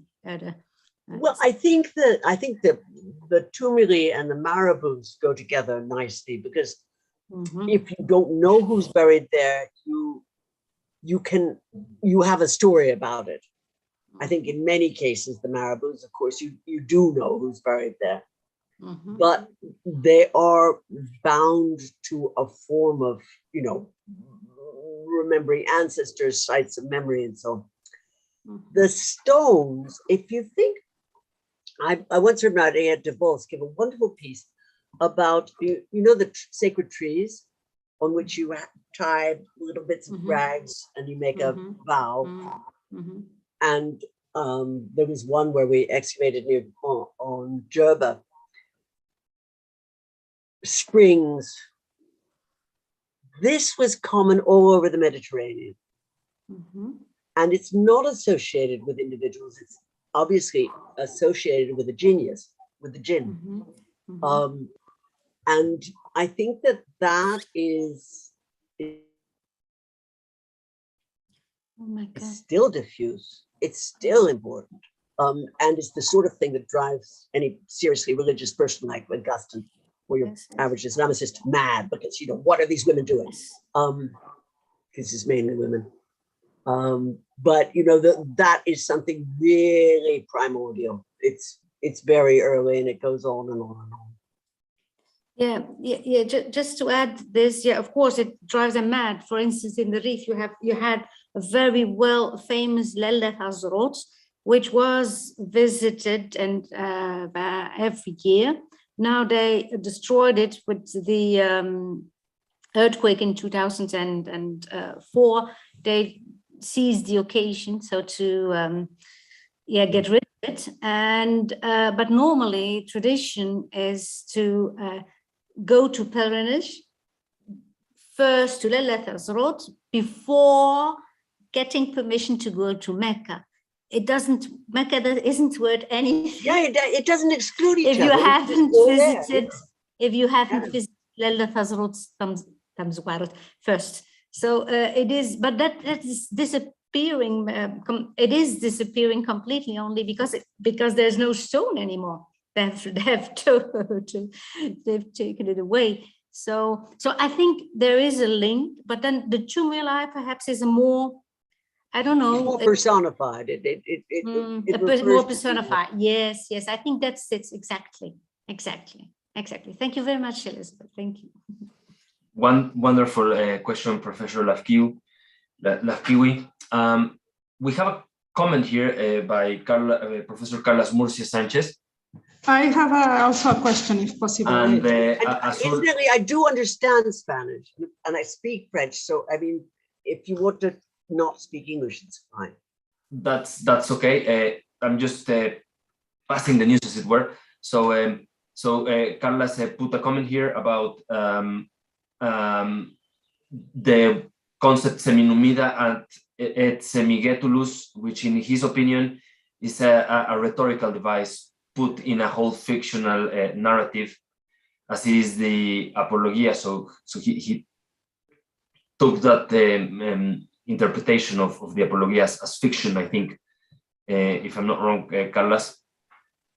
And Azul Ramirez also has a question. So I wonder if you want to go to Carlos' comment first, and then we move to Azul's question. I think that Carlos believes that every member of the decurion class in Roman towns was descended from a colonist. I think that a lot of Numidian people made it into the decurion class, changed their names, got citizenship, never looked back. And, you know, in a sense, it's irrelevant. But then you get these people, there's a guy in Timgad who calls himself Jugurtha, for example, as a nickname. You know, his name is T. Flavius, something or other. But he calls himself Jugurtha, so that the self-ascription of being half Numidian, half Gaitri, yes, it's rhetorical, but it probably reflects the way that he presents his identity. And he must have some basis for it. And Maduris is right there at the intersection, so. Azul, do you want to ask your question? Yes, please. ¿Quieres que está bien si la digo en español, Elizabeth, así otras personas entienden? I'll try. Or no, or if you prefer, I can do in English or in French. Well, what I want to say is just that, just a comment and a question, and because I don't hear very well, have problems with my connection, and your presentation was absolutely interesting for me. I did my PhD in ethnoarchaeology in the Rif with Imrabdem, or the Marabout, and j'ai utilisé, how to say that in English, I used the Gellner theory of in anthropology of the science of the atlas, but I use it as in a way in archaeology to mark the the sense, you know, Sure. the place. So I didn't hear that you say something about Gellner, or No, I wasn't talking about the Gellner.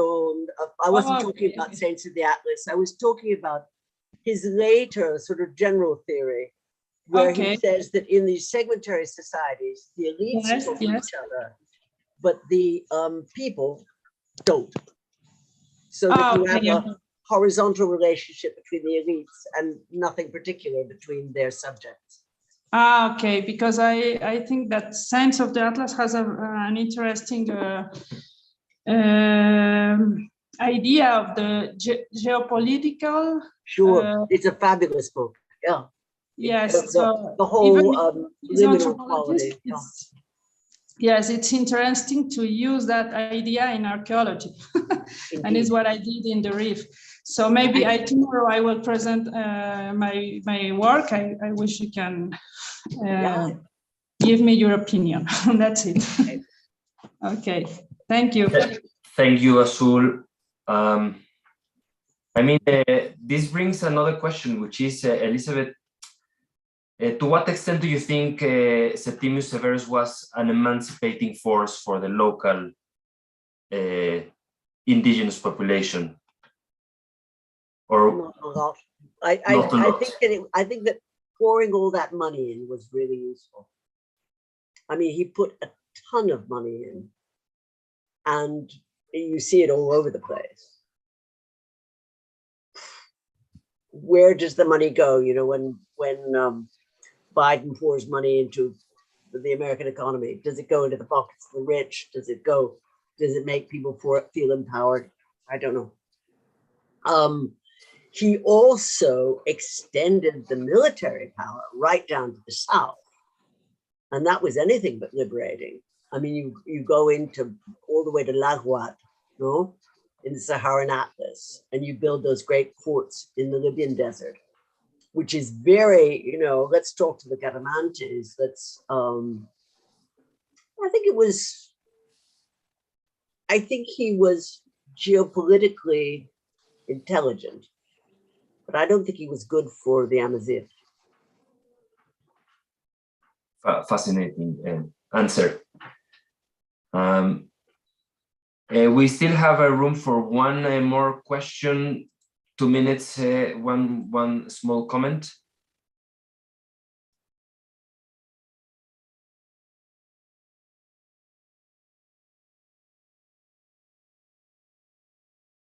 Well, in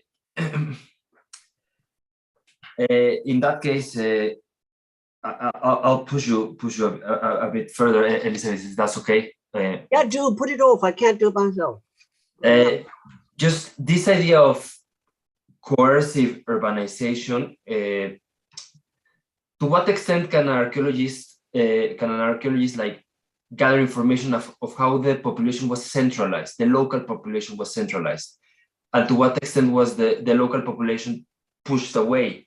Because if you're bringing veterans, presumably, like in a place like Bath, you attract people from everywhere. Well, you have good epigraphic evidence for what's going on in places like Duga, because you actually have inscriptions that talk about both parts of the city, the Romans and the Numidians, and you've got that in a whole bunch. There's a man called Samir Aunala who studied this extensively, and he's very, very good. And you can see veterans coming into the communities, but they're not necessarily pushing people out. You know, they are taking half the land, let's say, or 3/4 of the land, whatever they took. But you continue to get these towns with a double community. And they're referred to by Aunala as les communes doubles. It's you know, it's been a standard thing. From archaeology, what you see is, you know, in the pre-Roman landscape, you only have villages. You don't see any small farms. You don't see anybody living on the land. People say, oh, well, that's because they didn't use pottery, but they did, so it doesn't count. And then in the 2nd century, you start seeing people going out on the land, but usually to build solid farms. You know, these are the people I would see as coloni, as settlers. Fantastic. And Apuleius would be that sort of. Apuleius is, my guess is that he genuinely did come from an elite Numidian family that integrated itself into Madur. And that on his mother's side, he could have been Gaichu. Why not? I believe that the distinction between the two NB is linguistic, and I've said that, but I can't prove it. It's fantastic, yes. So it's 1:30 already. On behalf of all our team, we want to thank you, Elizabeth, for this fascinating talk, for your generous answers to our questions. We presumably should have prepared better our questions, but there is a feeling in the air, like a tension, like things that we need to look Hunger. at. Yes, and we're coming into that, and your work has been absolutely fundamental for us. So thank you very much, Elizabeth. Thank you, everyone, and please don't forget that we're coming back. We're coming back at 2:15 Mexico City time. Yes, thank you, Elizabeth. Thank you, everyone. Thank you. And have a good lunch, dinner, whatever is your time. Thank you.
Ok. Buenas tardes a todas y a todos. Gracias por acompañarnos en este coloquio. Vamos a dar inicio a la sesión 5, Estudio Filológico de Fuentes Griegas. Para esta sesión vamos a contarlo con la participación de dos investigadores. Primero con la ponencia del doctor Bernardo Berruecos Frank, algunos pasajes sobre las lenguas del norte de África en las historias de Heródoto. Bernardo Berruecos Frank es licenciado en Letras Clásicas por la UNAM, maestro en Filosofía y Estudios Clásicos por la Universidad de Barcelona, doctor en Filología Griega por la misma universidad y en Filosofía, especialidad Histoire de la Philosophie Ancienne por la Aix-Marseille Université. Actualmente es investigador del Centro de Estudios Clásicos y miembro del Sistema Nacional de Investigadores desde 2016. Vamos a escuchar al doctor y al final daremos espacio para las dudas, preguntas, comentarios. Sin más preámbulo, por favor, Bernardo, te cedo la palabra. Muchísimas gracias, Andrea, y bueno, pues muy buenas tardes a todas y a todos aquí en México. Good evening and bonsoir. Antes que nada quisiera agradecer a todo el equipo que hizo posible este maravilloso coloquio, a Azul, a Wash, a Camila, a Fernanda, a Alberto, Tonali, a Andrea, a todos, varios más, ¿no?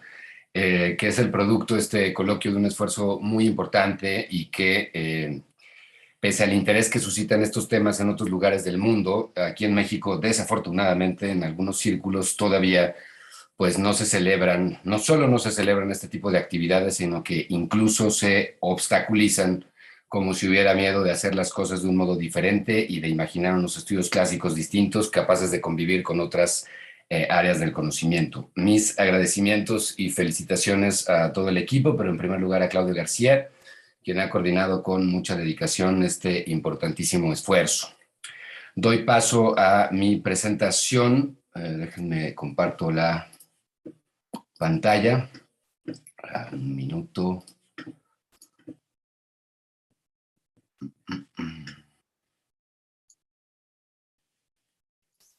Uf, creo que no la veo. A ver, esperen un minuto. A ver, compartir pantalla. Creo que es este.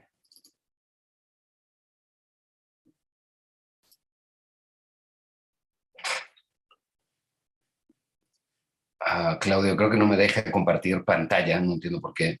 Déjame ver. Arturo, están habilitados todos para compartir pantalla, ¿verdad? Ok. Por alguna extraña razón, abrir preferencias del sistema. A ver, esperen un minuto. Lo siento. No hay problema, Bert, tómate tu tiempo.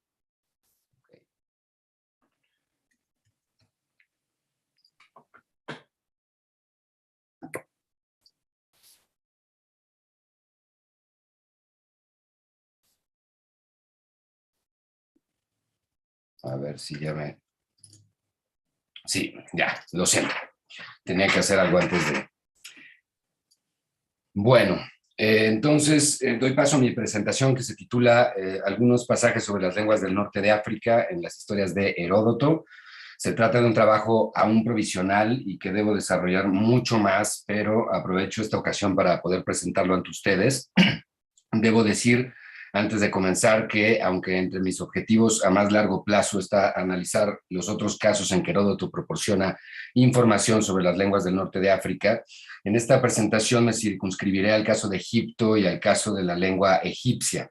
Espero poder desarrollar más esta investigación para incluir los otros casos relevantes.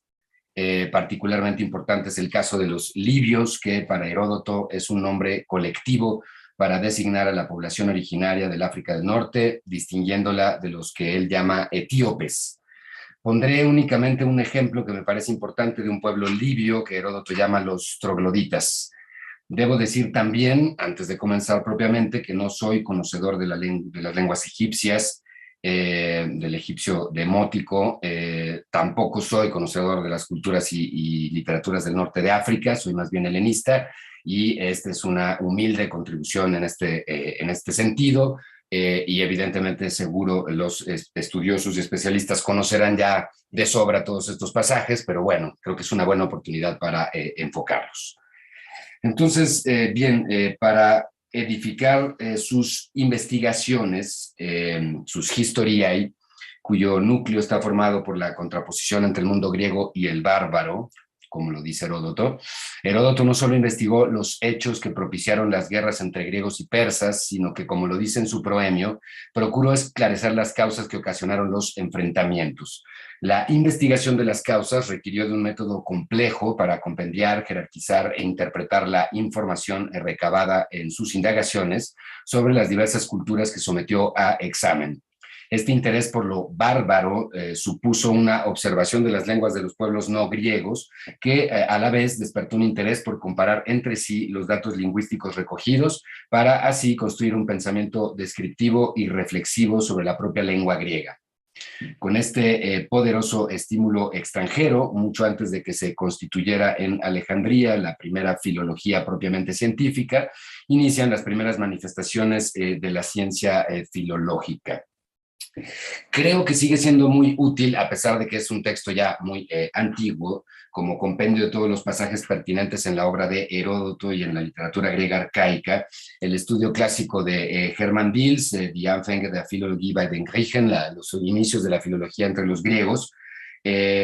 En este trabajo se sostiene con muchos ejemplos como Heródoto, junto con Demócrito particularmente, son los grandes cofundadores de la ciencia filológica a ojos de Hermann Diels.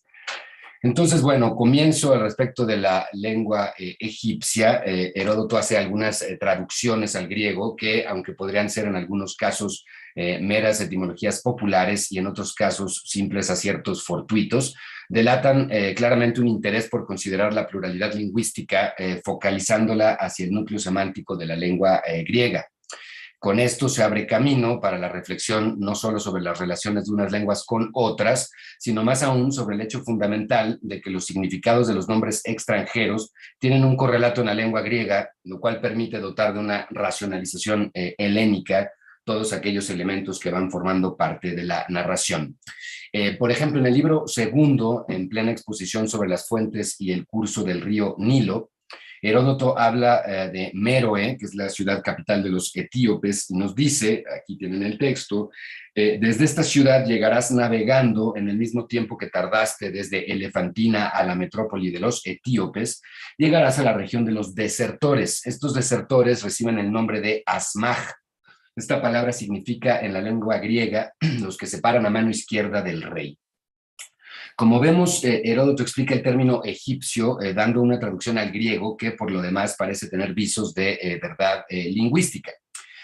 Lloyd, en su comentario al libro segundo de Heródoto, explica la discusión que es más bien de índole egiptológica en torno a qué palabra egipcia se podría haber referido Heródoto. Es posible que el asmaj de Heródoto haga referencia a esta voz que tienen hasta arriba de la diapositiva egipcia, que significa izquierda, ¿no? Con lo cual Heródoto estaría en lo correcto.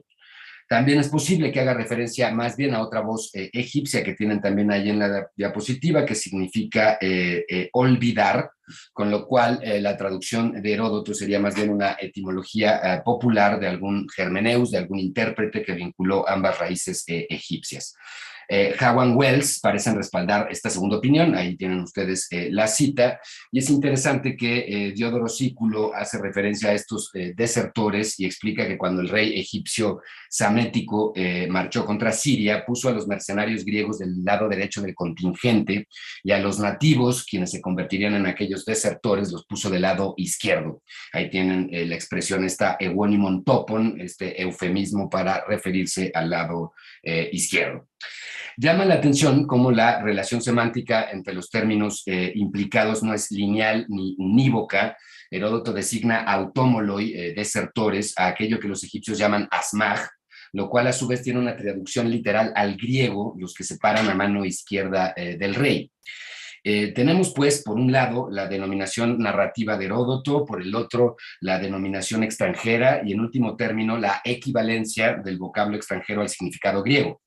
Estos tres niveles de significación, digamos el nivel narrativo, el nivel originario y el nivel translatológico, forman sin embargo una unidad, ¿no? Porque Heródoto explica el término narrativo que decidió emplear, ¿no?, los desertores mediante un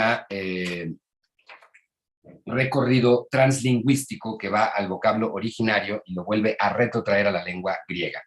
En suma, para saber por qué son desertores estos 240.000 guerreros egipcios que menciona Heródoto, el auditorio o el lector debe ver la relación existente entre estos tres niveles de significación, debe ir primero a la lengua originaria y desentrañar a partir de ella el sentido, ¿no? Como se puede ver, el recurso de Heródoto consistente en reportar la palabra extranjera no solo sirve como herramienta proveedora de verosimilitud para su relato, sino que en definitiva sirve también para enriquecer la comprensión misma de su narración. Un poco más adelante, en el mismo libro, dentro de la descripción de las costumbres egipcias, Heródoto comienza a hablar sobre los animales de la región, todos ellos considerados sagrados, y en este contexto explica la naturaleza de los cocodrilos. Y nos dice, tienen el pasaje, pero no los denominan crocodeiloi, sino hampsai. Los jonios los llamaron crocodeilus porque los compararon en cuanto a su aspecto al de los crocodeiloisi, las lagartijas que hay en los muros de sus casas. Heródoto descubrió en Egipto el nombre nativo de aquellos enormes reptiles a los que los jonios llaman de la misma manera en que llaman a las pequeñas lagartijas que se esconden en sus muros. Para incorporar dentro de su propio léxico los nombres de cosas o criaturas no endémicas de Grecia y no poseedoras de un nombre propio, los griegos, como ya se sabe muy bien, los compararon con aquello que sí conocían y los denominaron en función de ello. Ejemplo de eso hay muchísimos en la lengua griega. Basta con mencionar a los hipo y hipotamio, y de los que hablará Heródoto un poco más adelante. En todo caso, Heródoto deja constancia de esta tendencia y lo hace aquí de manera incidental al reportar el nombre extranjero de aquello para lo cual los jonios usan un nombre que, como vemos, puede referirse tanto a las lagartijas como a los cocodrilos. La etimología del sustantivo crocodeilos, según Frisk y Chantren, apoyados ambos en la explicación etimológica propuesta por Hermann Diels, se derivaría de croque, guijarros y drilos, que tiene un significado oscuro, quizás sea gusano, con lo cual el sustantivo significaría algo así como gusano de los guijarros. Y Diels sostiene en su artículo que originariamente el sustantivo se refería a las lagartijas que se paseaban por los muros, las Jaimaceae de las que habla Heródoto, a menudo construidos con guijarros. El Etymologicum Magnum recoge, ahí tienen el pasaje también, la interpretación etimológica que se hacía en la antigüedad, en la cual se proponían dos derivaciones de la palabra, una correspondiente a los cocodrilos terrestres, que le hacía provenir de crocos, azafrán, y deilos, temeroso de, ¿no? Pues dice el pasaje del Etymologicum Magnum, el cocodrilo terrestre teme el azafrán, de ahí que los apicultores, cuando pasa y se come la miel, le ponen encima y por afuera azafrán, por lo cual cuando lo ve huye. La segunda posibilidad que da el mismo Etymologicum Magnum, correspondiente a los cocodrilos marinos, coincide con la primera derivación en cuanto al segundo término de composición de hilos, pero en cuanto al primero dice que proviene de los guijarros, otra vez crocai, lo que significa, dice el pasaje, costa, playa, como si se dijera que es temeroso de la tierra, ¿no? Keller, Gossensteyer y entre otros defienden otra posibilidad según la cual el sustantivo provendría de quercos, cola, y drilos, gusano, etimología que parece respaldarse por la ortografía de la palabra que encontramos en dos fragmentos del poeta yámbico Hiponacte. Entonces, bueno, paso al siguiente ejemplo, que es otro pasaje importante que proporciona información significativa sobre la traducción de palabras egipcias al griego. Es en el que Heródoto, tras haber pormenorizado el número de generaciones y años transcurridos desde el primer rey de Egipto hasta el último sacerdote de Hefesto, relata la anécdota sobre Hecateo de Mileto, el historiador o prehistoriador anterior a Heródoto, y los sacerdotes de Tebas, según la cual el historiador Milesio se había jactado frente a ellos de que 16 generaciones atrás en su familia había habido un dios. Heródoto nos dice que aunque él mismo prescindió de trazar su propia genealogía, los sacerdotes hicieron con él lo mismo que habían hecho con Hecateo, que fue introducirlo en la sala hipóstila del templo de Karnak, en donde, y viene el pasaje aquí largo, al mostrármelos iban enumerando tantos colosos de madera como los que he mencionado, pues allí mismo cada sumo sacerdote a lo largo de su vida erige su propia efigie, ¿no? Entonces, bueno, es largo el pasaje, pero me voy a la parte que me interesa. Dice que rebatieron su genealogía así, afirmaron que cada uno de los colosos era un piromis nacido de un piromis, hasta que demostraron que los 345 colosos eran un piromis nacido de un piromis, y no los vincularon ni con un dios ni con un héroe. Dice Heródoto, piromis es en lengua griega hombre de bien, kalos kagathos, ¿no? Bueno, aquí en este caso, Heródoto transcribe el sistema fonético griego, una palabra egipcia, y da una traducción, al parecer hasta cierto punto correcta, que le sirve para burlarse del genealogismo del proyecto histórico de Hecateo. La traducción al griego del término egipcio con el cual los sacerdotes se referían a los colosos sirve como demostración de que hubo hombres mucho antes de lo que los genealogistas griegos como Hecateo suponían. Frente a la ingenuidad mitológica griega, los egipcios eran conscientes de que el Ilud Tempus en el que los dioses gobernaron la tierra en realidad se hallaba en un pasado mucho más remoto. Lo importante aquí es enfatizar el mecanismo mediante el cual la presentación de un nombre extranjero y su correspondiente significación griega le sirven a Heródoto para fortalecer su argumentación.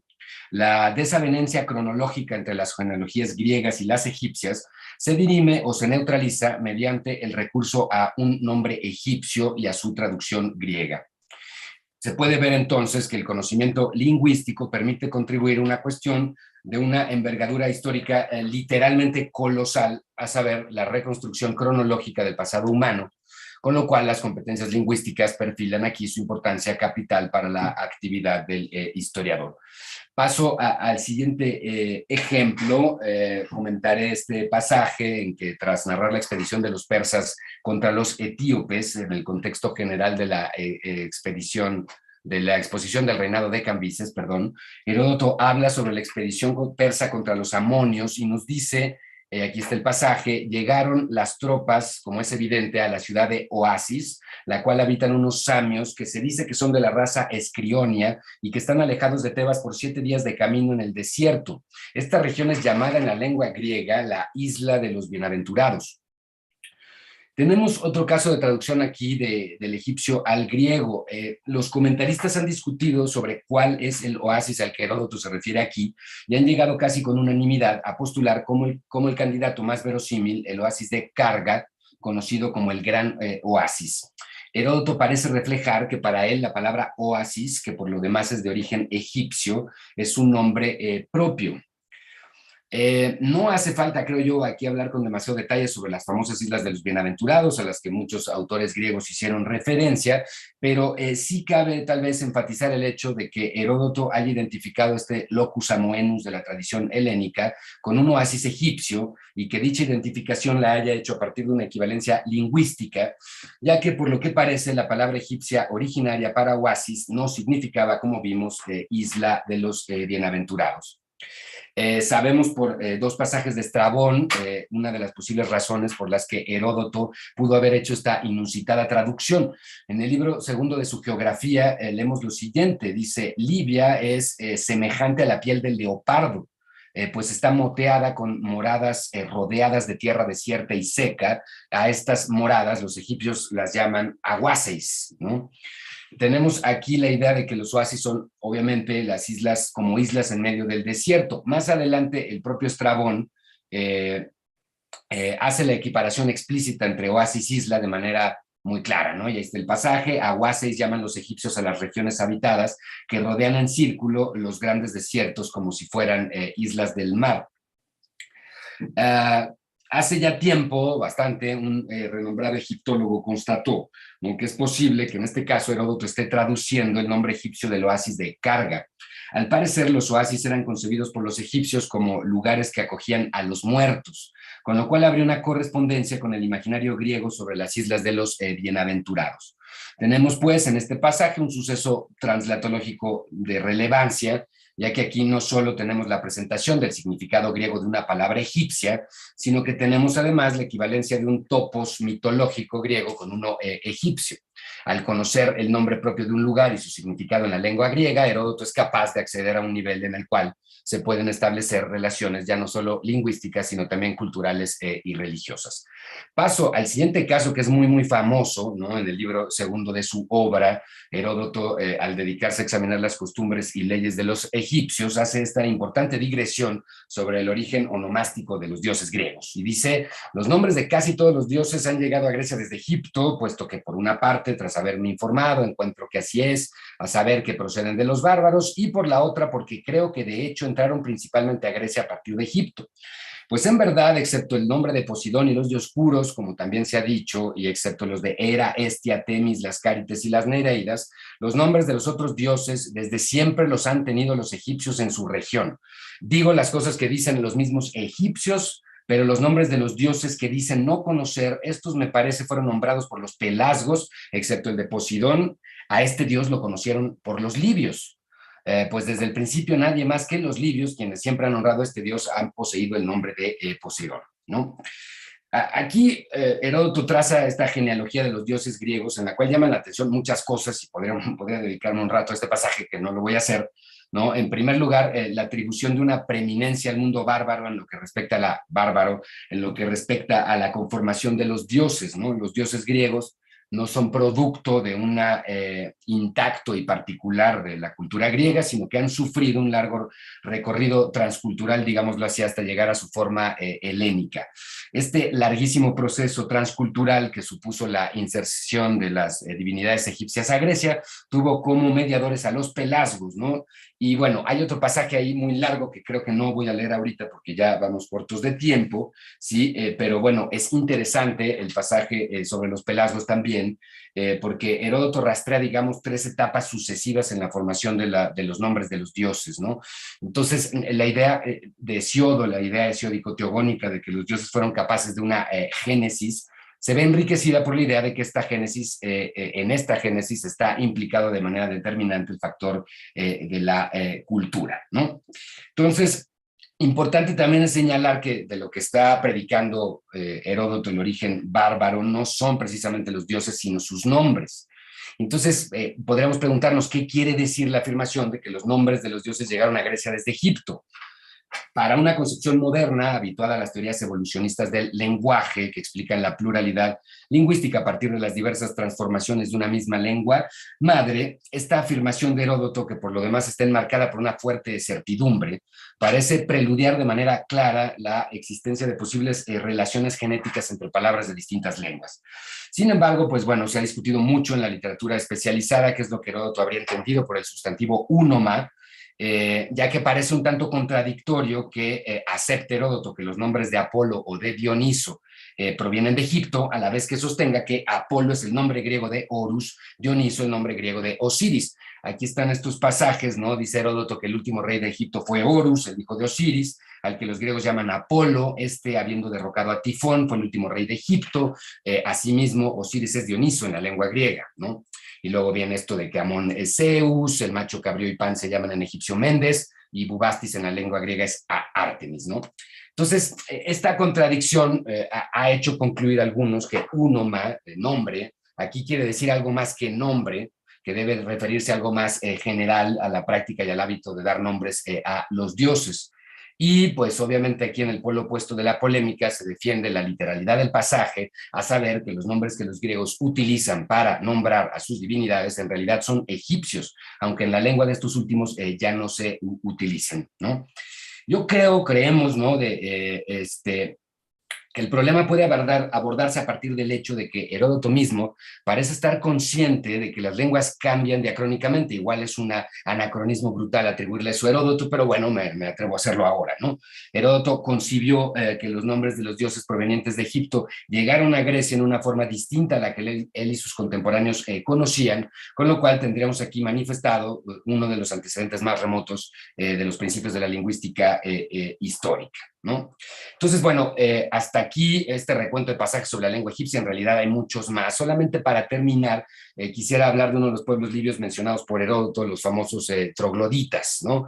En el libro cuarto de las historias, en la sección dedicada a la descripción de la expedición militar persa contra los libios, Heródoto transmite una imagen inhóspita de Libia, un país habitado por una multiplicidad de tribus, adirmáquidas, giligamas, asvistas, ausquisas, hebesperitas, bácales, nasamones, psilos, garamantes, macas, jindanes, lotófagos, maclies, auseos, amonios, atarantes, atlantes, maxíes, sábeses y gisantes.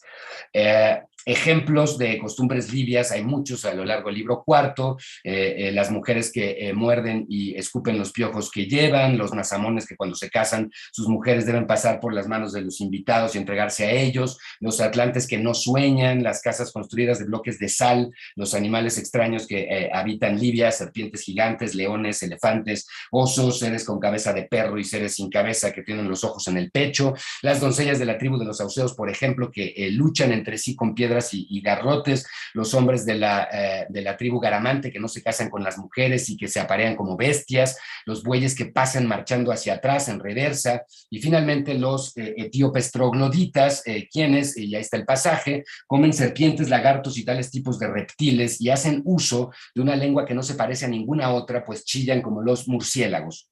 Estos trogloditas y en general los pueblos libios tienen en común con otros pueblos como por ejemplo los escitas en las historias el hecho de representar el máximo grado de alteridad frente a los griegos y además el hecho de habitar los márgenes del mundo conocido. Ambos, escitas y libios, representan para Heródoto lo paradoxon. El sustantivo troglodita y constituye un clarísimo nombre parlante cuyo significado es literalmente los que se hunden en un hoyo, ¿no? Los diontai e istroglen, ¿no? Es decir, los que habitan en cavernas. Es bastante difícil saber si el nombre troglodita proviene de una etimología popular griega, el sustantivo trogle, que significa hoyo o agujero, normalmente de ratones o de serpientes, que deriva del verbo trogo, que significa roer o masticar, ¿no? Y luego en composición con el verbo dio, que significa sumergirse. En este caso, ¿no? Si fuera una etimología popular, los griegos, tras ver las viviendas cavernarias de los trogloditas, las habrían puesto ese nombre. Pero también puede ser, y yo por supuesto me declaro completamente incapaz de tener una opinión al respecto, que se trate de un nombre originario transcrito de la lengua griega. Un explorador alemán del siglo XIX, Gustav Nachtigall, reportó haber encontrado pueblos africanos que habitaban en cavernas, de ahí que se identificara desde entonces a los trogloditas de Heródoto con la tribu de los Tibus o Teda. En todo caso, lo que nos interesa aquí es aquel mecanismo de asimilación de palabras posiblemente extranjeras focalizadas a partir de la semántica de la lengua griega. Esta actitud, que parece en principio jocosa y poco científica, resulta sin embargo uno de los primeros métodos de análisis lingüístico que con el paso de los años acabará por contribuir a la formación de la ciencia filológica. De hecho, sin duda alguna, las historias de Heródoto son para el lingüista comparativo un tesoro de datos importantes y sumamente útiles. Y bueno, hasta aquí mi presentación. Muchísimas gracias y me callo ya. Bueno, muchas gracias, Bernardo, por tu exposición tan interesante para los clasicistas y también para los estudios del norte de África. Esperamos en un futuro seguir esta línea de investigación que me pareció muy interesante sobre la racionalización helénica y los nombres de origen egipcio. Y bueno, muchas gracias. Seguimos con la presentación de Claudio, el doctor Claudio García Ehrenfeld. Su presentación se titula De Luciano de Samosata a Sinesio de Cirene, Concepciones de África y Formación de la Identidad Occidental en la Literatura del Periodo Antonino. Claudio García Ehrenfeld, licenciado en Letras Clásicas por la UNAM, maestro en Letras Clásicas por la Universidad de Nottingham y doctor en Estudios Clásicos y Filosofía por el King's College London. Su área de especialidad es el estudio de la cultura colonial escrita del periodo de los Antoninos, especialmente el autor de origen sirio, Luciano de Samosata, y el autor norafricano, Apuleyo de Maraoros. Te cedo la palabra, Claudio. Gracias, Andrea. Comparto pantalla con ustedes.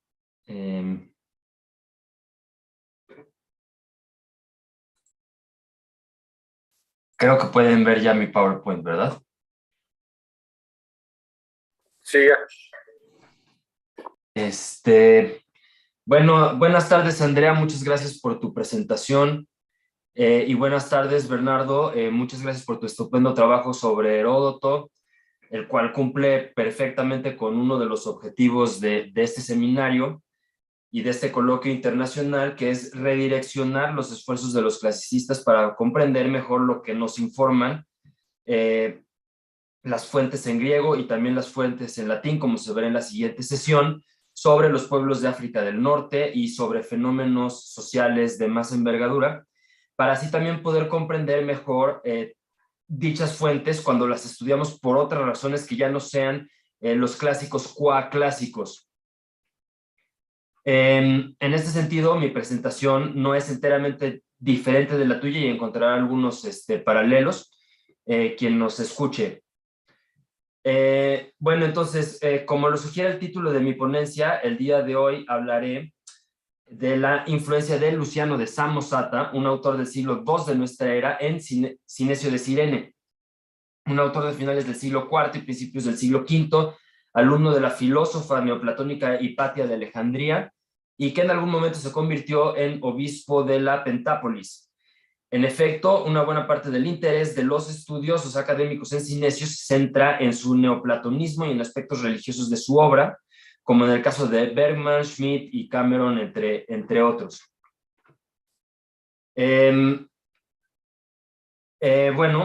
Historiadores de la antigüedad tardía, y en este sentido quisiera destacar el reciente trabajo de Ana de Francisco, heredero de la Universidad Complutense de Madrid, que resume excelentemente y críticamente la mayoría de los estudios anteriores, así como arqueólogos también. Ellos han revisado con sumo detalle el contenido etnográfico que se encuentra en la colección epistolar de Cinesio de Cirene y que complementa el de su otra obra, de la cual no voy a hablar hoy, que se llama Catástasis, en torno a las incursiones que hicieron los ausurianos y los mácetas, ambos pueblos imasiguen o bereberes, en 2 o 3 ocasiones entre el 405, el 407 y luego el 411 en la Pentápolis libia, aquel conglomerado de urbes griegas fundadas por el mitológico Bato de Tera en el siglo VII antes de nuestra era,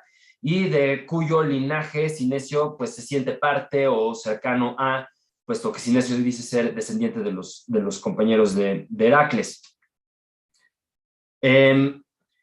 Pues es motivo de debate entre los historiadores hasta qué punto fue capaz la Pentápolis de recuperarse de estos ataques, aunque tal vez pueda afirmarse, y digo esto con cautela en vista del público que hay aquí, de los investigadores que hay aquí, tal vez pueda afirmarse que cuando menos entre las élites letradas helénicas o helenizadas debió morir en ese momento de una vez por todas cualquier deseo nostálgico de recuperar el esplendor clásico anterior que había permitido el surgimiento de la escuela filosófica cirenaica, con Aristipo y su hija Arete al frente, y de intelectuales tan destacados como Ptolemais, una filósofa pitagórica y notable teórica de la música, Eratóstenes, el padre de la geografía, o Calímaco, el más erudito de los poetas y filólogos de la corte alejandrina. Así pues, como señala Ana de Francisco Heredero y antes que ella Denise Rock, la importancia del contenido militar en las cartas de Cinesio es incuestionable, más aún cuando éstas contienen una voz en primera persona del singular. Sin embargo, en este sentido me parece llamativo, muy llamativo, la casi nula atención que se ha prestado a aquellos detalles etnográficos que se encuentran en la epístola quinta dirigida a su hermano Evoctio, en la que Cinesio refiere a raíz de un naufragio, y el cual posiblemente sucedió en su regreso de Constantinopla, las extrañas costumbres de pueblos de alguna de las costas de África del Norte. No dice qué pueblos son. Y la epístola 148, dirigida a su amigo Olimpio, que como él había sido estudiante de la filósofa Hipatia, y en el que elabora una suerte de éfrasis de los placeres de la campiña pentapolitana. No obstante, como han señalado historiadores, las cartas de Sinesio plantean el problema metodológico de cómo documentar, cómo analizar documentos que son históricos y literarios al mismo tiempo. Especialmente cuando temas tan importantes como la conversión de Sinesio al cristianismo son difíciles de separar de modelos literarios extraídos del movimiento literario y cultural conocido como la segunda sofística, y que claramente Sinesio pudo tener en mente a la hora de expresar él mismo sus propias experiencias. Efectivamente, Sinesio escribió un breve ensayo biográfico sobre la supuesta conversión de Dion de Prusa o Crisóstomo de la sofística a la filosofía cínica o estoica, y en este caso vale la pena volver al famoso artículo de Moles de 1973. Y Dion, por otra parte, fue sin duda uno de los autores preferidos de Sinesio, como puede verse por su encomio de la calvicie, escrito en respuesta al encomio de la cabellera de Dion. Más aún, en vista de que Sinesio conoce la obra de Filóstrato, la vida de los sofistas ilustres, y la distinción que allí se hace entre primera y segunda sofística, inquieta que incluso cuando la recepción de la segunda sofística en Sinesio está bien reconocida por varios académicos, no haya más estudios sobre la influencia de otros sofistas en la obra del Cirenaico. Perdón, se me movió esto. Sí, entonces como señalan Rock y otros, Sinesio, al igual que otros epistólogos bizantinos, tenían la necesidad de probar que son hombres de cultura o pepaideumenoi, por lo que no solo incluían una multitud de referencias a poetas y prosistas clásicos y helenísticos en sus cartas, sino que también estas cartas apelaban a que sus lectores pudieran interpelarlas con base en un canon de textos literarios común, de modo que muchas de estas cartas no resultaban en un evento individual y privado, sino que eran más bien uno colectivo y comunitario. En efecto, este espectáculo epistolar se encuentra en la carta 101 que tienen ustedes en pantalla, en la que cuenta Sinesio que recibió una carta de Pilámenes, con un estilo tan excelente que se vio obligado a convocar un público griego para que pudiera disfrutarla. En esta misma carta, más adelante, Sinesio afirma ser de los pocos filósofos en esa ya de por sí reducida sociedad líbico-helena que hay, ¿no? Entonces, con la intención de contribuir, aunque sea modestamente, tanto a los estudios históricos sobre la obra de Sinesio de Cirene como a los estudios literarios, que a continuación haré un esbozo de los posibles modelos del único, entre comillas, sofista, que no menciona a Filóstrato en su obra enciclopédica, en otras palabras, Luciano de Samosata, pero que Sinesio claramente leyó frente a otros modelos sofísticos, especialmente Dion Crisóstomo, en las epístolas quinta y 148 para describir las costumbres de algunos pueblos del norte de África. Como apuntaré en las conclusiones, reflexionar sobre la lectura que hace Sinesio de Luciano es una tarea provechosa para la interpretación de las cartas y posiblemente también de otras obras de Sinesio, ya que mientras que Sinesio se piensa a sí mismo como un noble heredero y continuador de la cultura griega entre bárbaros libios, Luciano se presenta a sí mismo a través de elusivas personae como un eterno extranjero, que desde una distancia satírica es capaz de burlarse de la civilidad helena en su conjunto, a la vez que domina la alta cultura del imperio. A diferencia de Dion Crisóstomo, Luciano resulta para Sinesio un modelo sofístico más incómodo, y esto es algo que ha sido recurrente en este coloquio, el problema de las identidades triples, como la de Luciano, sirio, griego y romano. Entonces, veamos pues el más evidente ejemplo de lucianismo en Sinesio, en esta epístola 148 que él dirige desde Angémaco, una de sus tierras o fincas o latifundios, no estoy seguro, a Olimpio, un sirio de la Seleucia Pieria, o sea, en la actual Turquía, y posiblemente, o casi seguramente, un cristiano a quien dirige otras cartas.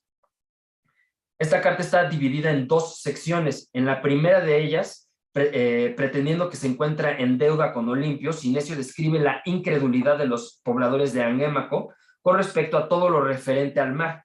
Sinesio argumenta que, aunque las personas allí sí condimentan los alimentos con sal, y de esto habló Bernardo hace un segundo, que extraen de la tierra y la que llaman de Amón, pues de todos modos son, digamos, bárbaros, ¿no? Los motivos lucianescos de este pasaje son muchos y aquí solo vale la pena enumerarlos. Por motivos de economía de tiempo entablo paralelos, aquí principalmente con el Hermótimo o sobre las sectas, el texto más extenso que escribiera Luciano, puesto que en él condensó una buena parte, si no es que todos los motivos que se encuentran en el resto de su obra. Entonces encontramos primero que nada dos formas de ignorancia, puse entre comillas, también debía haber puesto tal vez entre comillas, socrática, en este texto. Por una parte está la autoproclamada falsa ignorancia y pseudosocrática de un Sinesio. El extranjero entre los libios angemetas es muy semejante a la del personaje principal del Hermótimo, Licino, quien a pesar de conocer mejor todos los argumentos de la filosofía, utiliza estos únicamente para convencer a su interlocutor de que la abandone. Por otra parte, está el argumento de que al encontrarse tan lejos del mar, es natural que los pobladores de Libia ignoren todo con respecto a o de Libia interior, pues, y que desconfíen de cualquier extranjero que, como él, les diga que algo semejante al mar existe. En el Hermótimo, Luciano hace un argumento semejante en el que dice que es imposible que los etíopes puedan creer que existen los hombres blancos si no han visto uno. En segundo lugar, el tópico de que no es posible saber qué es cierto lo que no se ha experimentado, es por supuesto el argumento principal del Hermótimo sobre las sectas, aunque también se encuentra famosamente en el prólogo de las historias verdaderas, que son, entre otras cosas, una sátira a los historiadores tipo Antonio Diógenes, autor de la novela Los prodigios más allá de Thule. Sí. Entonces, aquí tienen entonces las historias verdaderas y la idea del mar, de quienes no conocen el mar si no lo han visitado, no pueden saber no pueden creer que exista algo como el mar si no han estado en él, y el prólogo de las historias verdaderas. Y aquí está el pasaje de Thule, ¿no? Lo cual parece ser una clara referencia a este mecanismo lucianesco de distanciamiento satírico. Por otra parte, está la cuestión de una anécdota que cuenta de haber visto una nave, como pueden ver en pantalla, cuando estudiaba con Olimpio en Alejandría, y haberla llamada 100 pies, lo cual recuerda inevitablemente a toda la obra de Luciano que se llama La nave o sobre los deseos, en la que Licino se burla de sus amigos que son filósofos, pero que no pueden evitar desear lo mismo que la gente común: placer, riqueza, poder y digamos, la inmortalidad. Entonces son filósofos inmorales los que se presentan ahí. Está también el intento de demostrar empíricamente que el mar existe ante el escepticismo. O sea, el intento de demostrar empíricamente que el mar existe ante el escepticismo es, por supuesto, un rasgo común del héroe satírico lucianesco, que a diferencia de lo que sucede en esta carta, por lo común busca desmentir una falsa opinión con el empirismo. Entonces Sinesio ha invertido un tópico lucianesco. Luciano satiriza también el temor de hacia las víboras libias en una de sus prolaliae que se llama Dipsades, y la cual es una parodia a textos, entre comillas, no estoy seguro si este es un buen término, orientalistas realizados por sofistas. Ya Bernardo nos comentó la histórica relación que viene pues de Heródoto y otras fuentes entre los libios y las serpientes. Entonces no podemos dejar de mencionar aquí la quinta oración de Dion Crisóstomo, titulada Oración Libia, y que trata también de un monstruo bastante semejante a la obesa Tamsa, pero presentado a un público griego, invocando las imágenes de Medusa y Lamia. Y hemos conversado esto anteriormente con Washt. Entonces, estos puntos nos hacen ver que esta carta está escrita en un modo sofístico, y más que eso, seriocómico y autosatírico, que implica un distanciamiento entre Sinesio, el autor de la carta, y Sinesio, el personaje de la carta. Luciano de Samosata es, por supuesto, el experto de la literatura antigua en este tipo de juegos literarios. Puede aquí recordarse nuevamente la paradoja del prólogo de las historias verdaderas, en la que la voz narrativa, supuestamente Luciano, en el único pasaje de toda la obra en la que Luciano usa su verdadero nombre, Luciano, y que por lo demás es problemático en términos textuales, y en ese prólogo afirma que la única verdad que dirá en todo el libro es que todo es mentira. Estarán ustedes familiarizados con esta paradoja lógica. Entonces, vale la pena mencionar, por último, algo sobre la segunda parte de esta carta. Sinesio aprovecha para celebrar la poiquilía o variedad del opulento paisaje de Angémaco, productor de miel, este no es el paisaje, perdón, productor de miel, aceite, ganadero y propicio para la caza, el cual es solo inferior o solo está en segundo lugar con respecto a los otros paisajes o pasajes clásicos que producen estos productos.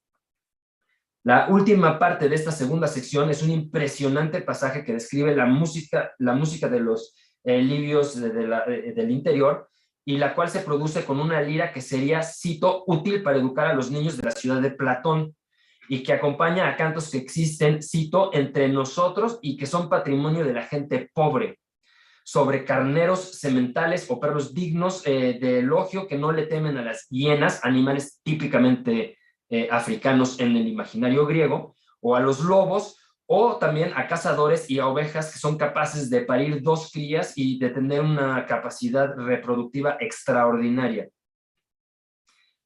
Los pobladores de Angémaco todavía cantan a las estaciones, es decir, viven en un tiempo cíclico y por lo tanto épico. Y aunque saben que existe en algún lugar un emperador, un Basileus, no saben quién es, ni les importa, o creen que todavía reina Agamenón Átrida y que Odiseo solo hace poco tiempo que cegó al Cíclope. Quienes viven allí son semejantes a quienes vivían en los tiempos de Noé antes del diluvio, castigo divino. Y por supuesto aquí Sinesio podría tener en mente el pasaje del oasis de Heródoto como una suerte de isla de los dichosos. Ya García, pero con Y, Lacombard y otros han notado los modelos bucólicos teocríticos de este pasaje y también las bastante evidentes alusiones al discurso euboico de Dion Crisóstomo. No obstante, aquí, por supuesto, los pobladores de la Libia interior no son más que el opuesto binario de los ausunuarios y de los mácetas que asedian la Cirenaica. Son la creación del buen salvaje libio o africano que contrasta con el bárbaro que asedia las ciudades. Este fabuloso viaje al presente atávico pero utópico está escrito en un contexto anti-utópico, de un modo semejante a lo que sucede en la ciudad de la virtud, en el Hermótimo, o, como decía hace un momento, en la isla de los bienaventurados en las historias verdaderas de Luciano de Samosata, posiblemente también de Heródoto. En resumen, no sería para nada extraño que para complacer a Olimpio, un lector sirio, Sinesio decidiera entonces invocar aquí al autor sirio, aunque también griego, como el remitente y el destinatario de la carta con tal de complacerlo. El resultado de este juego es que es imposible escindir el realismo de la carta y la voz íntima y amistosa de la experiencia colectiva literaria y los cánones que permitieron que esta misma voz se exprese. En este sentido, este intercambio epistolar implica una conceptualización de los pueblos de Libia dentro de los códigos literarios compartidos entre Sinesio con Olimpio y de un modo fascinante también con Luciano, a pesar de que este es el autor extranjero par excellence, que les permite a ambos considerarse, a Olimpio y a Sinesio, considerarse, por así decirlo, como occidentales o de pertenecer a una misma élite letrada y a causa de que son los herederos del legado clásico. Ambas partes del intercambio epistolar son conscientes de que la literatura clásica puede fungir como un marcador étnico. Es por ello que, a diferencia de Dion Crisóstomo, Luciano resulta para Sinesio un modelo sofístico más incómodo, pero igualmente útil. Y es por ello también que resulta muy significativa la ignorancia de los pobladores de Anguémaco, que aunque saben algo sobre el mundo clásico homérico, este les es ajeno. Tanto en el mundo ficcional autoconsciente y autotraicionero como en el mundo fuera de la ficción, los angemetas tienen que ser extranjeros conceptualizados dentro de los cánones literarios para que remitente y destinatario puedan identificarse políticamente como helénicos. Como conclusión, no puedo dejar de mencionar el otro inverosímil episodio etnográfico de la Carta Quinta, que también es una ventana rarísima a la vida de los pobladores originarios de las costas del norte de África. Como mencioné, sería difícil, si no es que imposible, argumentar que todo en esta carta es ficción. Sin embargo, esta también presenta la intervención del buen otro, en este caso mujeres, y que no es sino el opuesto binario del bárbaro masculino destructor de ciudades. Cuando parecía que nunca volverían a encontrar el rumbo, un hombre que vestía según la usanza de la región, un anciano y un pobre, los ayudó a llegar a buen puerto a Sinesio y a los pasajeros en una nave. Esto, por supuesto, este encuentro con un anciano recuerda muchísimo al Hermótimo de Luciano de Samosata, en el que Licino se encuentra con un viejo que lo invita a seguir el camino de la filosofía y la felicidad, y Licino lo rechaza. Bueno, aquí estos personajes aceptan la ayuda, y una vez allí cerca del puerto Asario, les muestra cómo pueden sobrevivir de los peces y las almejas que viven en las rocas. Pero después de una semana dejaron de vivir ya tan austeramente gracias a la ayuda de las mujeres del lugar y su relación con las que iban en la nave. Sin embargo, estas mujeres están, en opinión de Sinesio, malditas, con sus senos deformes y sus costumbres deleznables o extrañas. Noten en este pasaje, por cierto, cómo estas costumbres se deben también a una supuesta ignorancia bárbara. Como dijimos, este es un tema lucianesco, y cómo al ser del norte de África se les asocia también con Lamia, que cuando menos en Dion Crisóstomo ha sido asociada, como dije antes, con la obreza de la Imasigen Tamza. Y noten, por supuesto, el aspecto serio cómico del detalle etnográfico al final. ¿Es entonces esta carta quinta de Sinesio mera ficción? La respuesta es muy probablemente, o con seguridad, no. Al igual que los geógrafos se ven forzados por la tradición a incluir monstruos pasadas ciertas zonas climáticas, Sinesio se ve obligado a representar a los pueblos que desde su perspectiva son bárbaros de un modo irreal, pero basado en un canon. Aquí otra vez la distancia satírica que se encuentra en el modelo de Luciano se vuelve útil para invocar la tradición y distanciarse de ella. ¿Por qué Sinesio habría de hacer esto? Pues porque en el contexto norteafricano del destinatario y el remitente necesitaba presentarse a él y a sus interlocutores como occidentales herederos de una tradición literaria civilizada, y a los pueblos de África del Norte bajo una conceptualización sofisticada y apropiada para los ojos de la élite de letrada, que los compara inevitablemente con los sicones. Tanto ausurianos como los otros bárbaros son comparados pues con los tracios homéricos, ¿verdad? Con los extranjeros homéricos. Entonces, eso es todo. Muchas gracias.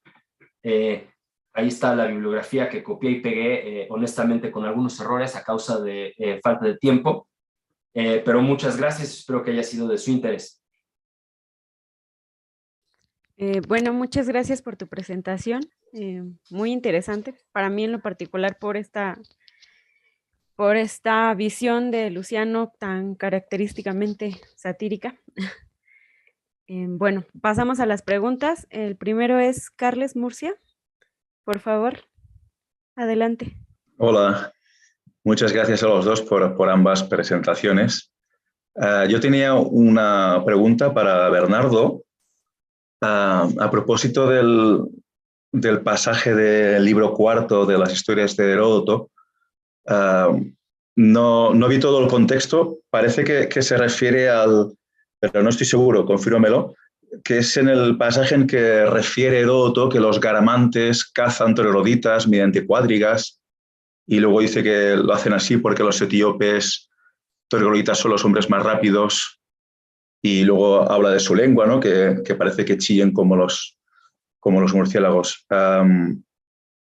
En general, cuando Heródoto se refiere a trogloditas, se refiere simplemente a gente que vive en cuevas. Había libios que vivían en cuevas, todavía los hay, pero me parece que en general este pasaje deja bastante claro, o al menos así lo entiendo yo, no sé cómo lo ves tú, que los garamantes son libios, porque luego dice que los trogloditas, que son etíopes, hablan una lengua que no se parece a ninguna otra. Quiere decir que tampoco se parece a lo de los libios, que es un pueblo un poco más afín, con más proximidad con los griegos de Cirenaica, etc.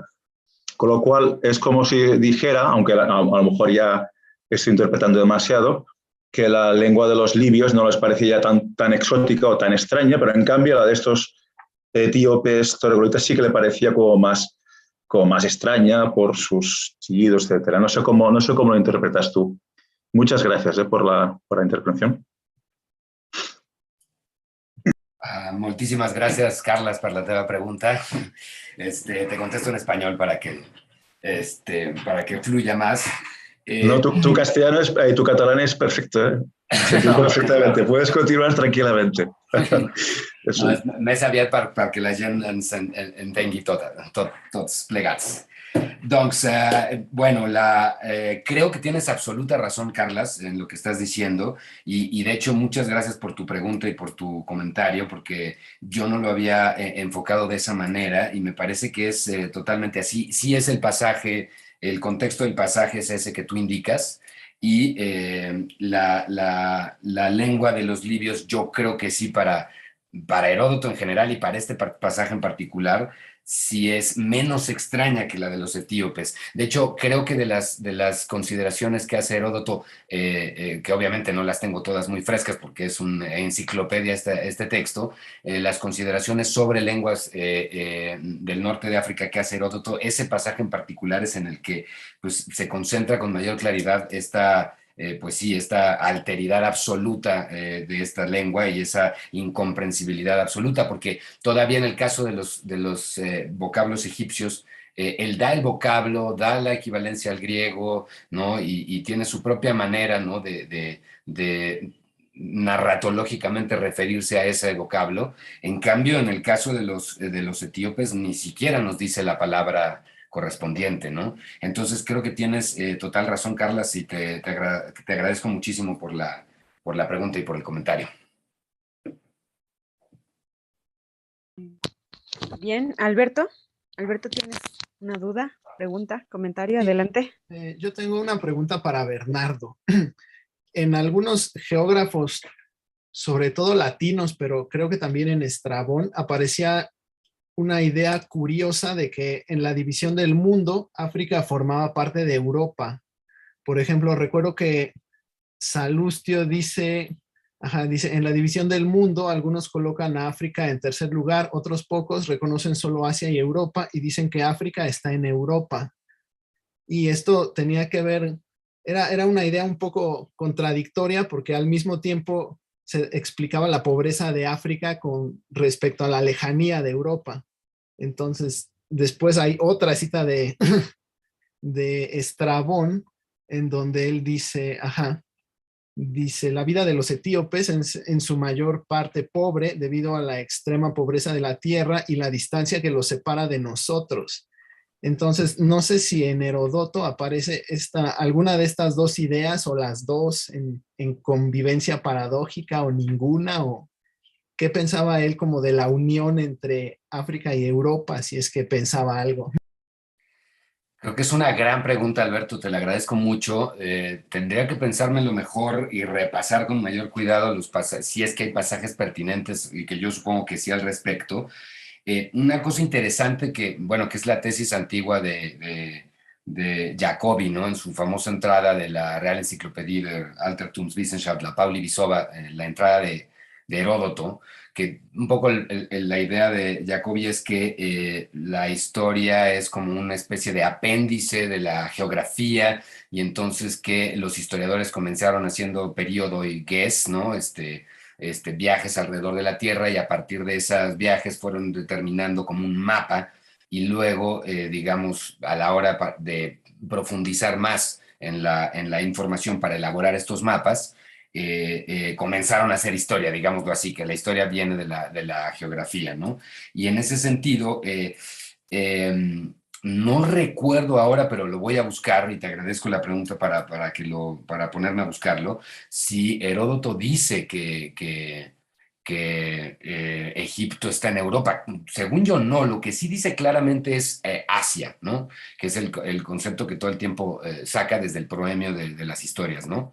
Y todo el tiempo se está refiriendo al encuentro entre Asia y Europa. Pero cuando se refiere en el proemio a los raptos míticos que hay, la dinámica y la dialéctica se establece entre Europa y Asia, y se considera a Egipto como parte de Asia más bien, ¿no? No como parte de Europa. Pero voy a buscarlo porque está muy interesante los pasajes que nos estás refiriendo ahorita, Alberto, y muchas gracias por el comentario. Entonces, ¿África no es como una tercera parte del mundo para Heródoto? No.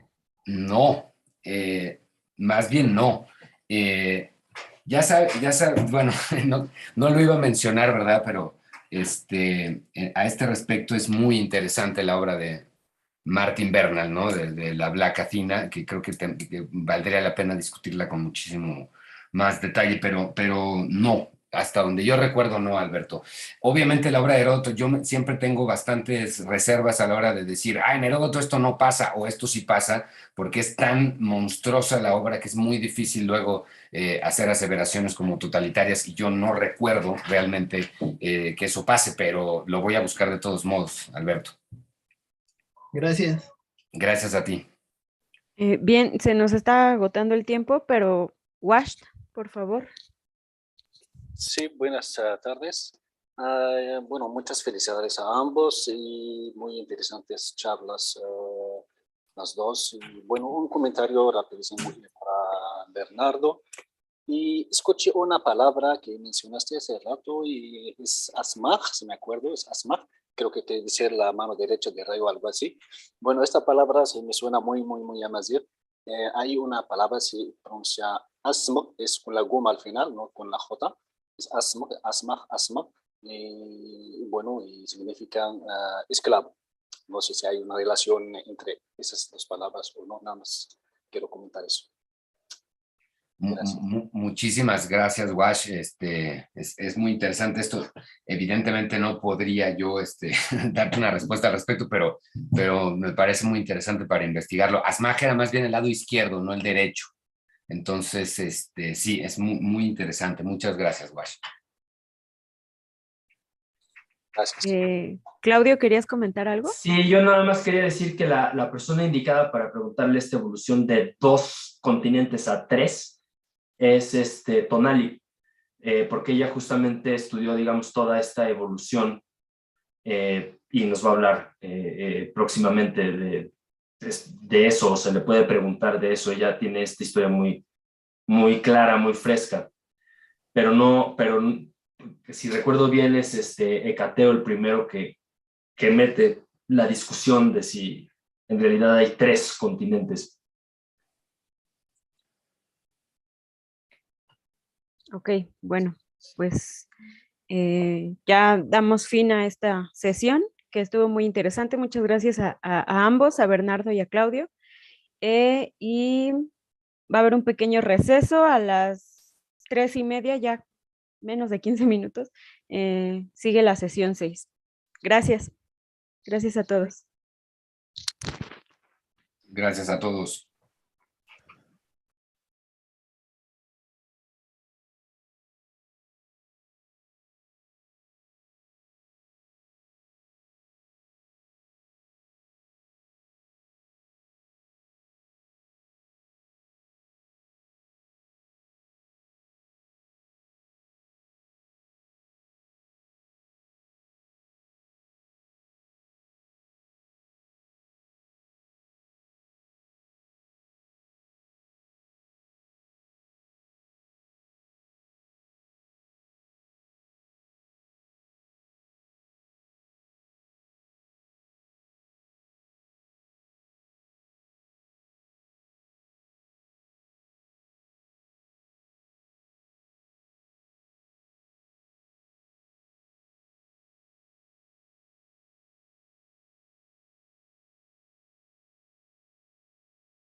todas y a todos.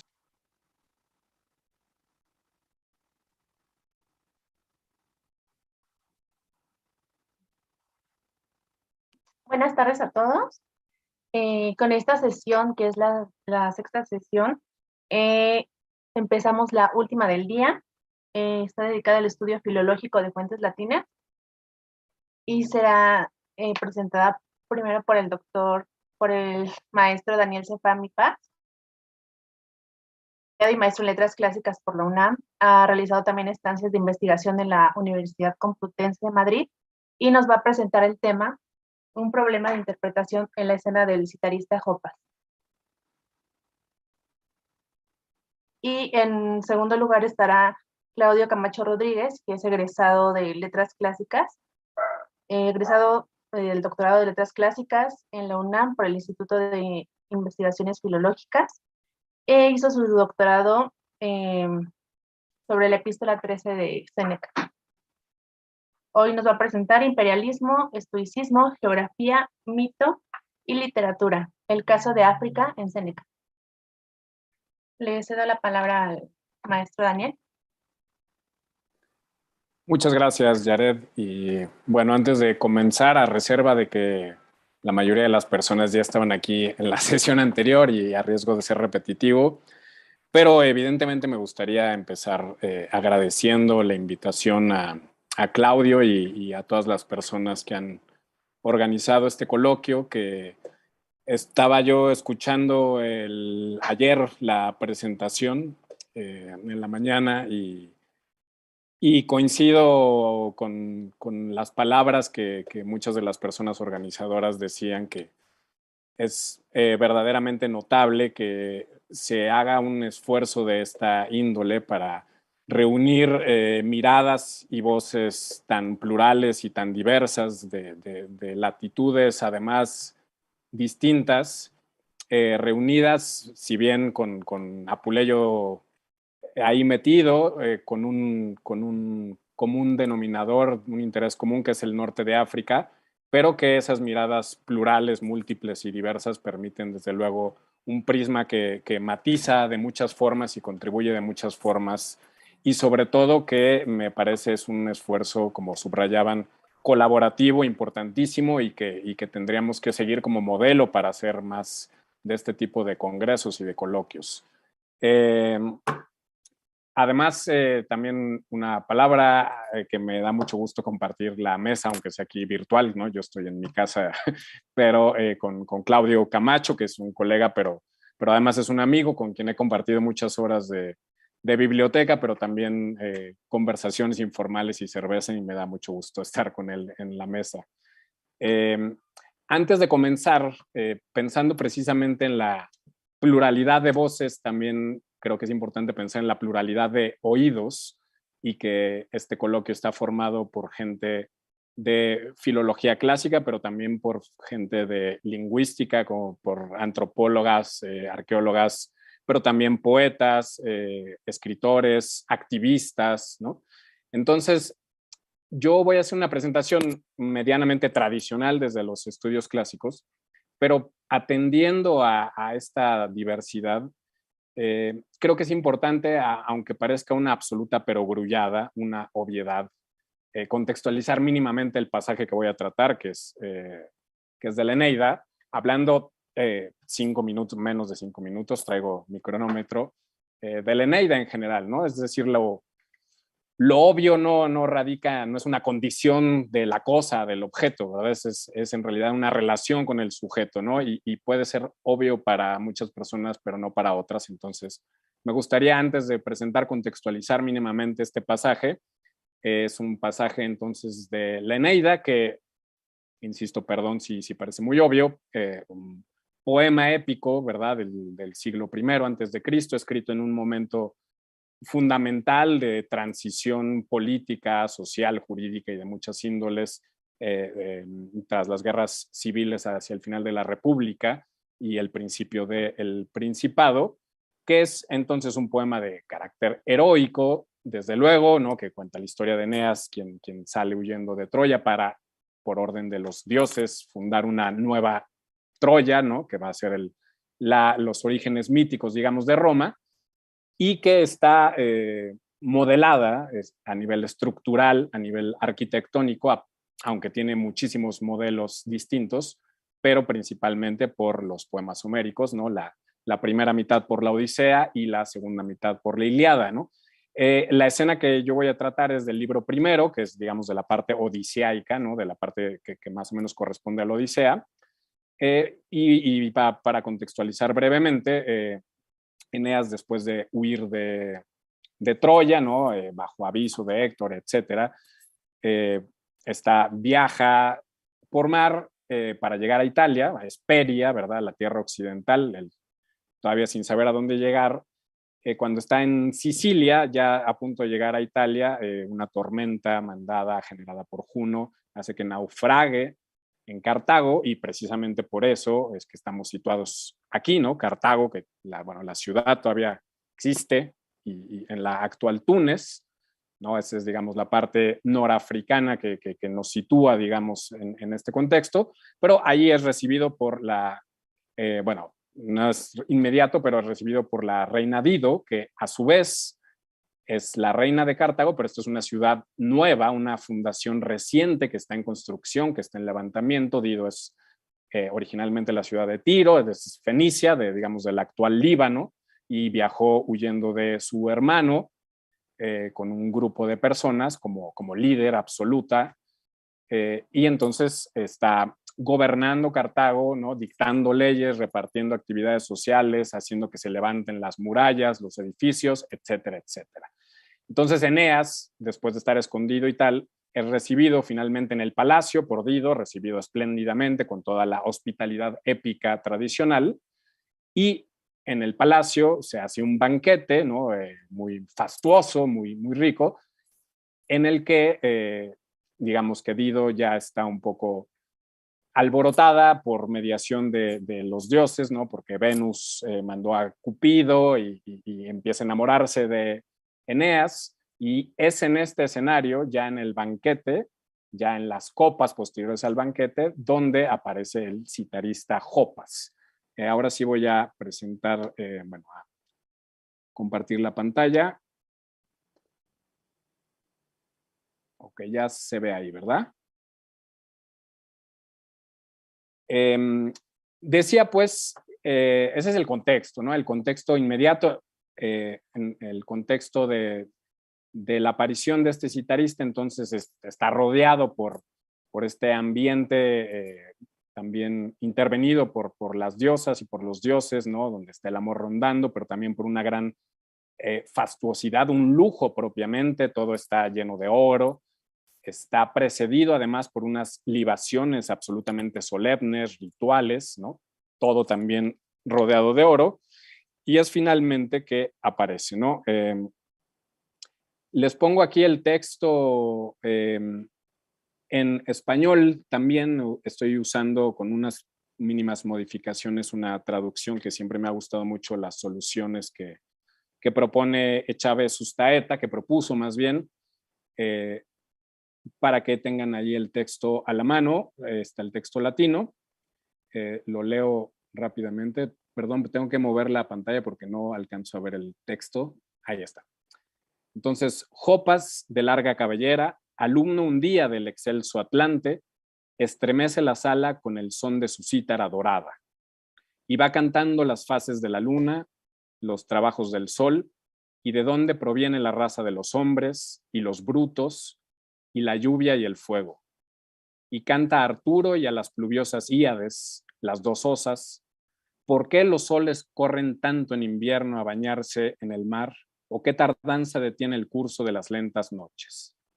Redoblan sus aplausos los tirios y le siguen los troyanos. Bueno, este es el pasaje de mi interés, y antes de abordarlo, voy a medirme el tiempo. Nada más quería descartar muchas aproximaciones que ha habido y que son también bien interesantes, pero para solo mencionarlas sin profundizar en absoluto. Primero, evidentemente, los modelos literarios, ¿no? La Eneida es un complejo constructo de múltiples alusiones de la tradición literaria precedente, Entonces la escena, digamos, de un bardo, un rapsoda, un juglar, para decirlo anacrónicamente, es típica de escena de la épica, y hay evidentemente varios antecedentes, ¿no? Principalmente en la Odisea, ¿no? Está Femio, que narra el regreso de los aqueos desde Troya. Ya en el Palacio de los Feacios también está Demódoco, que canta el amor de Ares y Afrodita. Igualmente Demódoco canta las hazañas de los aqueos, ¿no? Particularmente el caballo, ¿no? la treta del caballo. Y Apolonio de Rodas, ya un autor del periodo helenista, en sus Argonáuticas, tiene también una escena donde Orfeo canta muchas cosas, pero particularmente sobre el movimiento de las estrellas, de la luna y el sol, y el origen de los animales, ¿no? Lo cual evidentemente funge como modelo para esta escena, ¿no? La idea del rapsoda, que además hay muchos estudios donde la asocian simbólicamente a la figura misma del poeta, tiene estos antecedentes de los que no voy a hablar, pero quería mencionar. Por otra parte, también la canción es una canción al final cosmológica, lo cual ha entrañado diversas inquietudes intelectuales. Y aquí simplemente pongo algunas a nivel temático que resulte interesante, ¿no? Porque esto está asociado a la poesía didáctica y particularmente al gran poema filosófico de los romanos, que es el de Rerum Natura de Lucrecio. Entonces aquí, bueno, algunos pasajes de Lucrecio que concuerdan temáticamente con esta escena, evidentemente en Lucrecio están desarrollados y sabemos de la influencia de Lucrecio en Virgilio. Entonces, bueno, otra cosa que un descarte que paso por alto, pero para no dejar de mencionarlo. Por otro lado, a nivel estilístico, digamos, el pasaje, aquí remito particularmente un artículo del 1990 de Brown, ¿no? Que hace un análisis mucho más detallado, pero bueno, aquí lo pongo aquí, subrayando, digamos, una de las características estilísticas que Brown ha caracterizado como propia de la poesía didáctica en general, no solo latina, él recurre a muchas fuentes griegas también, y particularmente la poesía didáctica, digamos, cosmológica, ¿no? de orden cosmológico. Aquí estoy subrayando esta estructura que es fundamentalmente con objetos directos e interrogativas indirectas, ¿no? Y que es una forma típica de, digamos, la suma, el resumen de carácter programático de este tipo de poesía, ¿no? Es decir, se antecede más o menos, se da un preámbulo de lo que se va a hablar de esta manera con interrogativas, ¿no? Entonces este carácter, insisto, estilístico también es muy acorde a lo que Kroll llamó el cruce de géneros, muy suscitado en Virgilio, ¿no? Que utiliza diferentes géneros literarios integrados en su épica, y que además es digamos, un interés particular de Virgilio que se puede notar sobre todo en las geórgicas, ¿no?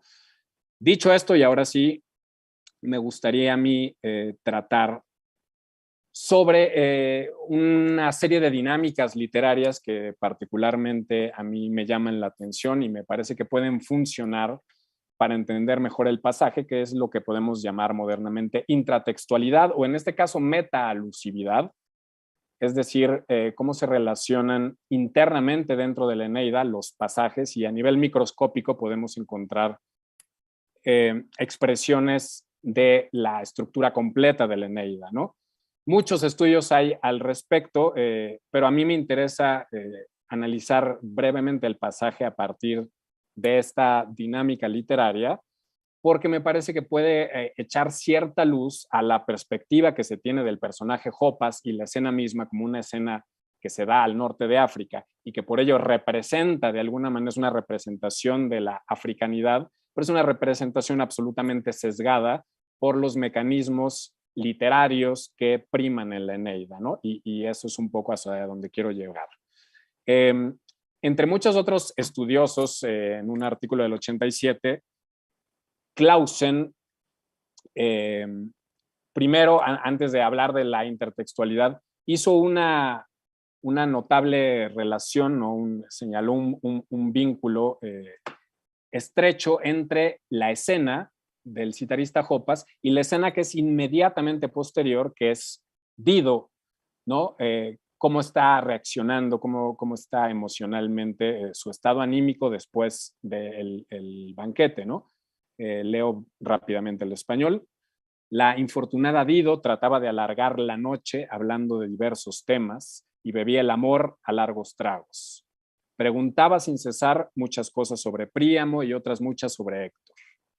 Unas veces qué armadura portaba el hijo de la aurora, otras cómo eran los caballos de Diomedes. Otras veces, de qué talla era Aquiles.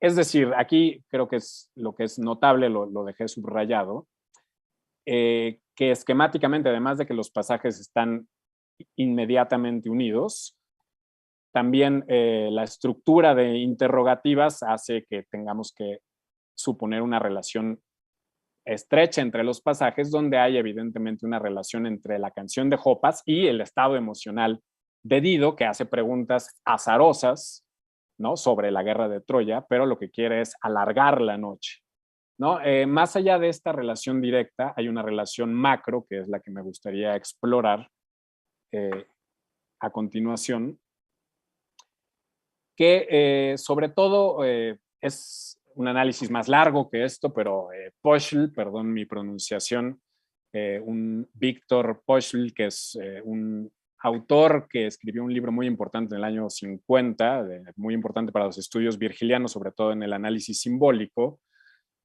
hizo ya una primera aproximación a este pasaje para analizarlo de manera simbólica. Y es que la canción de Jopas lo que está representando de manera velada, de manera metafórica, simbólica mejor, es la relación Dido y Eneas, ¿no? Dice entonces que ¿no?, el citarista, bueno, les ponía la traducción arriba, aquí muy literalmente canta, va cantando las fases de la luna, canta la luna errante, muy literalmente, y las labores del sol, los trabajos del sol, ¿no? Después veremos que labor en realidad es un uso técnico para hablar de los eclipses, ¿no? Aquí lo que me gustaría resaltar es entonces esa representación del sol y la luna como Eneas y Dido, y entonces como una suerte de ejercicio simbólico dentro de la Eneida que puede ser tanto analéptico como proléptico. Es decir, nos va a hablar del pasado de los personajes, ¿no?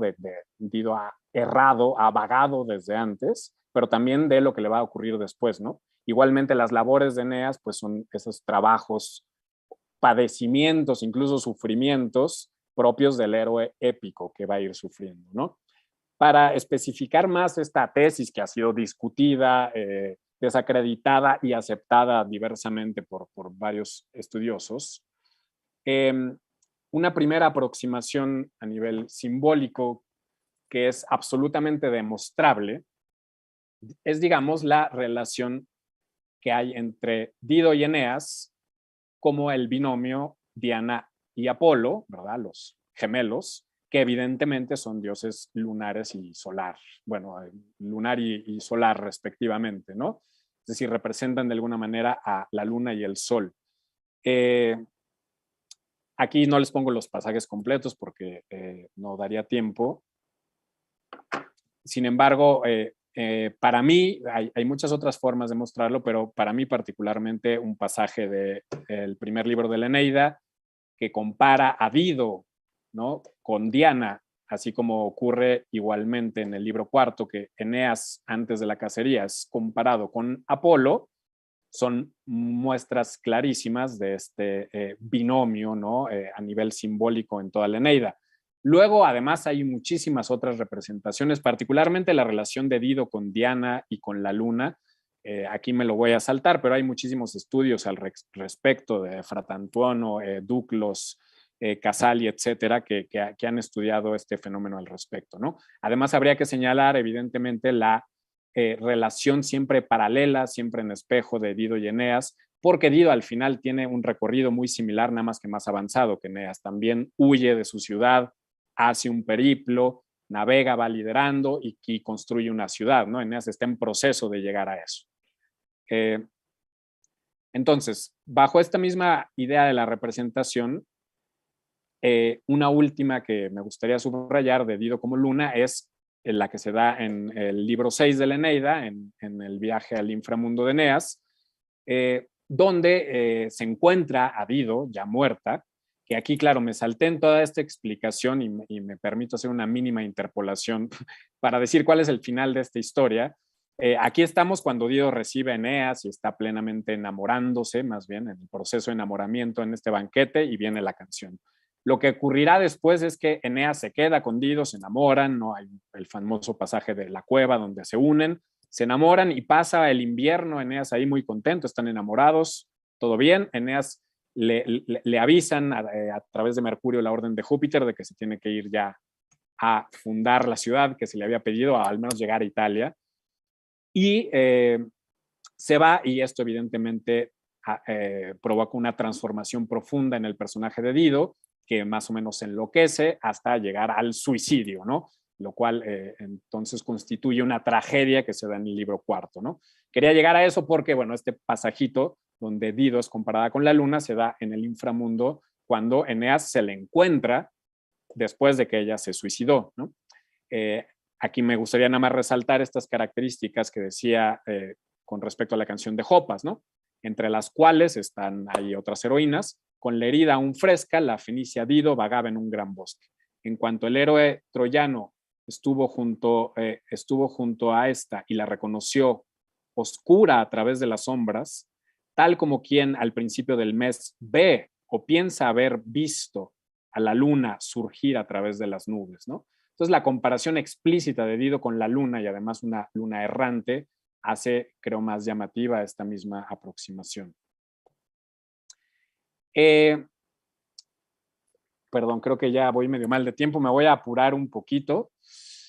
Nada más un par de cositas más con respecto a estas mismas palabras. Ya no voy a desglosar el pasaje completo, pero bueno, la etimología misma de Dido, ya sugerida por el historiador griego Timeo y confirmado también por el Etymologicum Magnum, es que Dido en realidad es un nombre posterior dado a la reina por los locales y por los libios, precisamente por su peregrinar, es decir, que está vinculado etimológicamente, según estas fuentes, al errar, al vagar, ¿no? Igualmente, en el libro cuarto, Jarbas, el líder de los Gétulas, cuando está reclamando a Júpiter por el noviazgo, por la unión entre Eneas y Dido, habla de Dido en estos términos, ¿verdad? Dice que es una mujer qua errans, ¿verdad? Que está errante en nuestros límites, en nuestro territorio, en nuestras fronteras, ¿no? Y por último, un comentario de Servio, en este caso a la Geórgica I, donde habla también de la relación etimológica.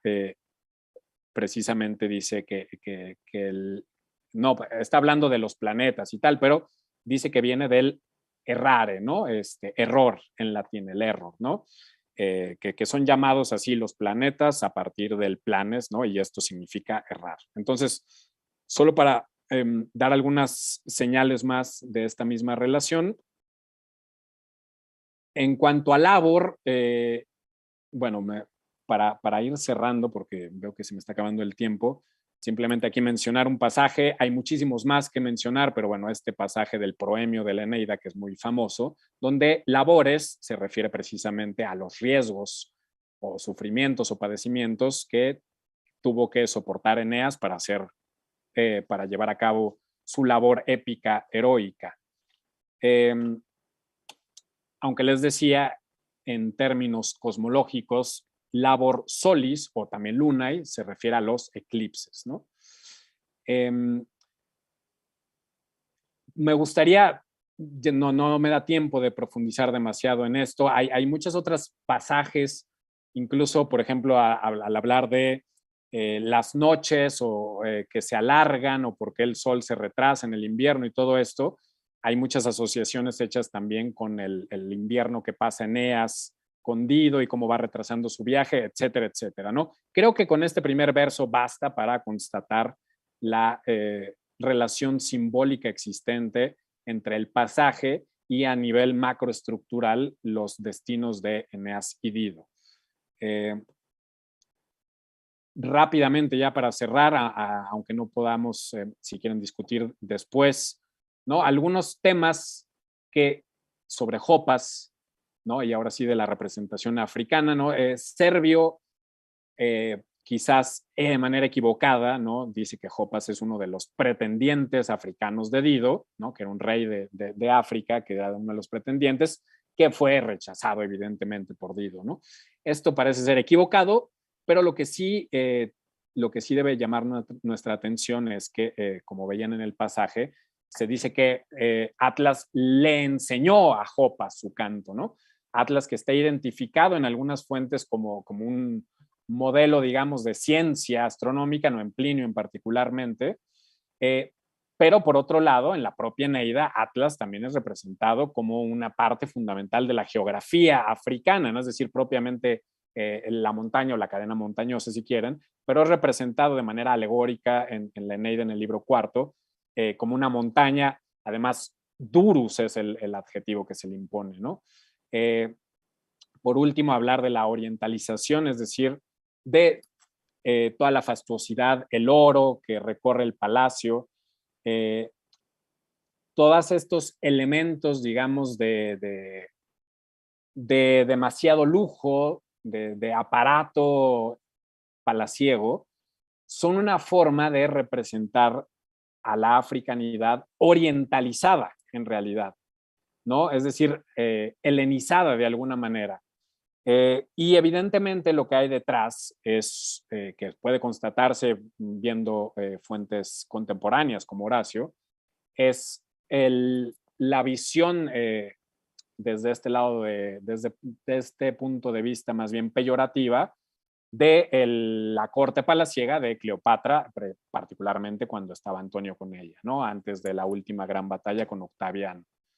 Entonces, para cerrar, y perdón porque sé que me pasé del tiempo, bueno, aquí les dejo una reflexión de un artículo muy, muy interesante de Sigal, ¿no? Es una reflexión sobre el pasaje en general, que es múltiple y de múltiples interpretaciones, pero simplemente para cerrar me gustaría entonces recalcar cómo es que en realidad esos mecanismos interiores de constante comunicación entre los pasajes particulares y los destinos de los individuos que afectan la totalidad narrativa de la Eneida y el destino de los pueblos, es lo que está enmarcando entonces una visión de África sesgada en realidad y que puede ser múltiple también, porque por una parte está orientalizada, por una parte está siendo vista de manera crítica a partir de una visión histórica, pero por otro lado, es decir, pensando en Atlas, por ejemplo, como un titán que está en contra de Júpiter y que por ello está en contra del orden establecido,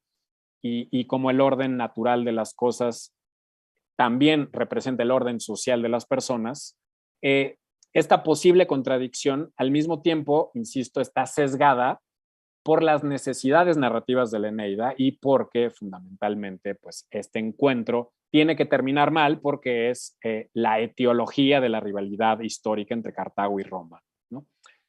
Ya no le robo más tiempo a Claudio, voy a detenerme aquí. Les agradezco mucho y con esto termino. Muchas gracias. Ya después podemos platicar si hay tiempo para preguntas. Muchas gracias. Ay, muchas gracias, maestro Sofami. Gracias. Continuamos entonces con el doctor Claudio. Muchas gracias. Yo también agradezco como Sofami la invitación y la verdad es que ha sido una difícil labor tratar de vincular estos temas que, aunque Séneca parece ser un autor que busca desmitificar todas estas convenciones sociales que habían dado forma al pensamiento romano, que incluyen otros conceptos como la apropiación de tierras, etcétera, pues bueno, siempre es difícil vincularlo porque no es un autor que se centre específicamente en esto, ¿no? Y agradezco siempre la invitación que se ha dado y también agradezco mucho, como ha señalado Sofami, que creo que es la primera vez que compartimos una mesa y pues bueno, voy a comenzar mi exposición hablando un poco. Voy a compartir mi pantalla para tratar ver los pasajes que voy a tocar y pues bueno, poco a poco vayamos avanzando. Trataré de ser lo más sucinto posible, ¿no? La extensa y heterogénea obra literaria de Séneca no solo es notable por la gran cantidad de recursos literarios, estilísticos y lingüísticos que utiliza para su elaboración, sino también por una propuesta ética, filosófica, enciclopédica y al mismo tiempo innovadora que transmite por medio de una pedagógico. Uno de estos métodos consiste en utilizar referencias de la vida cotidiana para ejemplificar el postulado que busca transmitir a su lector. Esto, entre otros motivos, con la finalidad de demostrar que la filosofía debe ser práctica y se puede aplicar a cada aspecto de la vida. Sin embargo, en su amplia obra, las alusiones a pueblos y o costumbres o regiones bioclimáticas de África son escasas. Entre los versos 37 y 40 del Proemio del Hércules Furens, tragedia cuyo tema principal es el tema de la virtud vista desde un punto de vista estoico, hay un verso interesante, no solo porque es un ejemplo de un versus aureus, que constituye al mismo tiempo un bello ejemplo de hiatus interlineal en poesía latina, sino también porque se registra una referencia particular sobre los etíopes, ¿no?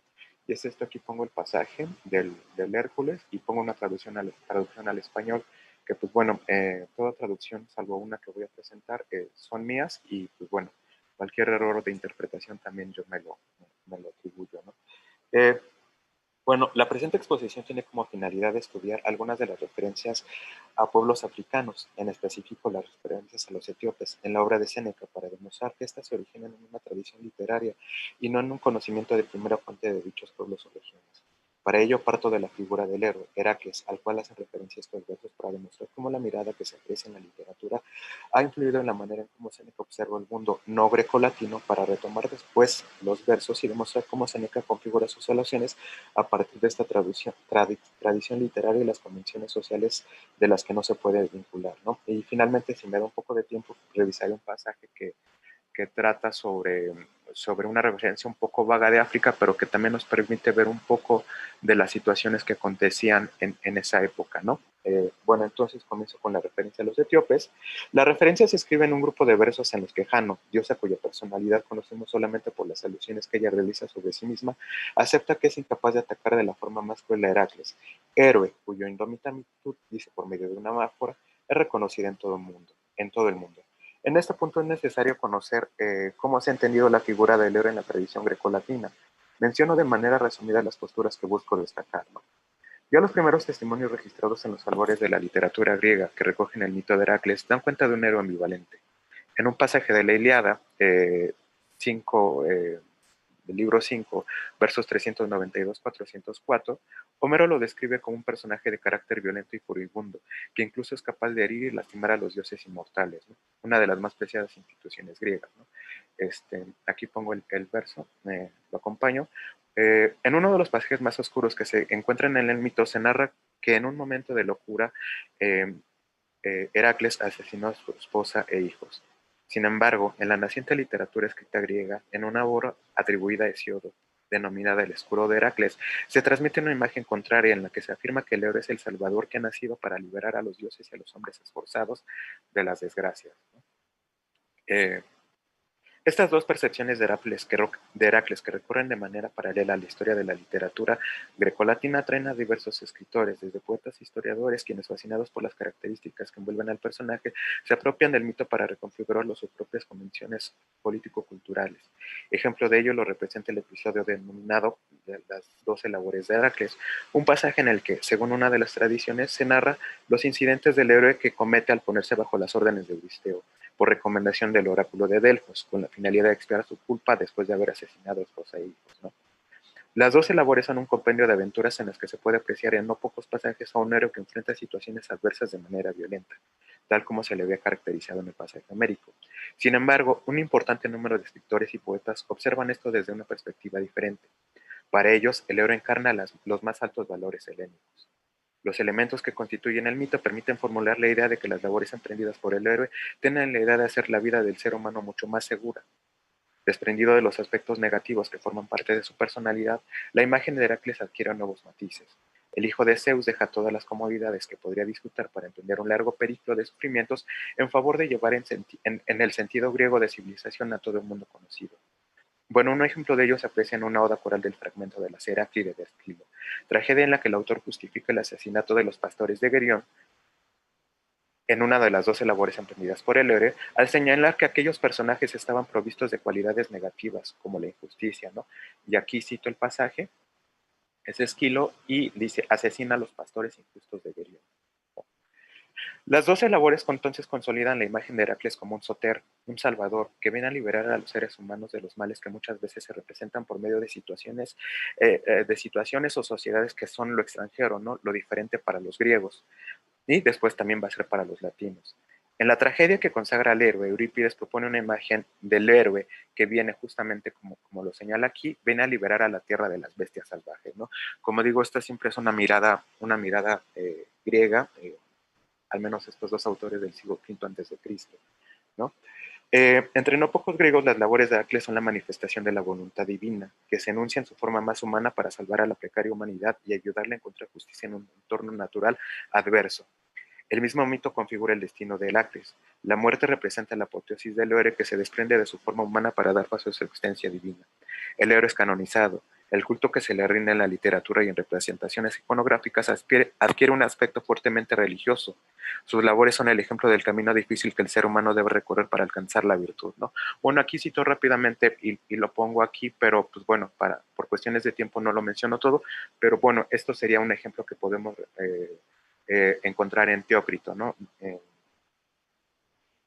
En el helenismo el mito adquiere enfoques políticos que se aprovechan ampliamente. Es precisamente Alejandro quien, gracias a la campaña militar que había emprendido para unificar las distintas polis griegas y la campaña expansionista que había iniciado para conquistar territorios bárbaros, y tras su muerte, es un ejemplo de cómo se emplea el mito para exaltar y equiparar a un determinado ser humano con la figura mítica de Heracles.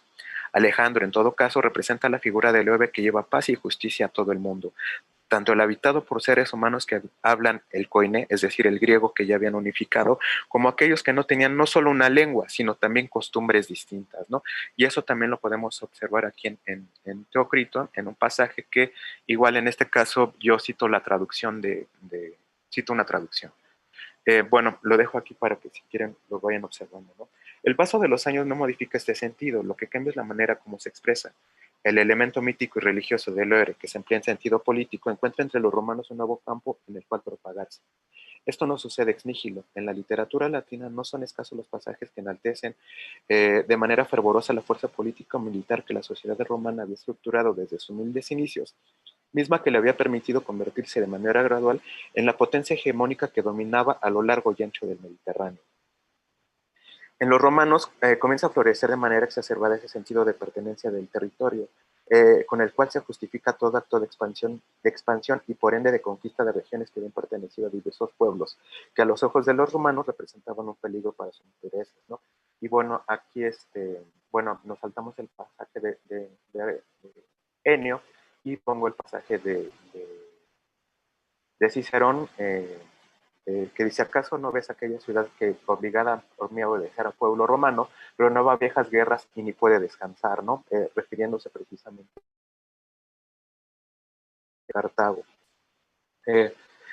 Bueno, la creación de un estado hegemónico cuyo límite ni siquiera pudiera estar restringido por el mismo tiempo encuentra en el relato de la fundación mítica de Roma una justificación a todo acto de beligerancia que se vincula a este principio, ¿no? Y bueno, aquí también cito para este punto a Virgilio, ¿no? Precisamente de quien también nos ha hablado un poco, ¿no? Y pongo una famosa frase que siempre se ha empleado en distintos pasajes, ¿no? Así, a estos ni límites de las cosas ni temporales pongo, les he dado un imperio sin fin, ¿no?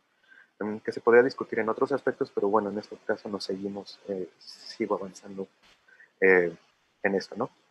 La misma literatura se transforma en el principal medio de difusión y glorificación de la fuerza político-militar de Roma.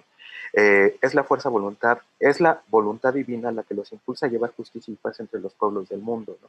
Y bueno, aquí me salto un pasaje que es de Virgilio, que también es un poco extenso, pero pues bueno, eso también lo registramos, ¿no? El pasaje en específico es el libro 6, 851-853, ¿no? Los que podríamos citar, ¿no? Así, toda guerra está justificada en tanto sea para preservar las leyes que permiten al ser humano vivir de manera justa y en paz en sociedad, ¿no? Claro, todo esto siempre desde la perspectiva romana, siempre, ¿no? El Estado, en tanto alberga las instituciones que garantizan paz y justicia, debe preservarse perenne y por él habría que dar la vida, ¿no? Nuevamente, en el mito de Heracles se encuentra un motivo para una justificación literaria y al mismo tiempo casi religiosa para una misión que ellos consideraban de carácter universal. Bueno, y aquí cito algunos pasajes bueno, ahorita voy con estos pasajes de Cicerón, nada más confirmar lo que lo vemos en este punto, ¿no? Según lo que nos dice también Cicerón, pues así debe estar constituido el Estado para que sea eterno, ¿no? Y luego también Horacio, que sustenta esta lectura, ¿no? Que dulce y glorioso es morir en favor de la patria, ¿no? En la sociedad, gracias a sus acciones para preservar las instituciones y difundir las nociones de paz y justicia romana, no pocos personajes de la vida política fueron considerados dignos de ser glorificados e incluso fueron identificados con Heracles. En la poesía militante de Horacio, Augusto es un personaje que se puede asociar a Alejandro y por ende puede ser equiparado con el dios griego, ¿no? Y aquí cito este verso de Horacio, dice: Pollux y Heracles, vagabundo, quien apoyado en esta arte, toca las brillantes ciudadelas, entre las cuales se recuesta Augusto y bebe néctar en su purpúrea boca. Presento solamente ese ejemplo para probar mi punto. Se debe tener en cuenta que testimonios de ellos son profusos. Sin embargo, esta noción de que cualquier violencia es justificada si se realiza en favor de la aclamada justicia y paz romana que debía legarse al mundo conocido, no es aceptada por completo. Bueno, aquí podríamos seguir citando a Virgilio respecto a este punto de lo que decía, pero pues bueno, también por cuestiones de tiempo seguimos adelante. Desde la perspectiva ética de Séneca, Alejandro representa la antítesis del vir bonus estoico, pues encarna parte de los vicios de los cuales el ser humano debe desprenderse. En oposición a ello, Séneca acepta la tradición literaria de Heracles como el héroe que lleva paz y justicia. Incluso representa, gracias a la templanza que demuestra en sus acciones, según es Séneca, al vir bonus estoico. Por otro lado, niega esa tradición literaria en la que se equipara la figura de Alejandro con Heracles y la considera exagerada, poco comprensible. Bueno, como él, varios personajes de la historia, aquellos que emprenden campañas militares siempre crueles, pues no serán dignos de ser equiparados con Heracles, ¿no? Séneca rompe con una tradición literaria en favor de una perspectiva ética, porque en su obra busca romper con el pensamiento atávico. Por ello, se observa una mordaz crítica a las costumbres y convenciones de nuestra sociedad de toda la guerra. Desde su perspectiva, todo discurso debe tener una finalidad moralizante. Esto lo lleva incluso a cuestionar el papel que tienen algunas artes humanas, entre ellas la poesía. Bueno, espero que tengamos presente los versos, no los volví a citar aquí abajo, pero bueno, para esto retomo otra vez los versos que he citado, que son el motivo de este trabajo. Y si se acuerdan bien, el pasaje dice, lo retomo rápidamente, en la dirección donde el sol, quien restaura y depone el día, toca a los dos pueblos etíopes con la cercana antorcha, ¿no? Entonces el verso que nos interesa y que nos gusta, debemos entender aquí es Vinos propinguit tinga etiopes paque, ¿no? Bueno, retomo el pasaje. Dice, con una referencia en la que apenas se notan algunos detalles, Séneca sigue aquí una tradición literaria que se registra desde Homero, y esto me refiero a la Odisea 1, 22, 25. Y, pues bueno, para él, aceptando una ofrenda de toros y cabras, vista a los etíopes que habitan en el final del mundo, a los etíopes que están divididos en dos pueblos, los últimos de los hombres, los que habitan del lado donde nace el Hiperión, y los que habitan donde muere. Desde Homero, en la cual se postula la existencia de dos pueblos, unos que habitan a la salida y otros que habitan a la puesta del sol. De ahí toma el vinos etíopas, ¿no? Vinos propinguit etíopas. Séneca podría aquí recurrir a una alusión de carácter fabuloso con la cual representa pueblos imaginarios, cuyo aspecto resulta extraño y desconocido para ellos. Debemos recordar que, bueno, hay una discusión bastante extensa sobre si el concepto de etíopes se refiere solo a personas que representan lo diferente, y con ello Séneca solo está haciendo alusión a eso y lo retoma desde Homero, ¿no? Que bueno, ya algunos de ustedes ya de seguro tienen un estudio más profuso sobre eso, pero pues bueno, ellos lo toman como una generalidad, ¿no? Me refiero tanto a algunos pueblos, a algunos griegos y como también a los romanos, ¿no? En la antigüedad se consideraba que existían dos pueblos, uno de ellos se puede ubicar en la India y el segundo se puede ubicar en Mauritania. Yo insisto, aquí tampoco me detengo mucho en esta parte, simplemente acepto que Séneca está trayendo esto, bueno, como ahorita lo trataré de mostrar, Séneca está trayendo esto solo por un motivo literario y no porque de verdad tenga un conocimiento preciso de ello, ¿no? Entre los latinos ya Lucrecio alude a este pueblo para ubicar el origen del nido, ¿no? Y entonces cito aquí el verso de Lucrecio y tal vez en las altas montañas de Etiopía. El verso dice, Forcita en Etiopus penitus de montibus altibus cresca. La referencia se puede entender como una expresión empleada para hablar sobre la totalidad del mundo, como se observa en el mismo libro lucreciano. En un pasaje, como se observa en el mismo libro lucreciano, en un pasaje que hace referencia a los 4 puntos cardinales. Y bueno, en realidad este pasaje es un poco extraño, un poco largo, simplemente lo menciono en una traducción, ¿no? ¿Qué hay entre los que están en el Ponto y en el Gades, hasta las tribus de los hombres, hombres negros con su piel tostada? Bueno, dice así el texto. El pasaje de Lucrecio tiene una connotación que no se registra ni en los versos homéricos a los que se mencionan en los pueblos, a los pueblos etíopes, ¿no? Y bueno, son varios pasajes, es en la Ilíada, libro 1, libro 23, en la Odisea, libro 1, que ya leímos, o el libro 4 y libro 5, ¿no? Distintos versos, ¿no? La alusión al rostro como se le menciona aquí en Séneca, podría explicarse por el aitox, que debe provenir del aito, que es como dorar, y hops, que significa rostro. Esto podría explicar la expresión senecana propinqua facie, una metáfora del sol que se registra desde los albores de la literatura latina, ¿no? Y para esto podría citar, ya no lo menciono rápidamente, a Enio y a Enio en un pasaje de su Medial, verso 243, ¿no? Que Séneca emplea de forma ambigua para aludir al sol que recorre la totalidad del eje. Considero, dado las referencias que apenas se asoman en los versos, que Séneca alude aquí a los etíopes como un pueblo que habita en las partes más alejadas del mundo, como se encuentra testimoniado también en Virgilio, y lo hace esto simplemente para hablar de la fama que toca Hércules en este caso, ¿no? Que lo hace como una extensión de todo el polo de la Tierra, ¿no? De todo el polo de la Tierra hasta en ese punto conocido, ¿no? Ya nada más casi para terminar con esto, bueno, ya no menciono aquí algunos otros pasajes a los cuales podríamos aludir, pero bueno, Séneca cuestiona la eficacia y la utilidad de la poesía en la formación ética del ser humano. Él aceptaba solamente su uso si ayudaba a fomentar el ejercicio crítico y reflexivo, a partir del cual el ser humano pudiera ayudar a cuestionar aquello que ha constituido los valores a los que se ha ceñido históricamente.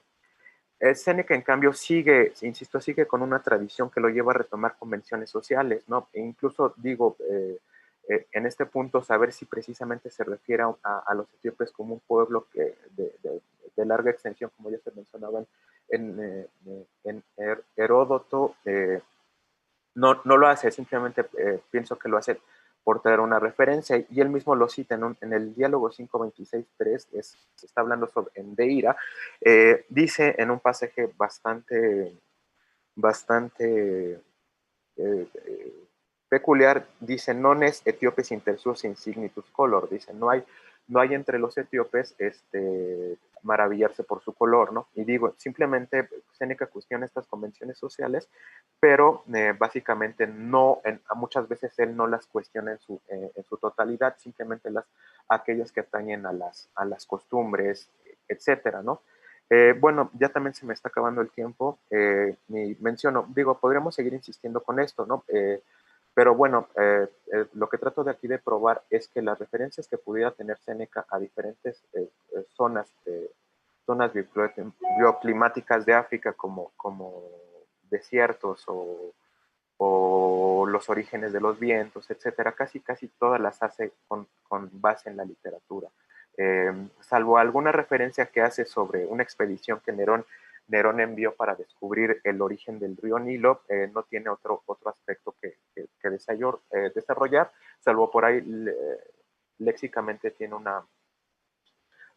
alguna construcción para referirse a los desiertos que no se habían referido antes, ¿no? Y bueno, ya nada más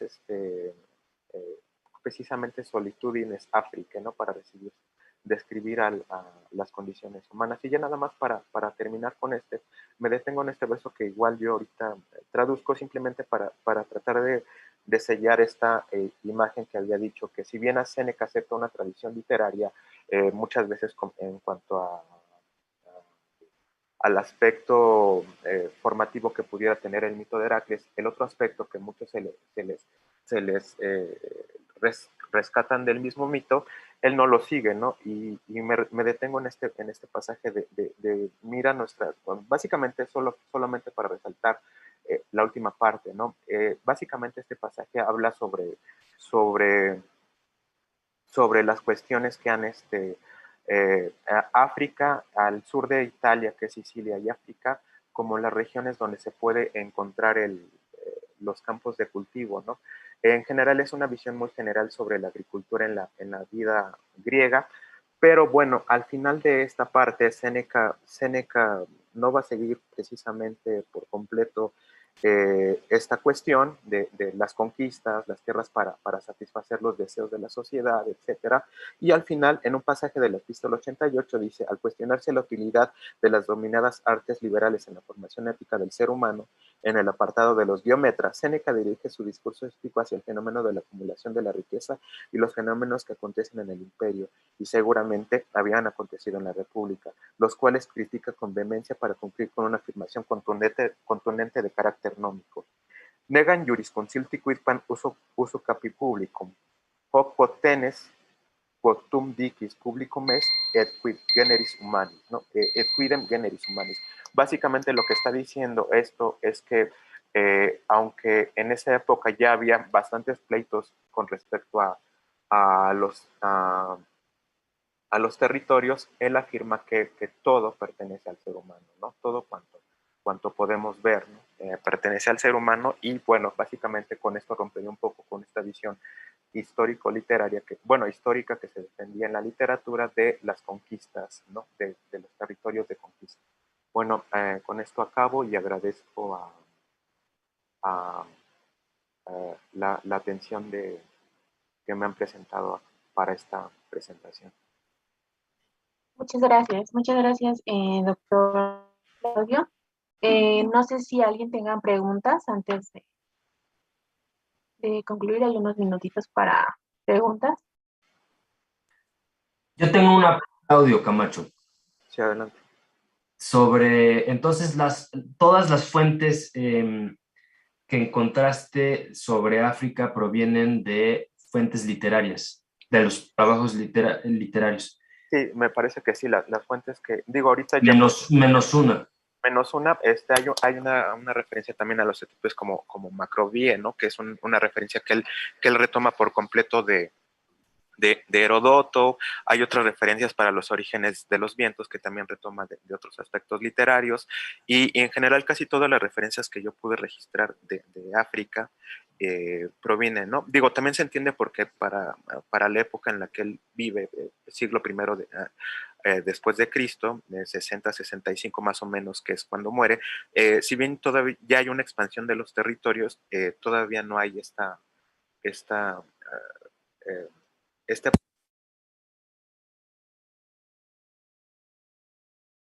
Plinio y otros autores cuando hablan sobre esto, ¿no? Justamente sobre los territorios donde se cultiva, ¿no? ¿Cuáles son? Pues son Sicilia y siempre África, ¿no? Y todos los problemas, ¿no? que tienen sociales, ¿no? Y en Séneca son muy generales. Solo esta referencia que me parece bastante interesante porque para criticar las costumbres de depredación para satisfacer las necesidades, que es algo que critica, se mira hacia África y hacia Sicilia, ¿no? Sobre todo, ¿no? Y ya, bueno, habrá autores que lo profundizan más, ¿no? O que hacen referencias un poco más profusas, ¿no? Frontino, ¿no? Digo, ya había citado alguna vez un pasaje de Trimalción que él mismo dice, alguna vez me quisiera poseer, alguna vez todos mis territorios van a tocar desde el Golfo de Sicilia hasta donde se desaparece África, ¿no? Gracias, Tocayo, muy interesante. Y esta idea, me gusta esta idea en parte de que la geografía senequiana es literaria, más sí. porque también es un autor científico. Ajá, sí hay algunos pasajes donde retoma algunas cuestiones, sobre todo en naturales cuestiones, donde retoma algunos aspectos bioclimáticos, pero incluso, insisto, los pasajes o las referencias, al menos a los que tienes, son literarias, e incluso las referencias históricas que hace también, obviamente, son literarias. Digo, esas porque las manejaba por contexto, ¿no? Por propio contexto.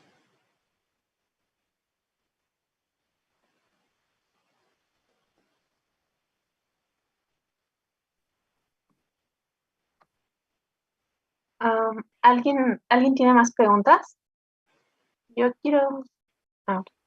sí, doctor Bernardo, adelante. Muchas gracias, Yaret. Muchas gracias a ambos, a Daniel y a Claudio, por sus presentaciones. Yo quisiera preguntarte, Daniel, sobre este asunto del el labor del sol y el uso técnico. Bueno, si pudieras desarrollar un poco más este asunto del uso técnico del labor como eclipse, y en particular como comentario, ¿no? que es muy común en la literatura griega, sobre todo del periodo arcaico, hablar de los erga, ¿no? De los trabajos del sol, y también del ponos, ¿no? El esfuerzo continuo que el sol tiene que realizar día con día. Es casi como un tópico de la poesía lírica, particularmente elegíaca. En Mignermo hay un poema muy famoso sobre eso, también en este Sícoro. Entonces, bueno, digamos que quizá Virgilio esté retomando eso. Digo, es un comentario 100% literario, no tiene nada que ver con otras cosas, pero si pudieras un poco ahondar un poco más sobre ese sentido del labor como eclipse, que me pareció muy interesante. Sí, muchas gracias, Bernardo. Bueno, en realidad, como dices, ¿no? Y tradicionalmente, sí, labor en la Eneida claramente tiene ese contexto, pero digamos, la etiqueta técnica de eclipse no está dada por la antigüedad, pues, sino por estudios de fuentes. Hay dos comentaristas en particular. El primero es Conington, que tiene un comentario a toda la obra de Virgilio de finales del 19, y después Williams y otros más, comentando un verso de la Geórgica II que lo tenía apuntado por aquí, no me acuerdo qué verso es, pero digamos que hay un par de paralelismos precisamente con la canción de Jopas en la Geórgica II, que está calcado el verso. Y comentando ese verso, debo tener la referencia, si no te la mando con gusto, es donde dicen que, pero evidentemente con un estudio de fuentes que ahora mismo no tengo en la mente qué fuentes utilizó Conington para decirlo, pero es a partir de ahí que dice que es para eclipse. Servio, por ejemplo, al comentar, no este pasaje, sino el de Jopas, me parece, ya no me acuerdo, Servio dice, en cambio, que habla de las rotaciones en el mundus del Sol, ¿no? O sea, la rotación solar alrededor del universo, ¿no? En ese sentido de mundus, que a mí me da mucho, digamos, carne literaria para comentar, ¿no? Yo soy más de la tendencia que hablabas de la tradición literaria precedente, pues que evidentemente se refiere a labor como esfuerzo, pero evidentemente también, y con el contexto literario inmediato, sería no solo los padecimientos, sino el recorrido que hace Eneas desde Troya hasta llegar a donde está, ¿no? Que si bien no es un circuito, digamos, como con el movimiento celeste, sí podría pensarse precisamente en un movimiento rotativo celeste. Entonces, creo que va por ahí. Te estaba buscando la referencia al verso de la Geórgica II, pero te la paso porque no la tengo aquí a la mano. Debería estar, pero mis papeles ya se enredaron aquí. Y gracias, Ver. No, gracias a ti, Daniel, y a ambos. Muchas gracias.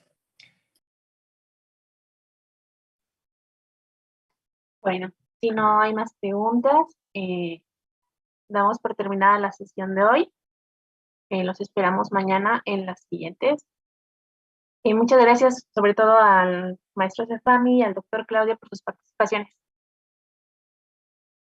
Muchas gracias y perdón, es que ya lo encontré nada más, es el verso 78 de la Geórgica II. Y tengo los comentarios si los quieren. Muchas gracias, Yared, y muchas gracias a todas y a todos. Muchas gracias también. Gracias a usted. Gracias a todos. Gracias. Entonces, cerramos la grabación, Arturo.